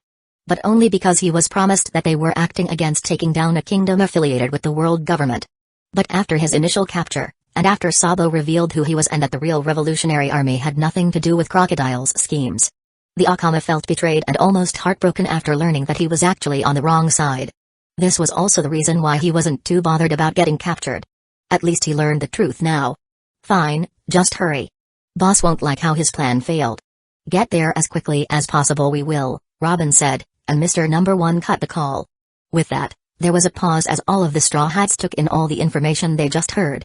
The capital has a bomb. Vivi said in a horrifying voice, tears already on her face. Sanji had his fist clenched seeing a woman cry, as sparks of electricity and fire appeared around his body. We have to move out immediately. It was Kobe who spoke. The boy seemed a bit bruised maybe from his sparring with Zoro, but it didn't matter. He was angry. We have to do something. Where's Captain? Here. Luffy said, jumping down from the Going Merry. I heard everything. Thanks for the help, Robin. The captain said, before looking at the rest of his crew. Things were moving a bit too sudden, even for him. You heard it, guys. Now we need to break into 2 teams. One to kick Crocodile's ass and save Smoker, while the other group would need to go and save the plaza from the bomb. Wait, how do you know the Marine who's fighting Crocodile is Smoker? Bartolomeo asked. Okay, that's a stupid question. He's the only Marine captain with an all-powerful Logia. Hey, I can see him going for the fight. All high and mighty with just a stick up his ass. If it wasn't clear he still didn't like Smoker. Luffy just nodded. We need someone to go to the plaza and take care of the bomb. He said, before looking at Robin. Making the older woman uncomfortable. What do you think, Robin? He asked with a small smile. Robin blinked. Was he testing her? It didn't matter. The billions have infiltrated the Rebel Army and the Royal Guards over the years. I'm sure Mr. Number 7 is using them to create some commotion in the capital, though with the Marines being there that shouldn't be a problem. But I don't get why the Marines are suddenly fighting Crocodile. I didn't see the Marines actually attacking a warlord head-on. Wouldn't it create more distrust amongst the other warlords? I think it's Smoker alone. He's a good guy, so to speak. Him and a few others. I can see him not following orders. Maybe he doesn't know that I was tasked with taking care of Crocodile. Luffy thought it was possible. He couldn't see Sengoku saying that another pirate was going to take care of their own problem. And thus creating a misunderstanding. Also, sending a marine to deal with a warlord would make the other warlords less trusting of them. It might even break the already fragile relationship between them and the marines. Even if the said warlord was at fault. That was why Sengoku didn't protest much regarding Luffy taking care of Crocodile. Robin then looked at the crew. Someone needs to get to the plaza. Someone fast. She said, but she had a bit of doubt that anyone could get there in time. Hearing that everyone, except Robin because she didn't know, looked at Sanji. But the cook on the other hand looked at Luffy. Luffy, I don't think I can go to the plaza. Sanji said, honestly. I'm still not fully able to control my powers yet. It would be a risk. I have cracked a few plates just by touching them. I don't think I should be near a bomb with this. Sanji said, as he held up his hand, which was constantly vibrating, with a few arcs of electricity. So, you are a human vibrator now? Everyone looked at Zoro. What? His hand is vibrating, Zoro said with a small smile on his face. Now's not the time for your dry humor, moshhead, Sanji grumbled, a bit pissed that he was being called a glorified vibrator of all things. Fine, I will take care of the bomb. I can make it there in time. Luffy said, bringing everyone's attention to him. Though I would need some directions. The bomb might not even be at the watchtower, so Robin, you will have to go with me. Robin nodded. Perfect, now I have to risk my life going into a potential blast zone to earn my new crew's trust. The things I do for survival. She internally sighed. Sure, she didn't like that a lot of people might die if the bomb wasn't stopped. But she still valued her own life the most. But then again, what was her reason for surviving? Unlike others, she didn't have any reason for living, anymore. Robin shook her head. There was still way to get access to Poneglyph. She could only hope that she was able to find her answers there. But then Luffy's voice broke her out of her thoughts. Okay, then Sanji, you have to bring the others to Rain Base. Others, as in the whole crew? Sanji asked, blinking. There's more than 20 of us. The weight shouldn't be an issue. But the sizes. Luffy just smiled, looking at Usopp, who was wide-eyed as he got what he meant. Don't worry, the great sniper Usopp is here to help. Chapter 243. A storm was brewing in the sky of Rain-Base Town. But it wasn't an actual storm. More like two forces of nature were duking it out. Smoke and sand clashed in the sky, creating wind and shockwaves that destroyed anything in their vicinity. The town famous for gambling and luck was now in ruins, due to the ongoing fight between two logias. Smoker clashed with Crocodile, as both the sand and smoke logia duked it out in the sky. The area was mostly cleared out. Civilians, bounty hunters, thugs, crooks and Baroque Works agents had all cleared out from the town. Smoker had called out the warlord for his crimes and used his position as a marine to tell everyone in the area to leave. Rainbase was a thriving town in Alabasta, mostly for its big casinos. The warlord Crocodile set this place up as a false hope. The whole situation of Alabasta is mostly his doing, and the people's lives were already miserable.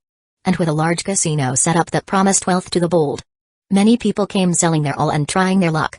This was one of the ways that Crocodile was able to gather so many Baroque agents in both the Royal Guards and Rebel Army.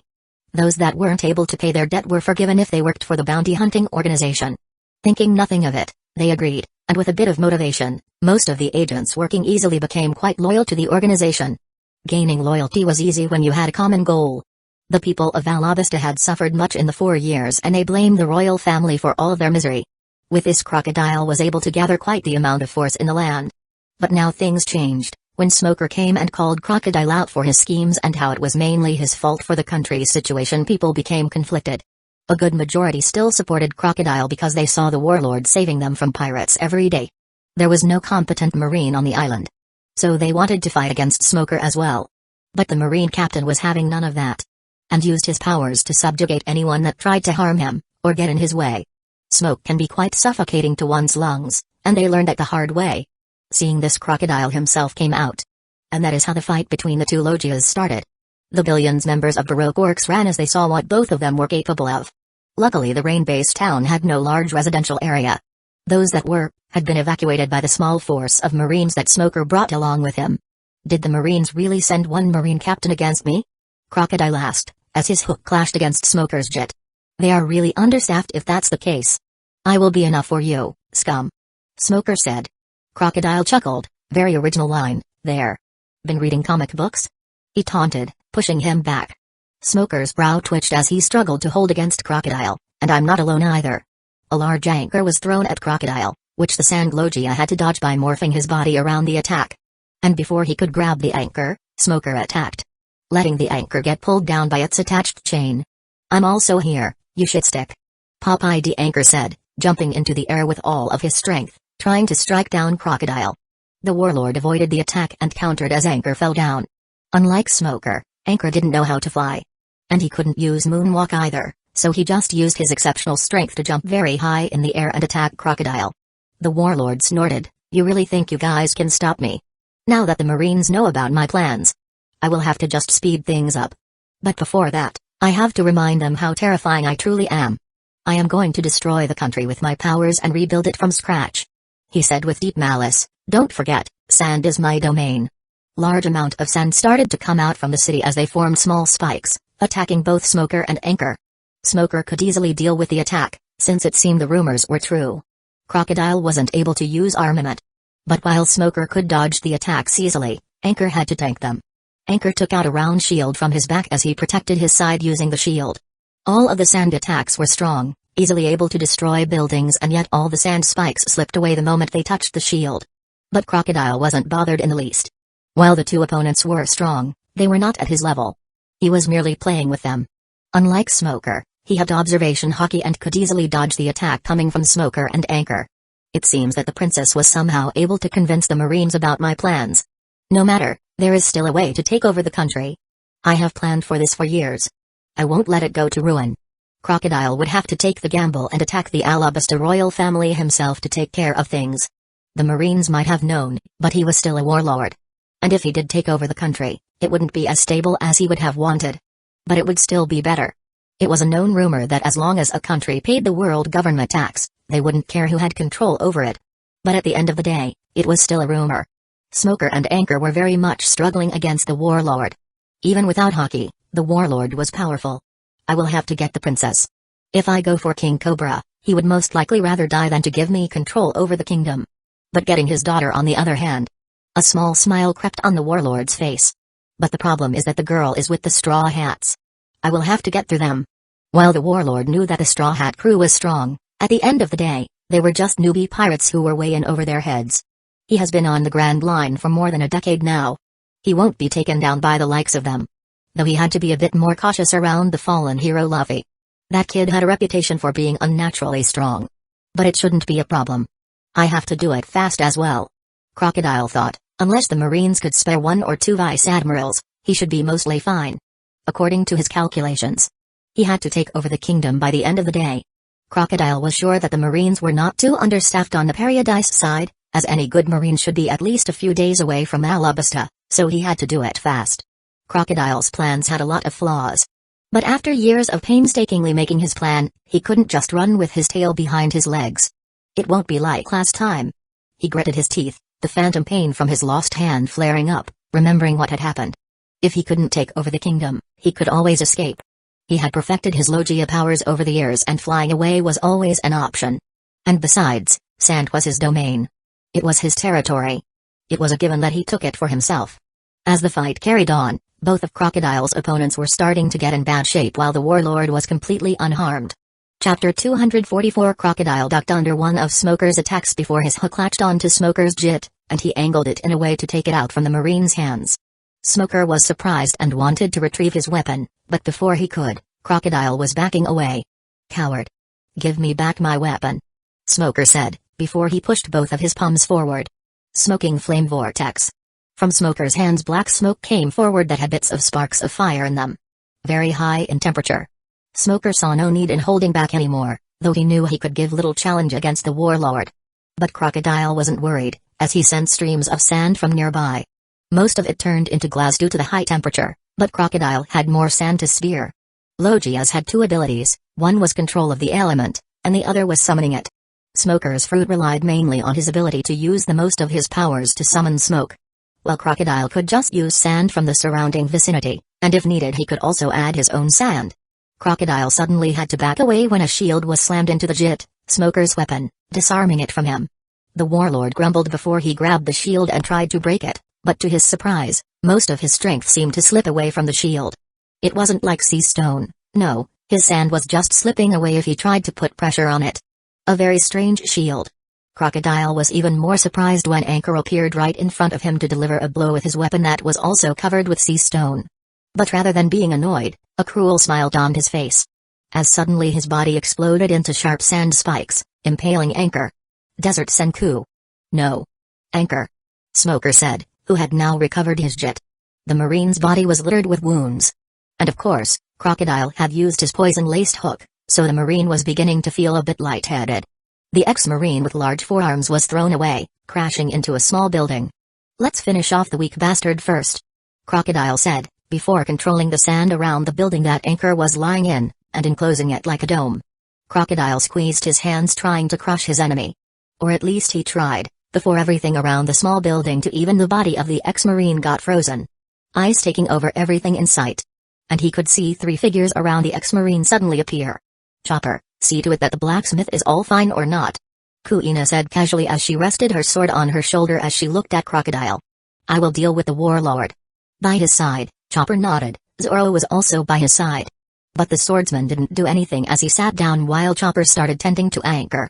The blacksmith in question coughed up blood as he gave Zoro and the reindeer mink a grateful nod. At least he could relax a bit. Smoker wanted to say something but someone grabbed him by the shoulder. Our beautiful white lady here wants to challenge the warlord. Please refrain from attacking the warlord. It was Sanji, who seemed very casual about the whole thing. Smoker was in shock. How did he get behind me? He thought, in fact how did both of the swordsmen reach Anchor before the sand dome crushed him? How were they so fast? He asked himself.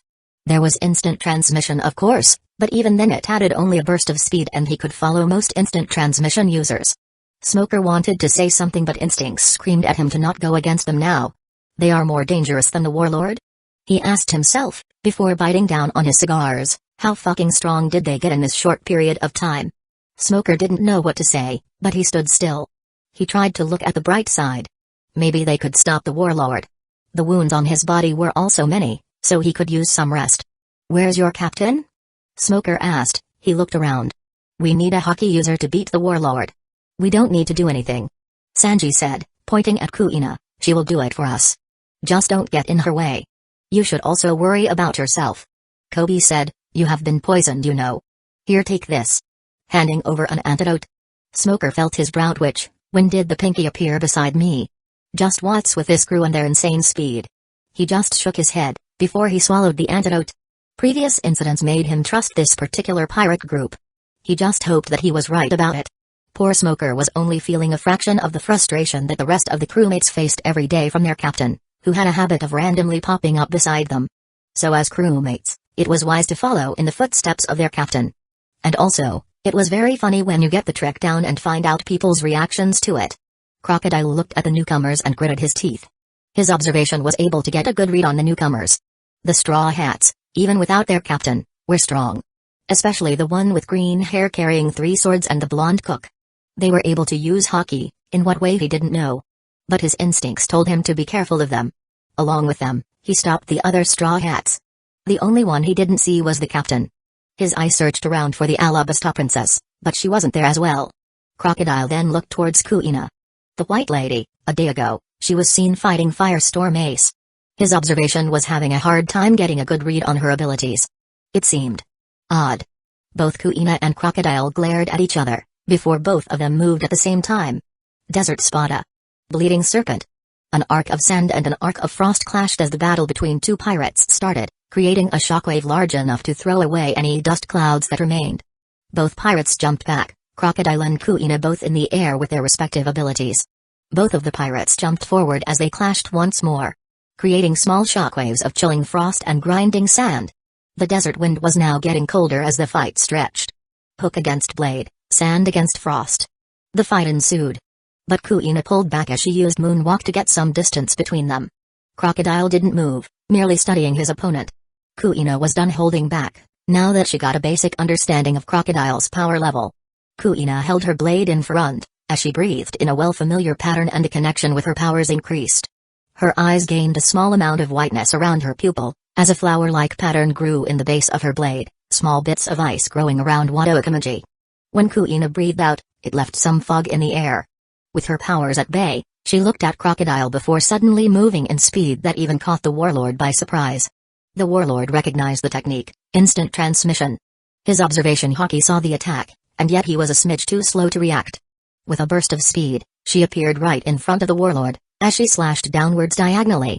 Gah! Crocodile bled as he was thrown back, surprised from seeing blood running down his chest. The warlord remained in the air as he glared at the girl with fury.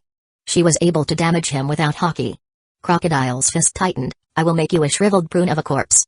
Kuina wasn't paying attention to the warlord's threat, she was only disappointed that the wound was too shallow. Are you done? She asked the warlord with a flat tone as a small smile traced her face. Then bring it.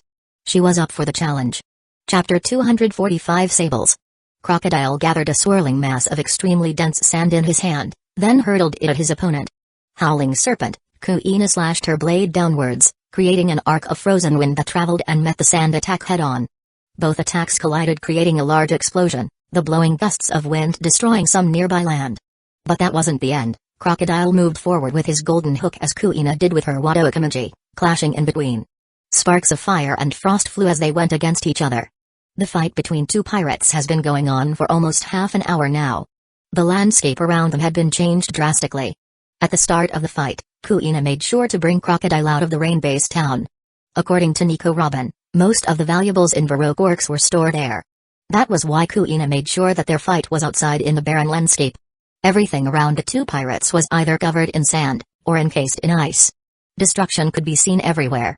Small rock formations were leveled, craters were formed, and yet the fight was still more or less in a stalemate. Kuina had multiple wounds on her body, her clothes having cuts in multiple places, while Crocodile only had one wound on his body. The wound he received at the start of the fight. Even though Kuina had a lot of injuries, she wasn't worried about it that much. She might not be as good of a life return user as her captain, but she could take care of most of her wounds with them, giving her almost a passive recovery of sorts. But that didn't mean the wounds hurt any less. The fight against the warlord was far from easy. During the whole fight, Kuina needed to be vigilant. Luffy had told them about what he knew about the warlord, Mostly common information about how he was once a great pirate from the New World. So he shouldn't be taken lightly. Both Crocodile and Kuina landed on the ground, not taking their eyes off each other. It's taking longer than I should. But I have to say, you are strong for a woman. Crocodile admitted. Wish I could say the same for you. Kuina said, a small smile on her face. For a man you are rather weak. Crocodile growled, watch your tongue, little girl. Or I might just make your death a lot more painful. Is that the only thing you can say? Kuina asked, almost as if she was disappointed. Death threats are getting a bit boring. Why don't you try something new? Crocodile didn't say anything as he attacked. Kuina attacked using her own blade, clashing against Crocodile's golden hook, leaving sparks in the air along with small shock waves. Each of their blows were strong. Enough so to destroy anything that was nearby. Both pirates clashed in the middle, struggling against each other. Tell me, how does it feel to have years of planning ruined by some newbie pirates, Mr. Warlord? Kuina mused as she pushed her blade forward. And not only that. Now even the world government will be gunning for you. You really screwed up big time, didn't you? You talk too much, woman. The warlord glared, holding her off. You should have picked the whorehouse, rather than the sword. Maybe that way, you could have used your tongue better. Huh, Kuina didn't feel too bothered by his words, thanks for the tip. Are you speaking from experience? She mused, but then again, even as a woman, you would look ugly. Crocodile's brow twitched, as he continued his assault. Kuina continued her own assault, striking with fury and grace. Her speed was good, giving her the advantage that even Crocodile's observation haki was barely keeping up. And yet she was still getting injured by her opponent. Observation haki wasn't just for dodging attacks, it could even point out where to strike. That was the reason why she was getting small cuts on her body. But due to the antidote that was provided by Nico Robin, the poison on the attacks wasn't doing much to her. And even then she had a pretty good understanding of life return and could counter most poisons now. While Kuina didn't have observation haki, she was fast enough to react to most of Crocodile's attacks. Heck, his attacks weren't that fast, from all the training she had with her captain and cook. This was also the reason why most of the damage she took was only skin wounds. But that didn't mean Kuina was winning, no, far from it. She was always on the back foot, trying to avoid the Sandman's attack. And every time she would strike, Crocodile would morph his body to avoid getting hit using his observation. It was getting kind of annoying. There's no point in holding back right now. My body should be cold enough, she thought, I will have to make this count. Kuina breathed in, and breathed out, in a systematic pattern. Breath in breath out, fog started coming out of her mouth as she continued. And just like that she felt her body temperature drop significantly, her skin gaining a shade of light blue.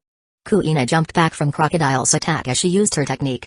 Ice breathing, dance of the Uchiha.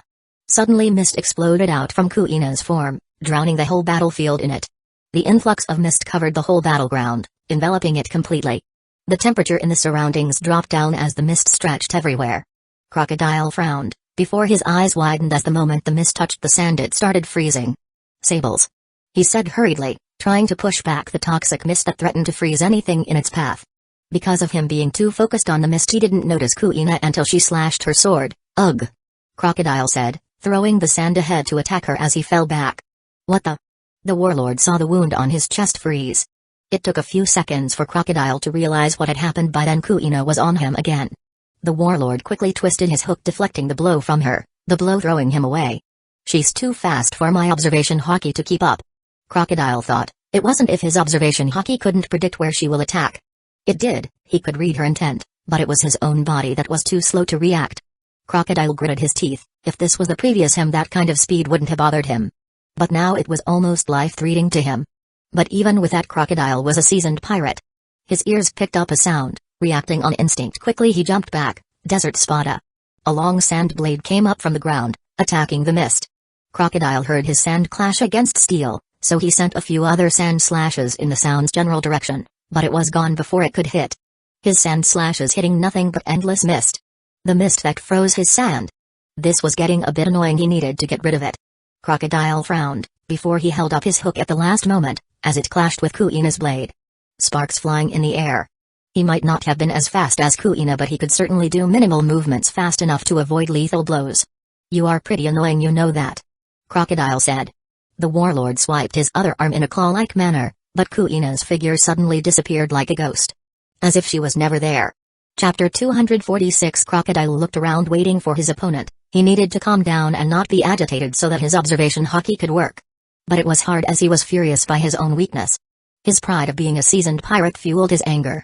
The wounds on his body were only superficial, but it hurt his ego the most that a member of the newbie crew was able to do so.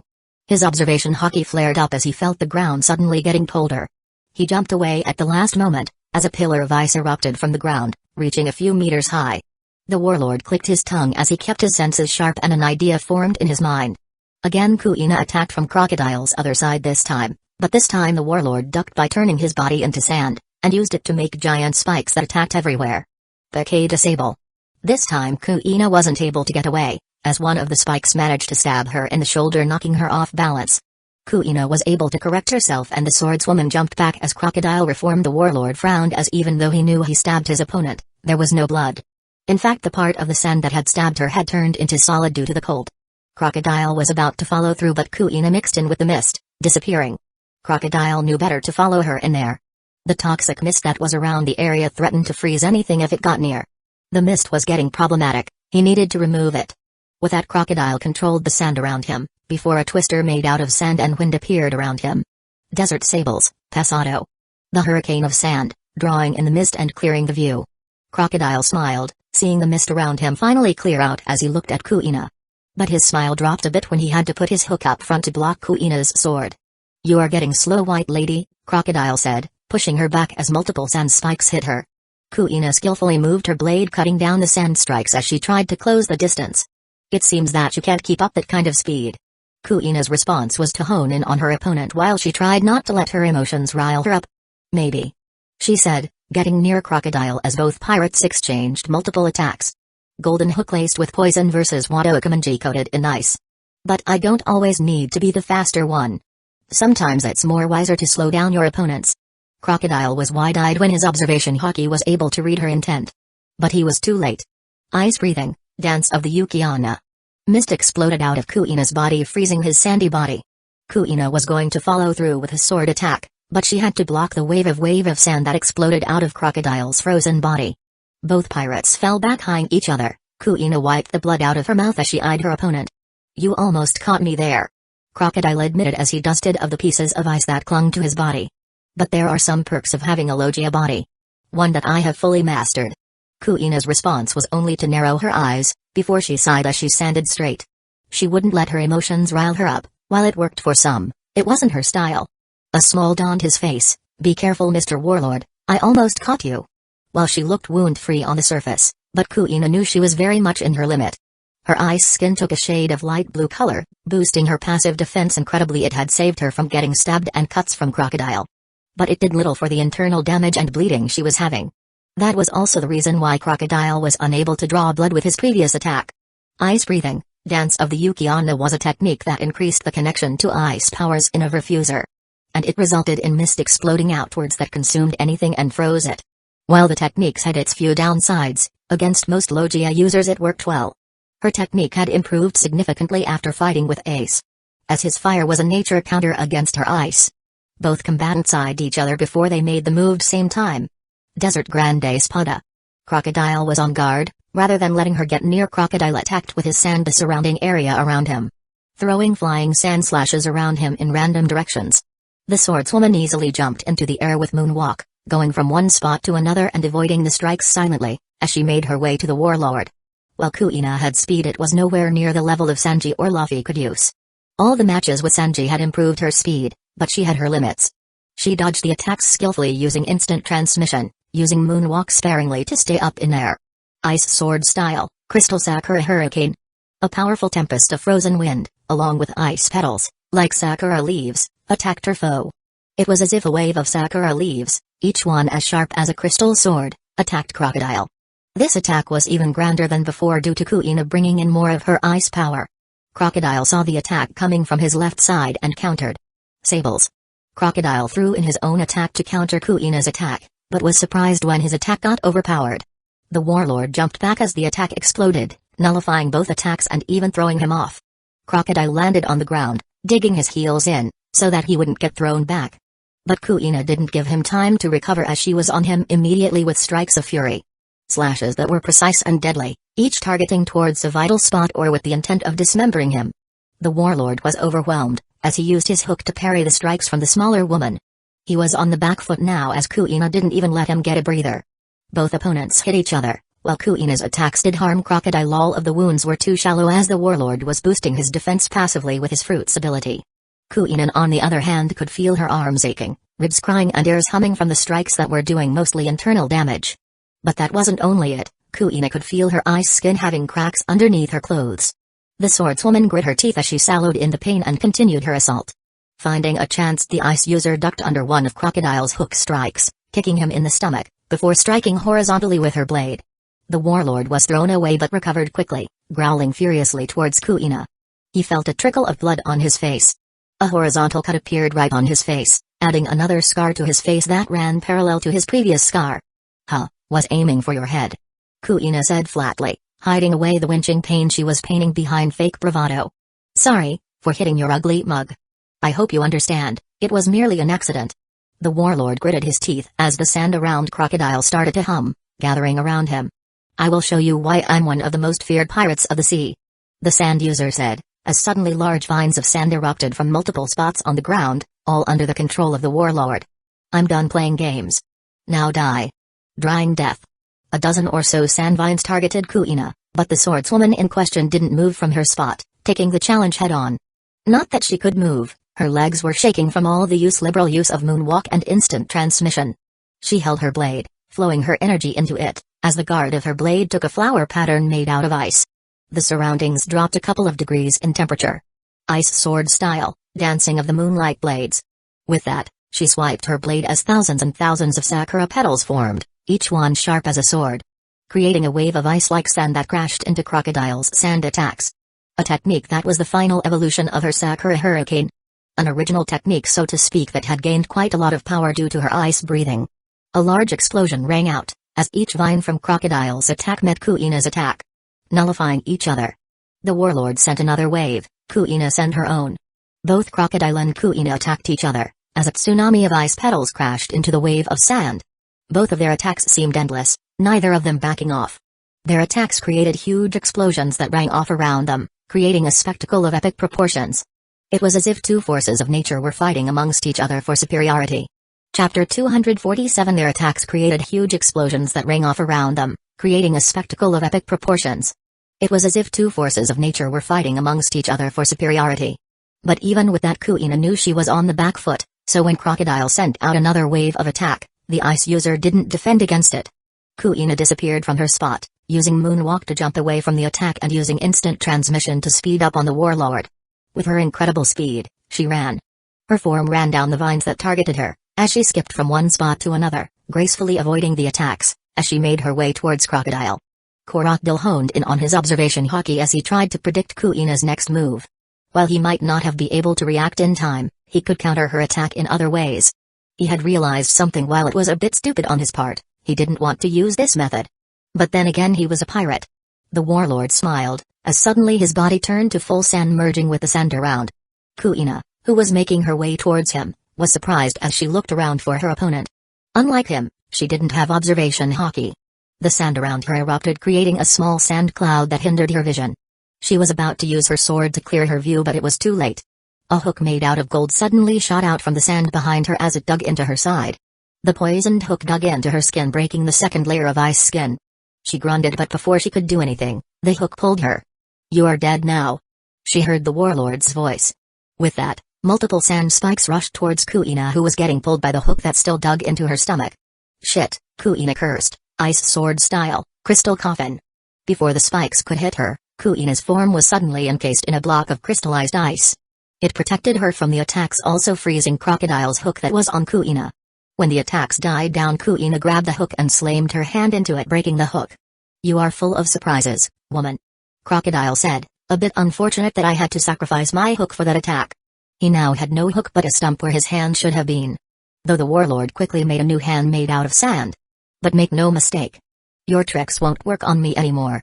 He said, and you are also running on the clock. The poison the hooks is quite strong, you know.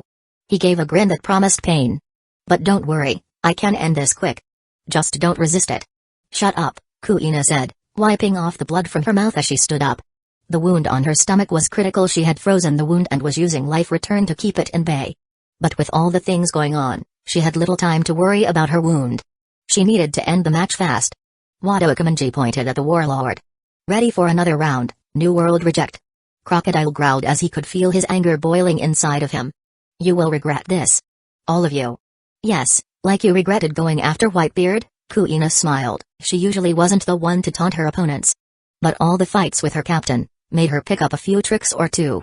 Crocodile growled before the sand started getting pulled into his body.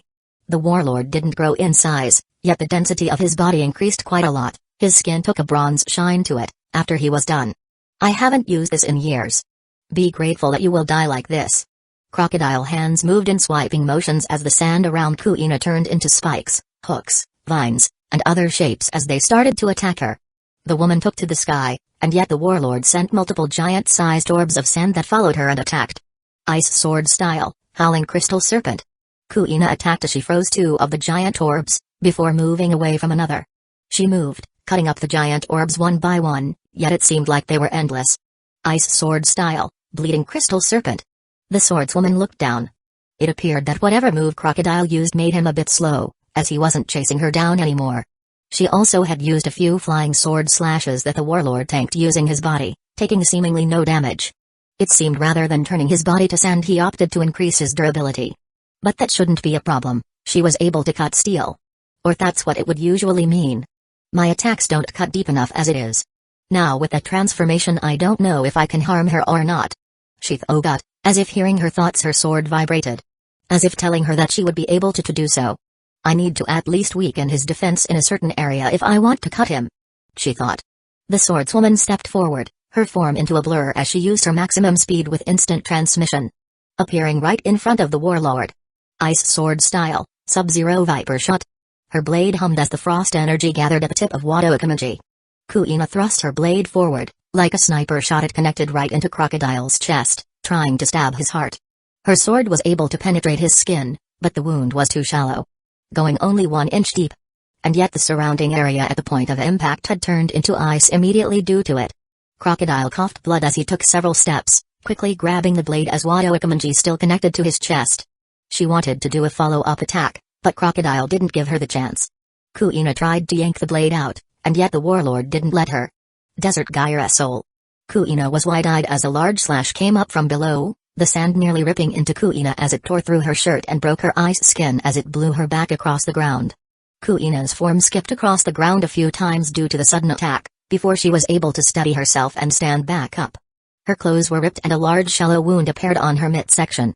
The previous attack would have gutted her if she didn't have her ice skin. While her innards remained intact, it didn't make the experience any less painful.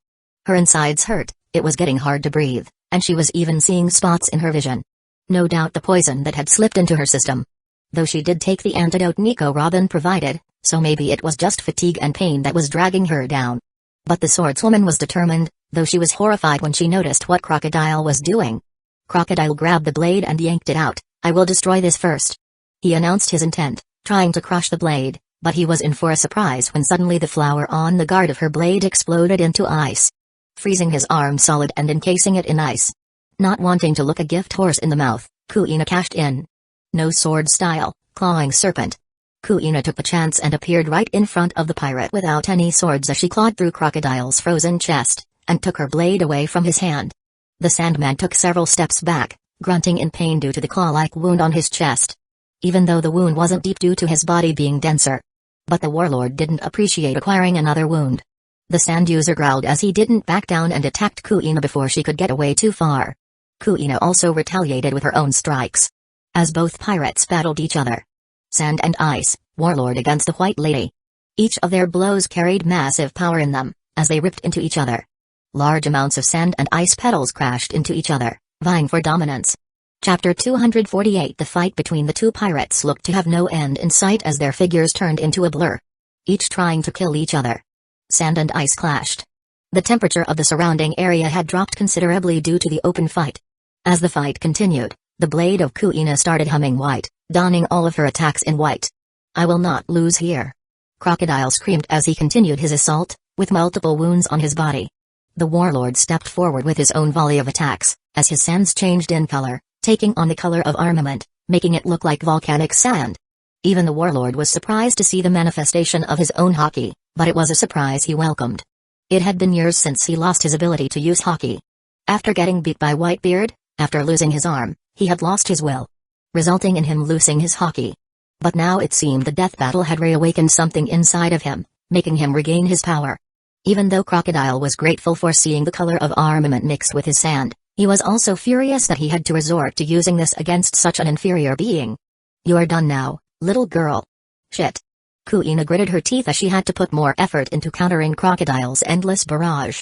She skipped back trying to buy some distance, but Crocodile followed through, gaining what appeared to be second wind. The sand attacks increased in strength, and she was on the losing end. Now all of Crocodile's attacks were lethal, as each attack could cut through her ice-coated skin like butter. The color of armament denied all her defenses as it cut through every one of Kuina's attacks, putting her on the back foot. Seeing this, the warlord wanted to end this. Desert La Spada.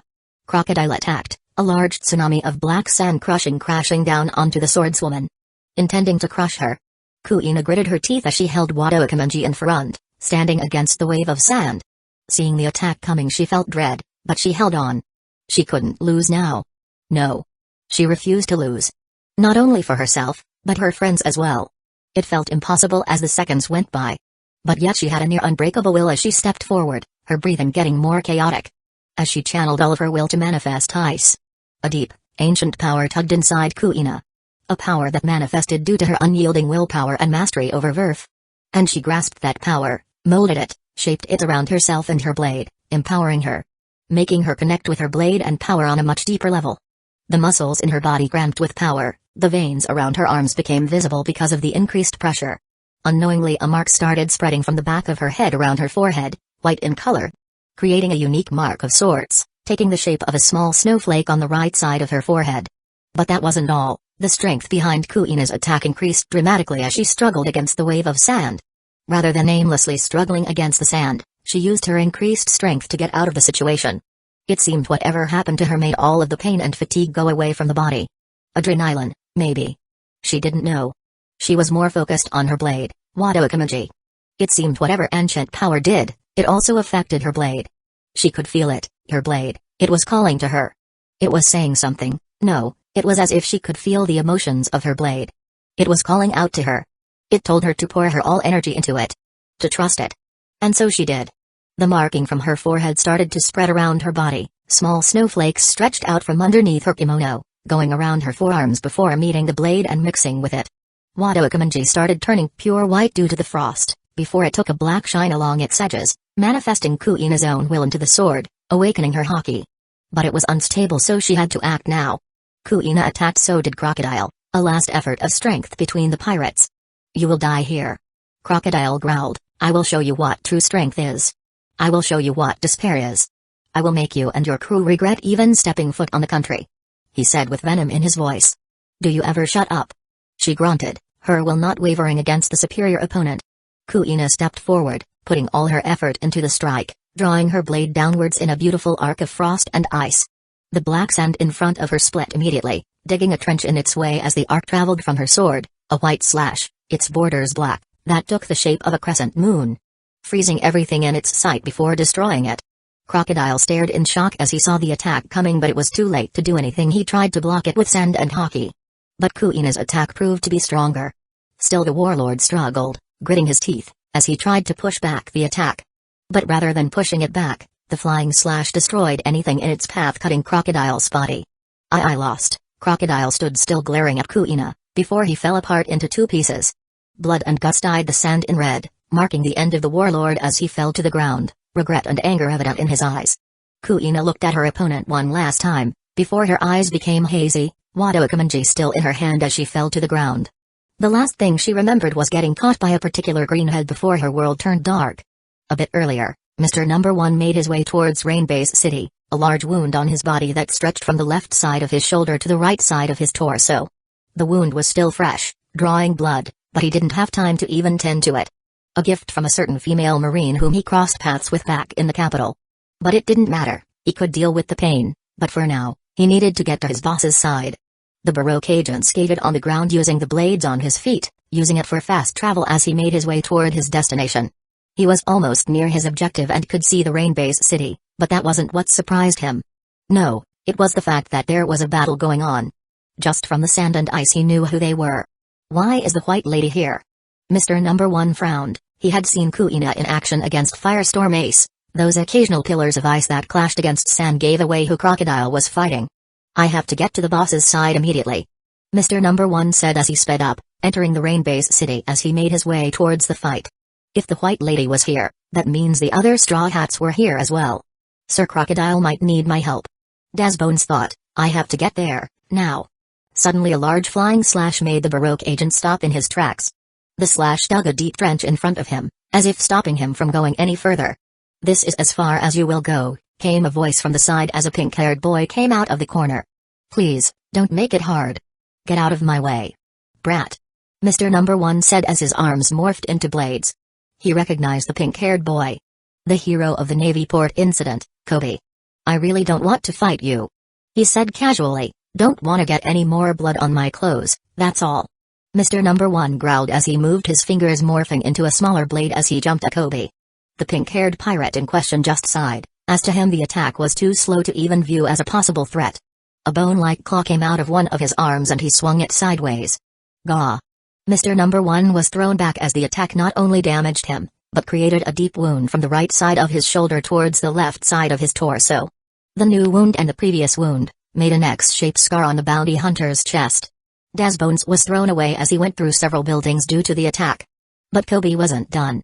Before Mr. Number 1 could even get up, the pink-haired pirate appeared right in front of him, pulling back his fist.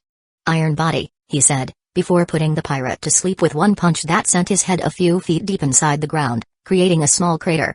Another shirt ruined, Kobe sighed, seeing the blood marks on his clothes. He shook his head as he took out the sea-stone cuffs from his pockets and cuffed the pirate's arms behind his back, before dragging him away from the fight between Kuina and Crocodile. But it's good that he's also making names in the current One Piece manga right now. Anyway, the things that I love about Crocodile are the things that made his downfall evident. Crocodile isn't a man that would run away from a fight against the Straw Hats. Surely not against Kuina. And even if he was somehow able to beat Kuina, there was Sparky, Zoro, Sanji, and not to mention others were there as well. And it would be stupid to keep him alive for plot convenience. Also, Luffy told Kuina to not hold back, and give it her all. With all shit that Crocodile did to Vivi's country, I don't see any way how Crocodile will live. That's why rather than forcing him to stay in the story, I made him go bye-bye. Hope you guys understand. Anyway, I hope you liked Kuina's powers. It's a mix between Senbonzakura and breathing style, mainly drawing inspiration from both. The chapter took longer than I expected. But anyway, enjoy. Also these are all of Kuina's moveset so to speak, Kuina, swords, Wado Kamaji. Techniques, single sword swordsmanship, ice manifestation, or Verf student of YT Bay and Sarara Oikawa techniques, bleeding serpent, basic flying sword slash that follows its target like a whip howling serpent a sword thrust that is very destructive, and has freezing effect. Sub-Zero Viper shot where Kuina stabs her sword in her enemy and freezes her inside out. Sakura Hurricane, a powerful and swirling that created a tempest of frozen wind, along with ice petals, like Sakura leaves and attacked her foe, intending to encase them in ice, and cut them to pieces with the frozen sharp leaves. Ice Pillar, basic ice pillar that erupts from the ground to strike her opponent. Ice Breathing, learned from the books left by Tsurara Oikawa, currently has 3 techniques. Ice Breathing, Dance of the Yukiana. Ice Breathing, Yukiana, is a technique that increased the connection to ice powers in a refuser, increasing the durability on the skin, along releasing mist that froze anything in its path. Ice Sword Style, Crystal Sakura Hurricane No Sword Style, Clawing Serpent Ice Sword Style, Crystal Coffin Ice Sword Style, Howling Crystal Serpent, Evolution of Howling Serpent, Ice Sword Style, Bleeding Crystal Serpent, Evolution of Bleeding Serpent, Ice Sword Style, Dancing of the Moonlight Blades, Evolution of Crystal Sakura Hurricane, Ice Sword Style, Sub-Zero Viper Shot, Evolution of Point Zero Viper Shot, Freezing Moon, a Nepaquite sword slash parted out from Kuina's blade. With its insides pure white and its borders black, it showed of her mastery over her frost manifestation that was now empowered her armament Haki. Chapter 249. Right after the call with Mr. Number 1, most of the Straw Hats went towards Rain Base for Kuina's and Crocodile's evident showdown. Ace, Mask Deuce, and Sabo went to another part of Alabasta where there were rumors of Blackbeard being there. Even though it was just rumored, Ace wanted to check it out before leaving the island. And then came the last group that went to the capital to fix the bomb issue. Nico Robin didn't feel good as she held her stomach. She did not puke right now. Along with feeling nauseous, she was also very irritated. She gave a light glare to her new captain. Along with her was Vivi, who was also glaring at Luffy. The boy in question scratched the back of his head sheepishly. "Yeah, but in my defense, I did warn you guys that it might be a little bumpy," Luffy said, holding out his hands toward both of them, "and we did get here in time. Heck, we still have around 10 minutes left. I really hate you." Vivi took the boy's hand and picked herself up, still glaring at him.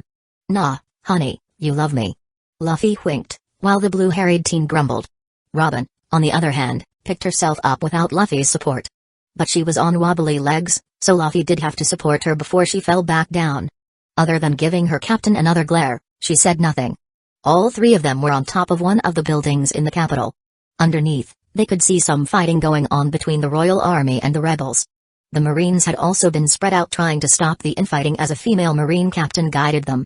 Even though Robin didn't know who she was, she suspected it was the famous Marine known as Black Cage Hina. But even with her help, the fight was too spread out for the Marines to stop it. "No," Vivi said, horrified, looking at Luffy, "we have to stop them." The Straw Hat nodded, and held her by the shoulder. Vivi looked like she was holding herself back from going down there and stopping the whole fight.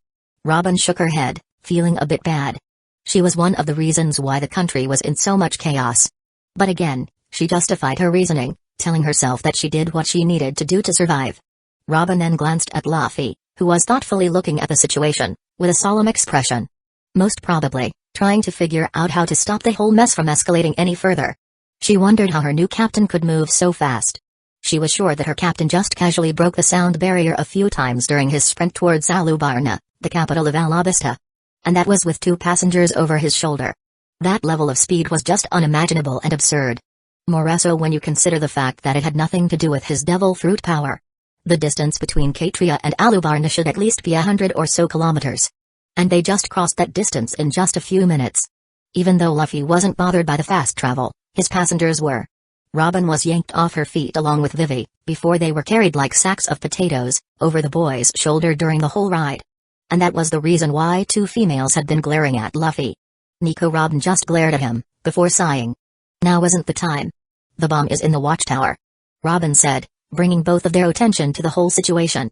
She brought her arms under her chest as she pointed at the watchtower. "Now, get going before the whole thing explodes, and we all die," she said dryly, a bit of concern laced in her voice, that she hid professionally.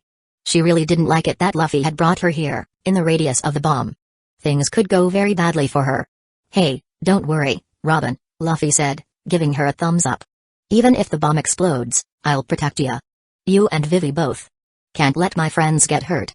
Now, let's stop the chaos and make our entry." Robin blinked, wondering what Luffy meant. They were here, early. The bomb had still about 10 minutes left before it exploded. So she wondered what the captain of the Straw Hats was planning.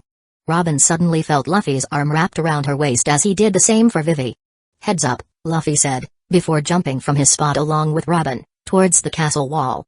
With a few jumps in the air, the Straw Hat landed in between the royal guards that were on the castle wall, all of them panicked, pointing their weapons at the intruders. "Who are you, folks?" one of the guards asked, pointing their weapons at both of them. "Wait. That Straw Hat? Wait. Princess Vivi? Is that you?" one of them asked. It was Chaka, one of the head guards of the Alabasta Kingdom. Before Luffy or Robin could say anything, a figure came down from the sky, like a falcon. "Pell the Falcon," Nico Robin muttered, looking at the man as he transformed back to his human form. Vivi stepped up. "Pell. Chaka," she said, before looking at Luffy and Robin. "They are my friends." "Princess," Pell said, "where have you been?" But Vivi cut him off. "We have to stop the fight, immediately. There's a bomb here in the capital. And if we don't do anything, it won't end well." Hearing that, all of the guards were shocked. "What? Princess, are you sure?" "Where?" "It's in the watchtower," Vivi said. "We have to hurry and defuse the bomb." All of the people present looked at the watchtower before their expressions turned grim. "But Princess, the rebel army is guarding the place. Even the Marines aren't able to stop the fighting," Chaka said as the watchtower was on the rebel side of the army. "Even Pell wouldn't be able to get there unless getting shot by guns and arrows." "Well, defusing the bomb was never an option. I can maybe do something about it. But before that," Luffy said, walking towards an elevated platform on the wall, where he could address all of them. "Now, You guys should cover your ears. Vivi and Robin hurriedly held her ears, prompting a few others to do the same. Luffy took a deep breath before he yelled, "Stop!" He roared the command, his voice sparking with the lightning and the authority of Conqueror's Haki. Freezing the whole fight down below, as the walls shook, glass shattered and many people were on their knees panting in a cold sweat due to Luffy's outburst. Some of the guards that were near Luffy were unfortunate enough to lose consciousness. The whole fight between more than 20,000 soldiers stopped. Luffy could have easily knocked them all out, if he tried. But held back as that wasn't his goal. Now everyone was looking dumbfoundedly at the fallen hero. Afraid and awed by the power displayed. Some were gasping that a famous pirate was here, others were surprised as they saw Princess Vivi, and others were asking themselves what just happened. All in all of them were confused. Chapter 250 Shishishi. Now that's good. He said, loud enough so that everyone could hear, "Hey, stop the fighting, if not, the next time, I'm gonna knock all of you out." He shouted. It sounded absurd, and yet they knew it was a serious threat. One of them, a rebel, looked up at Luffy and bravely asked, "Why should we listen to you? You are a pirate." Luffy smiled and held up one finger. "One, 'cause you guys are stupid for trying to kill each other, especially when you want the better for your own country," he said, "and two, there's a bomb in the watchtower set up that might blow up any time." Wait, what? A bomb? Am I hearing things? The pirate must be lying. All of the people down below were muttering their own thoughts. Luffy shouted again, "Hey!" All the muttering stopped, as they were hit by another wave of haki, this one a bit more mellower than the last. Still, it did the job just fine. Good. All this shouting is kind of getting annoying. Listen, I'm going to take care of the bomb, and then me and the princess right here would discuss what's been happening as of late. Also, Sir Crocodile is hereby relieved of his duties as a warlord. I'm gonna also explain how that shitty pirate is related to all of this. For now, let's take care of the bomb first. All of the people down below saw Luffy jump from the castle wall towards the watchtower, jumping a few more times in the air. Before going inside the building, and after some time, the top part of the building got blown away by some strong wind-like attack. Right after that, all of them saw a large round-shaped object being thrown from the watchtower into the sky. Just when the others were about to ask about the validity of the fallen hero's claim, the round-shaped object exploded in the sky, lighting up the sky for miles. All of the people of Alabasta could see the sky lit up, and the people of Alubarna City could feel the heat from the explosion. Now all of them looked gratefully at the Straw Hat, wanting to hear the famous pirate out. They did just get saved by him. Days passed and the things in Alabasta returned to normal. Luffy was crowned as the new warlord of the sea, bringing him and his crew under the protection and service of the world government. The news of Crocodile's defeat also spread out, mainly so that one of the members of the Straw Hat crew had defeated him. White Lady Kuina had taken down Crocodile of the Sand alone. And not only that, but she was able to defeat him, a Sand Logia in Alabasta, the country of sand. And rumors were that the same level of strength was possessed by Blackleg Sanji and pirate hunters Oro, making their crew a lot more interesting in the grand scheme of things. In turn, by making Luffy a warlord, they are also gaining further help from upcoming powerful pirates like Kuina, Sanji, and Zoro, making their crew more appealing in the eyes of the world government. Of course, none of them knew that a certain six-armed monkey also possessed the same capabilities as the other three, but shied away from the spotlight. But even without bringing Sparky into consideration, all of the Straw Hats had gained quite the reputation in the sea. The five elders didn't hesitate when Sengoku proposed the idea of bringing Luffy in as a warlord. More so because, in a way, they could keep an eye on him, among other things. Of course, with this, any future attacks from a certain world noble stopped, as the five elders made it clear to hold respect for their new warlord recruit. The fall of an old warlord and the rise of a new one created quite the stir amongst the general public. The real news of Crocodile's deeds was hidden from the masses, as the newspaper revealed a completely different story. It told that Crocodile had essentially tried to kidnap Princess Vivi and tried to have his way with her. Along with it, they painted horrible crimes such as sex trafficking, kidnapping and other sorts of criminal activities in his name. And right as he was about to have his way with the princess, the fallen hero Luffy showed up and saved the day. Luffy didn't like the story one bit. It was laced with false facts, and even though Crocodile was scum, he mainly did crimes that weren't as severe as the news portrayed him to be. Heck, Crocodile could have made a living by selling tons of people in Alabasta into slave trading, but he didn't. The man might be scum, but he had standards. But neither Luffy nor Morgan could do anything about the news. The world government wanted the old warlord to be hated and out of their system, without revealing that he was trying to take over the country.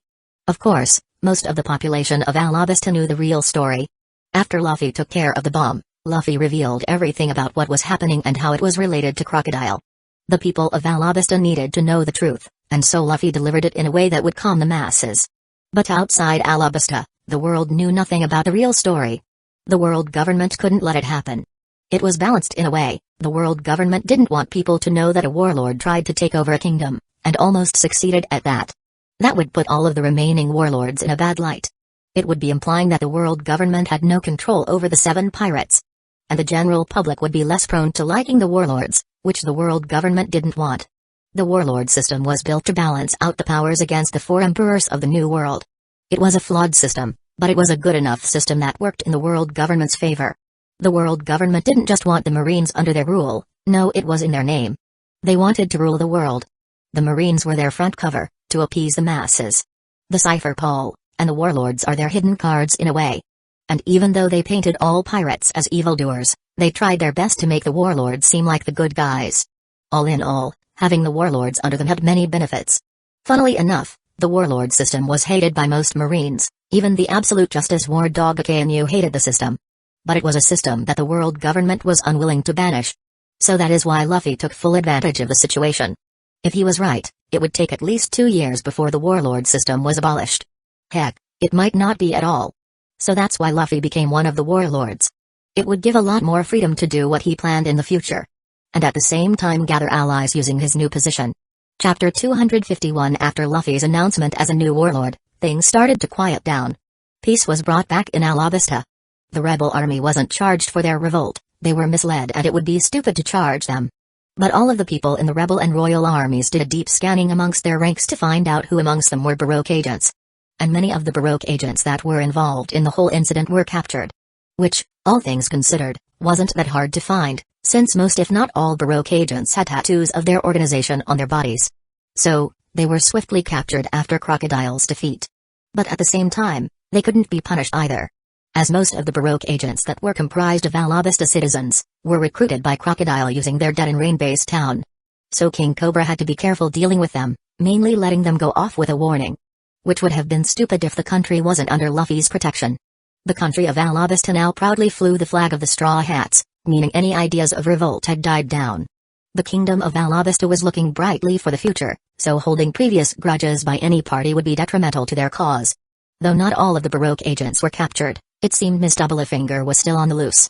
She will most probably try to free Mr. Number 1, and other members but Luffy didn't care that much. The main problem was Crocodile. And he was dead, and most of the useful members of Baroque Orcs are now under Luffy, so he didn't care that much. Sure, ending the Sand Warlord fixed most of the issues, but there were other issues as well. The country of Alabasta was in ruins. There was barely any fruitful production of food, the small branches of rivers that stretched the land were now dried up. Many areas were prone to widespread diseases. And along with the economic crisis, the whole country was in a mess. Luckily all of the issues were fixable. Crocodile wanted to rule over Alabasta after taking it over, so all of the damages he caused were mostly non-permanent. And of course, most of the damages were done by his fruit powers. But now that he was dead, reversing the damage would take time. The Straw Hats, of course, recovered the sand fruit after the former warlord's death. And even if there was a new user, the said user wouldn't be able to control the fruit's power quickly enough to undo what damage Crocodile did. It would take time. Or that is what most would say. But Luffy had other plans. He needed to gain the trust of people here in Alabasta. And what other way than playing an active role in helping the country? Along with Alabasta, the Sakura Kingdom, formerly the Drum Kingdom, was also under the banner of the Straw Hats. But unlike the Sakura Kingdom, the people of Alabasta were still skeptical of him. Also, Alabasta was several times larger than Drum Island. With more resources and people living here. So he had to speed things up. The issues with the river branches drying up could be solved easily, just sending Kuina or Zoro to cut up new river branches and boom, problem solved. Heck, Kuina creating some large ice structures to cool down some areas also did the job. Problems with infertile land needed some time, but the researchers of Alabasta were already on it. Other things such as widespread diseases were solvable with Chopper's help. Mainly most of the diseases in Alabasta were due to malnutrition. Also, even though in regard to food production Drum Island wasn't any better, due to having a good relationship with King Dalton, they offered several tons of food they had saved up for the winter. Now that Wapol wasn't eating up all the rations, they could spare some food for their neighbors. The food problem was also being dealt with by Hatchin and other members of the Straw Hats. The sea was filled with dangerous and powerful sea kings, so hunting sea kings wasn't that hard. Sanji would have taken the job himself, but now that he was a devil fruit user he had to be cautious about the water. Well, at least until he got his powers under control. Things weren't all fine just yet, but Alabasta was on its way to recovering its former glory.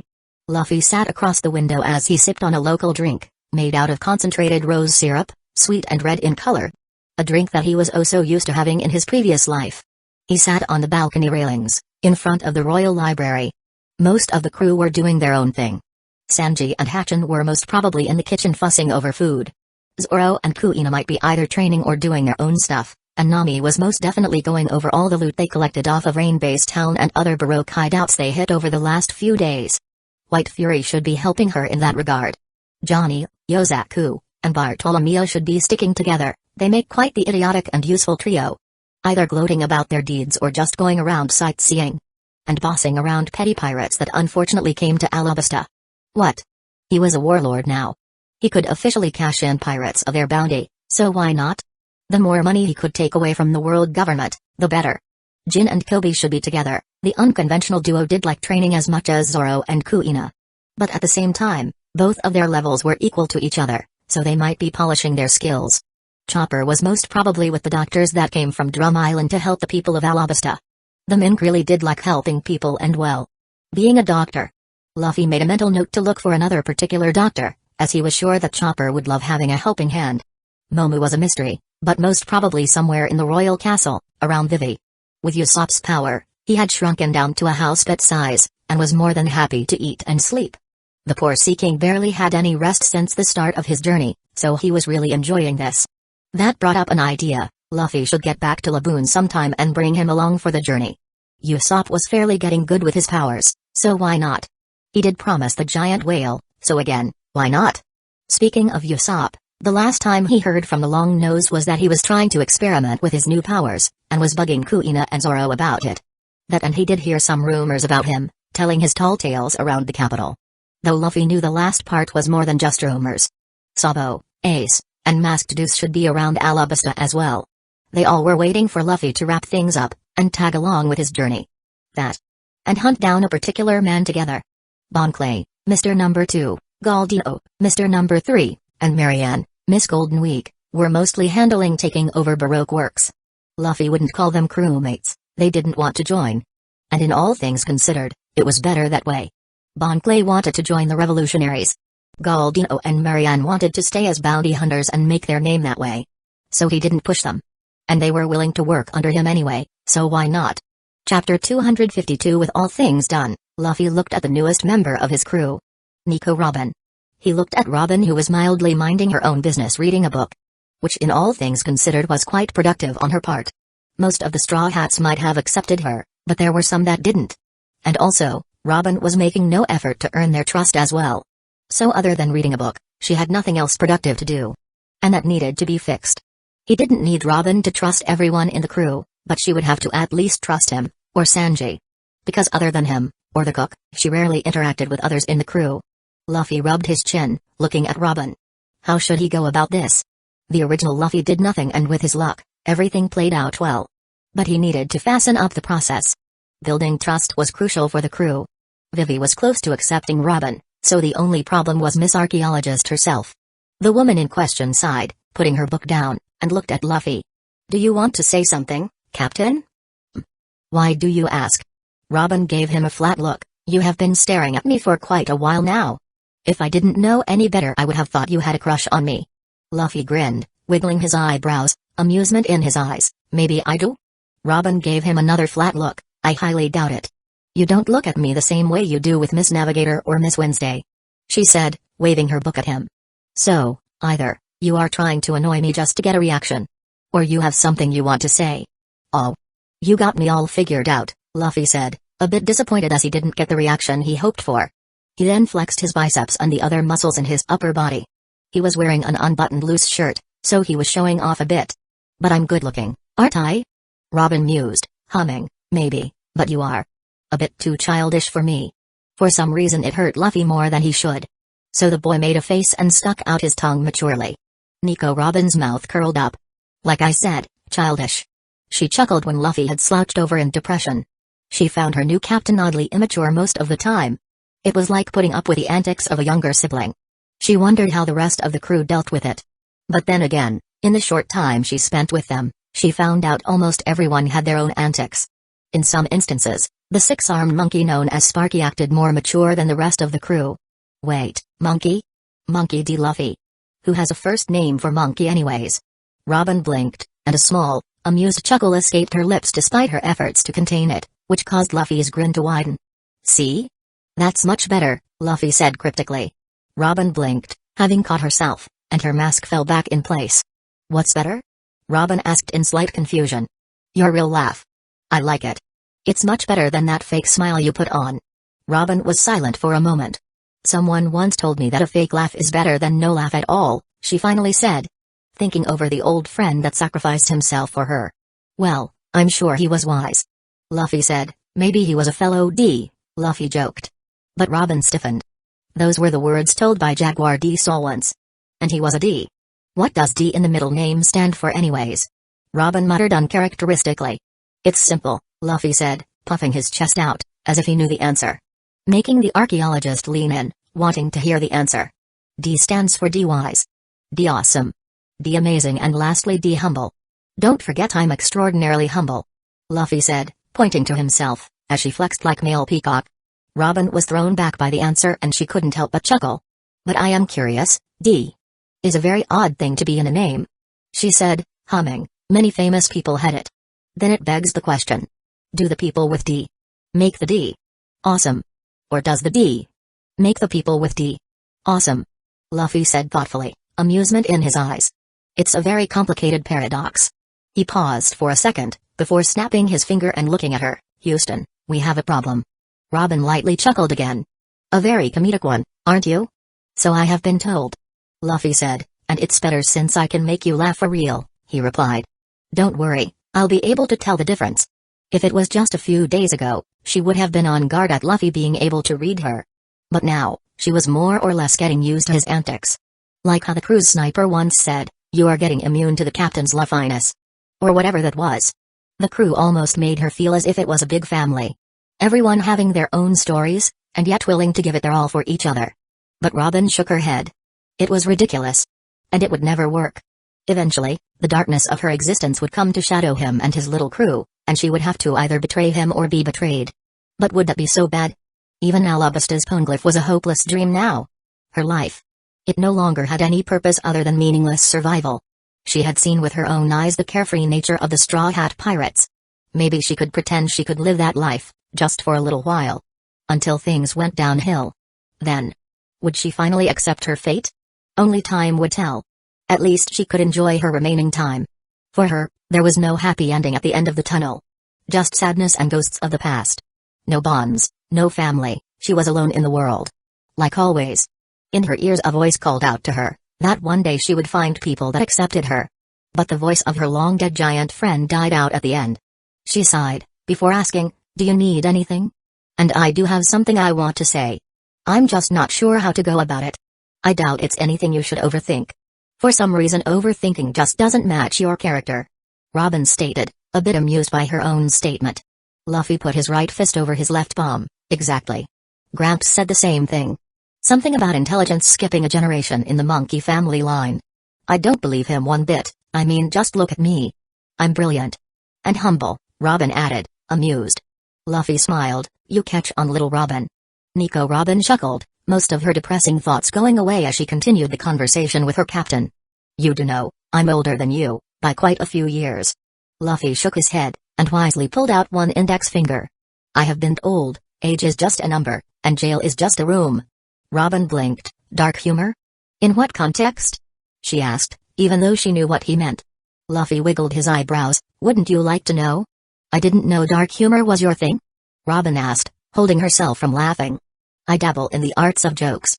Few can match my jester. Luffy said it in a grand way, as he opened up his arms. You are like a walking comic book. Now, that would be a killing joke. Luffy pointed a finger gun at Robin playfully. Robin laughed, genuinely enjoying herself. You really are something. Anyway, before I go back to my reading. What do you want to know? You, Luffy said, pointing at her. I want to know about your past. Now, Robin was caught off guard, almost making her tense up. She expected some questions regarding Baroque Works, and steps to help him take over the organization. Baroque Works had been unofficially disbanded, leaving a lot of bounty hunters out of stable income in Alabasta. That's why Luffy officially took over the organization without any hiding. Even changing its name. The bounty hunters stationed on Whiskey Peak were easy to bring into the organization, as they mostly had been working outside Alabasta, so just because the name and boss changed, it didn't mean anything to them. Of course, it was ironic, considering a pirate who was also a warlord running a big-time bounty hunting organization. But Luffy's recent reputation boost made him look like quite the nice guy to work under. Let's just say Morgan was doing his best to sell Luffy as the next Garp. So that was why Robin was surprised by his odd request. And also a bit cautious about it. Seeing no response, Luffy continued, "You don't have to tell me everything. I don't usually pry into my crewmates' past. Most of them are more than willing to share it with me, when they trust me. So I believe you will as well. But, Robin, I do want to know why you were helping Crocodile. And don't just tell me, you were working under him to survive. Things wouldn't add up then. And why not?" she asked curiously. "I could have done everything for purely selfish reasons for my own survival." Luffy gave her a flat look. "You could have gone to East Blue if you wanted to survive. Faking your death at sea wouldn't be too hard. Heck, even going over to one of Shanks or Whitebeard's territories would have made you untraceable. For all the world government is worth, they aren't very competent at their jobs." Robin blinked, a bit amused. "Can't argue with that one." Luffy grinned. "So what's the reason?" "I doubt it's anything to do with Crocodile's ugly mug. I mean, I'm not judging if you are into him. I heard girls often date bad boys at your age." Robin gave him a flat look. Again, she wanted to point out that she was older than him, but that would be giving into what he wanted. So she had to hold herself back from saying anything. So Robin just stared at him quietly for a whole minute, making sure to make Luffy as uncomfortable as possible. For some reason, she enjoyed it before she spoke. A part of her wanted to tell him about her past, of how things ended up this way, but her paranoia held her back. She couldn't trust him. Not yet. Maybe not ever. I was mostly working under Crocodile to survive. He was a warlord, and hated the world government just as much. Amongst other things. Alabasta also had something that piqued my interest," she said, hesitating a bit. Luffy didn't say anything, just listened silently. Robin bit the inside of her mouth. "Should I tell him?"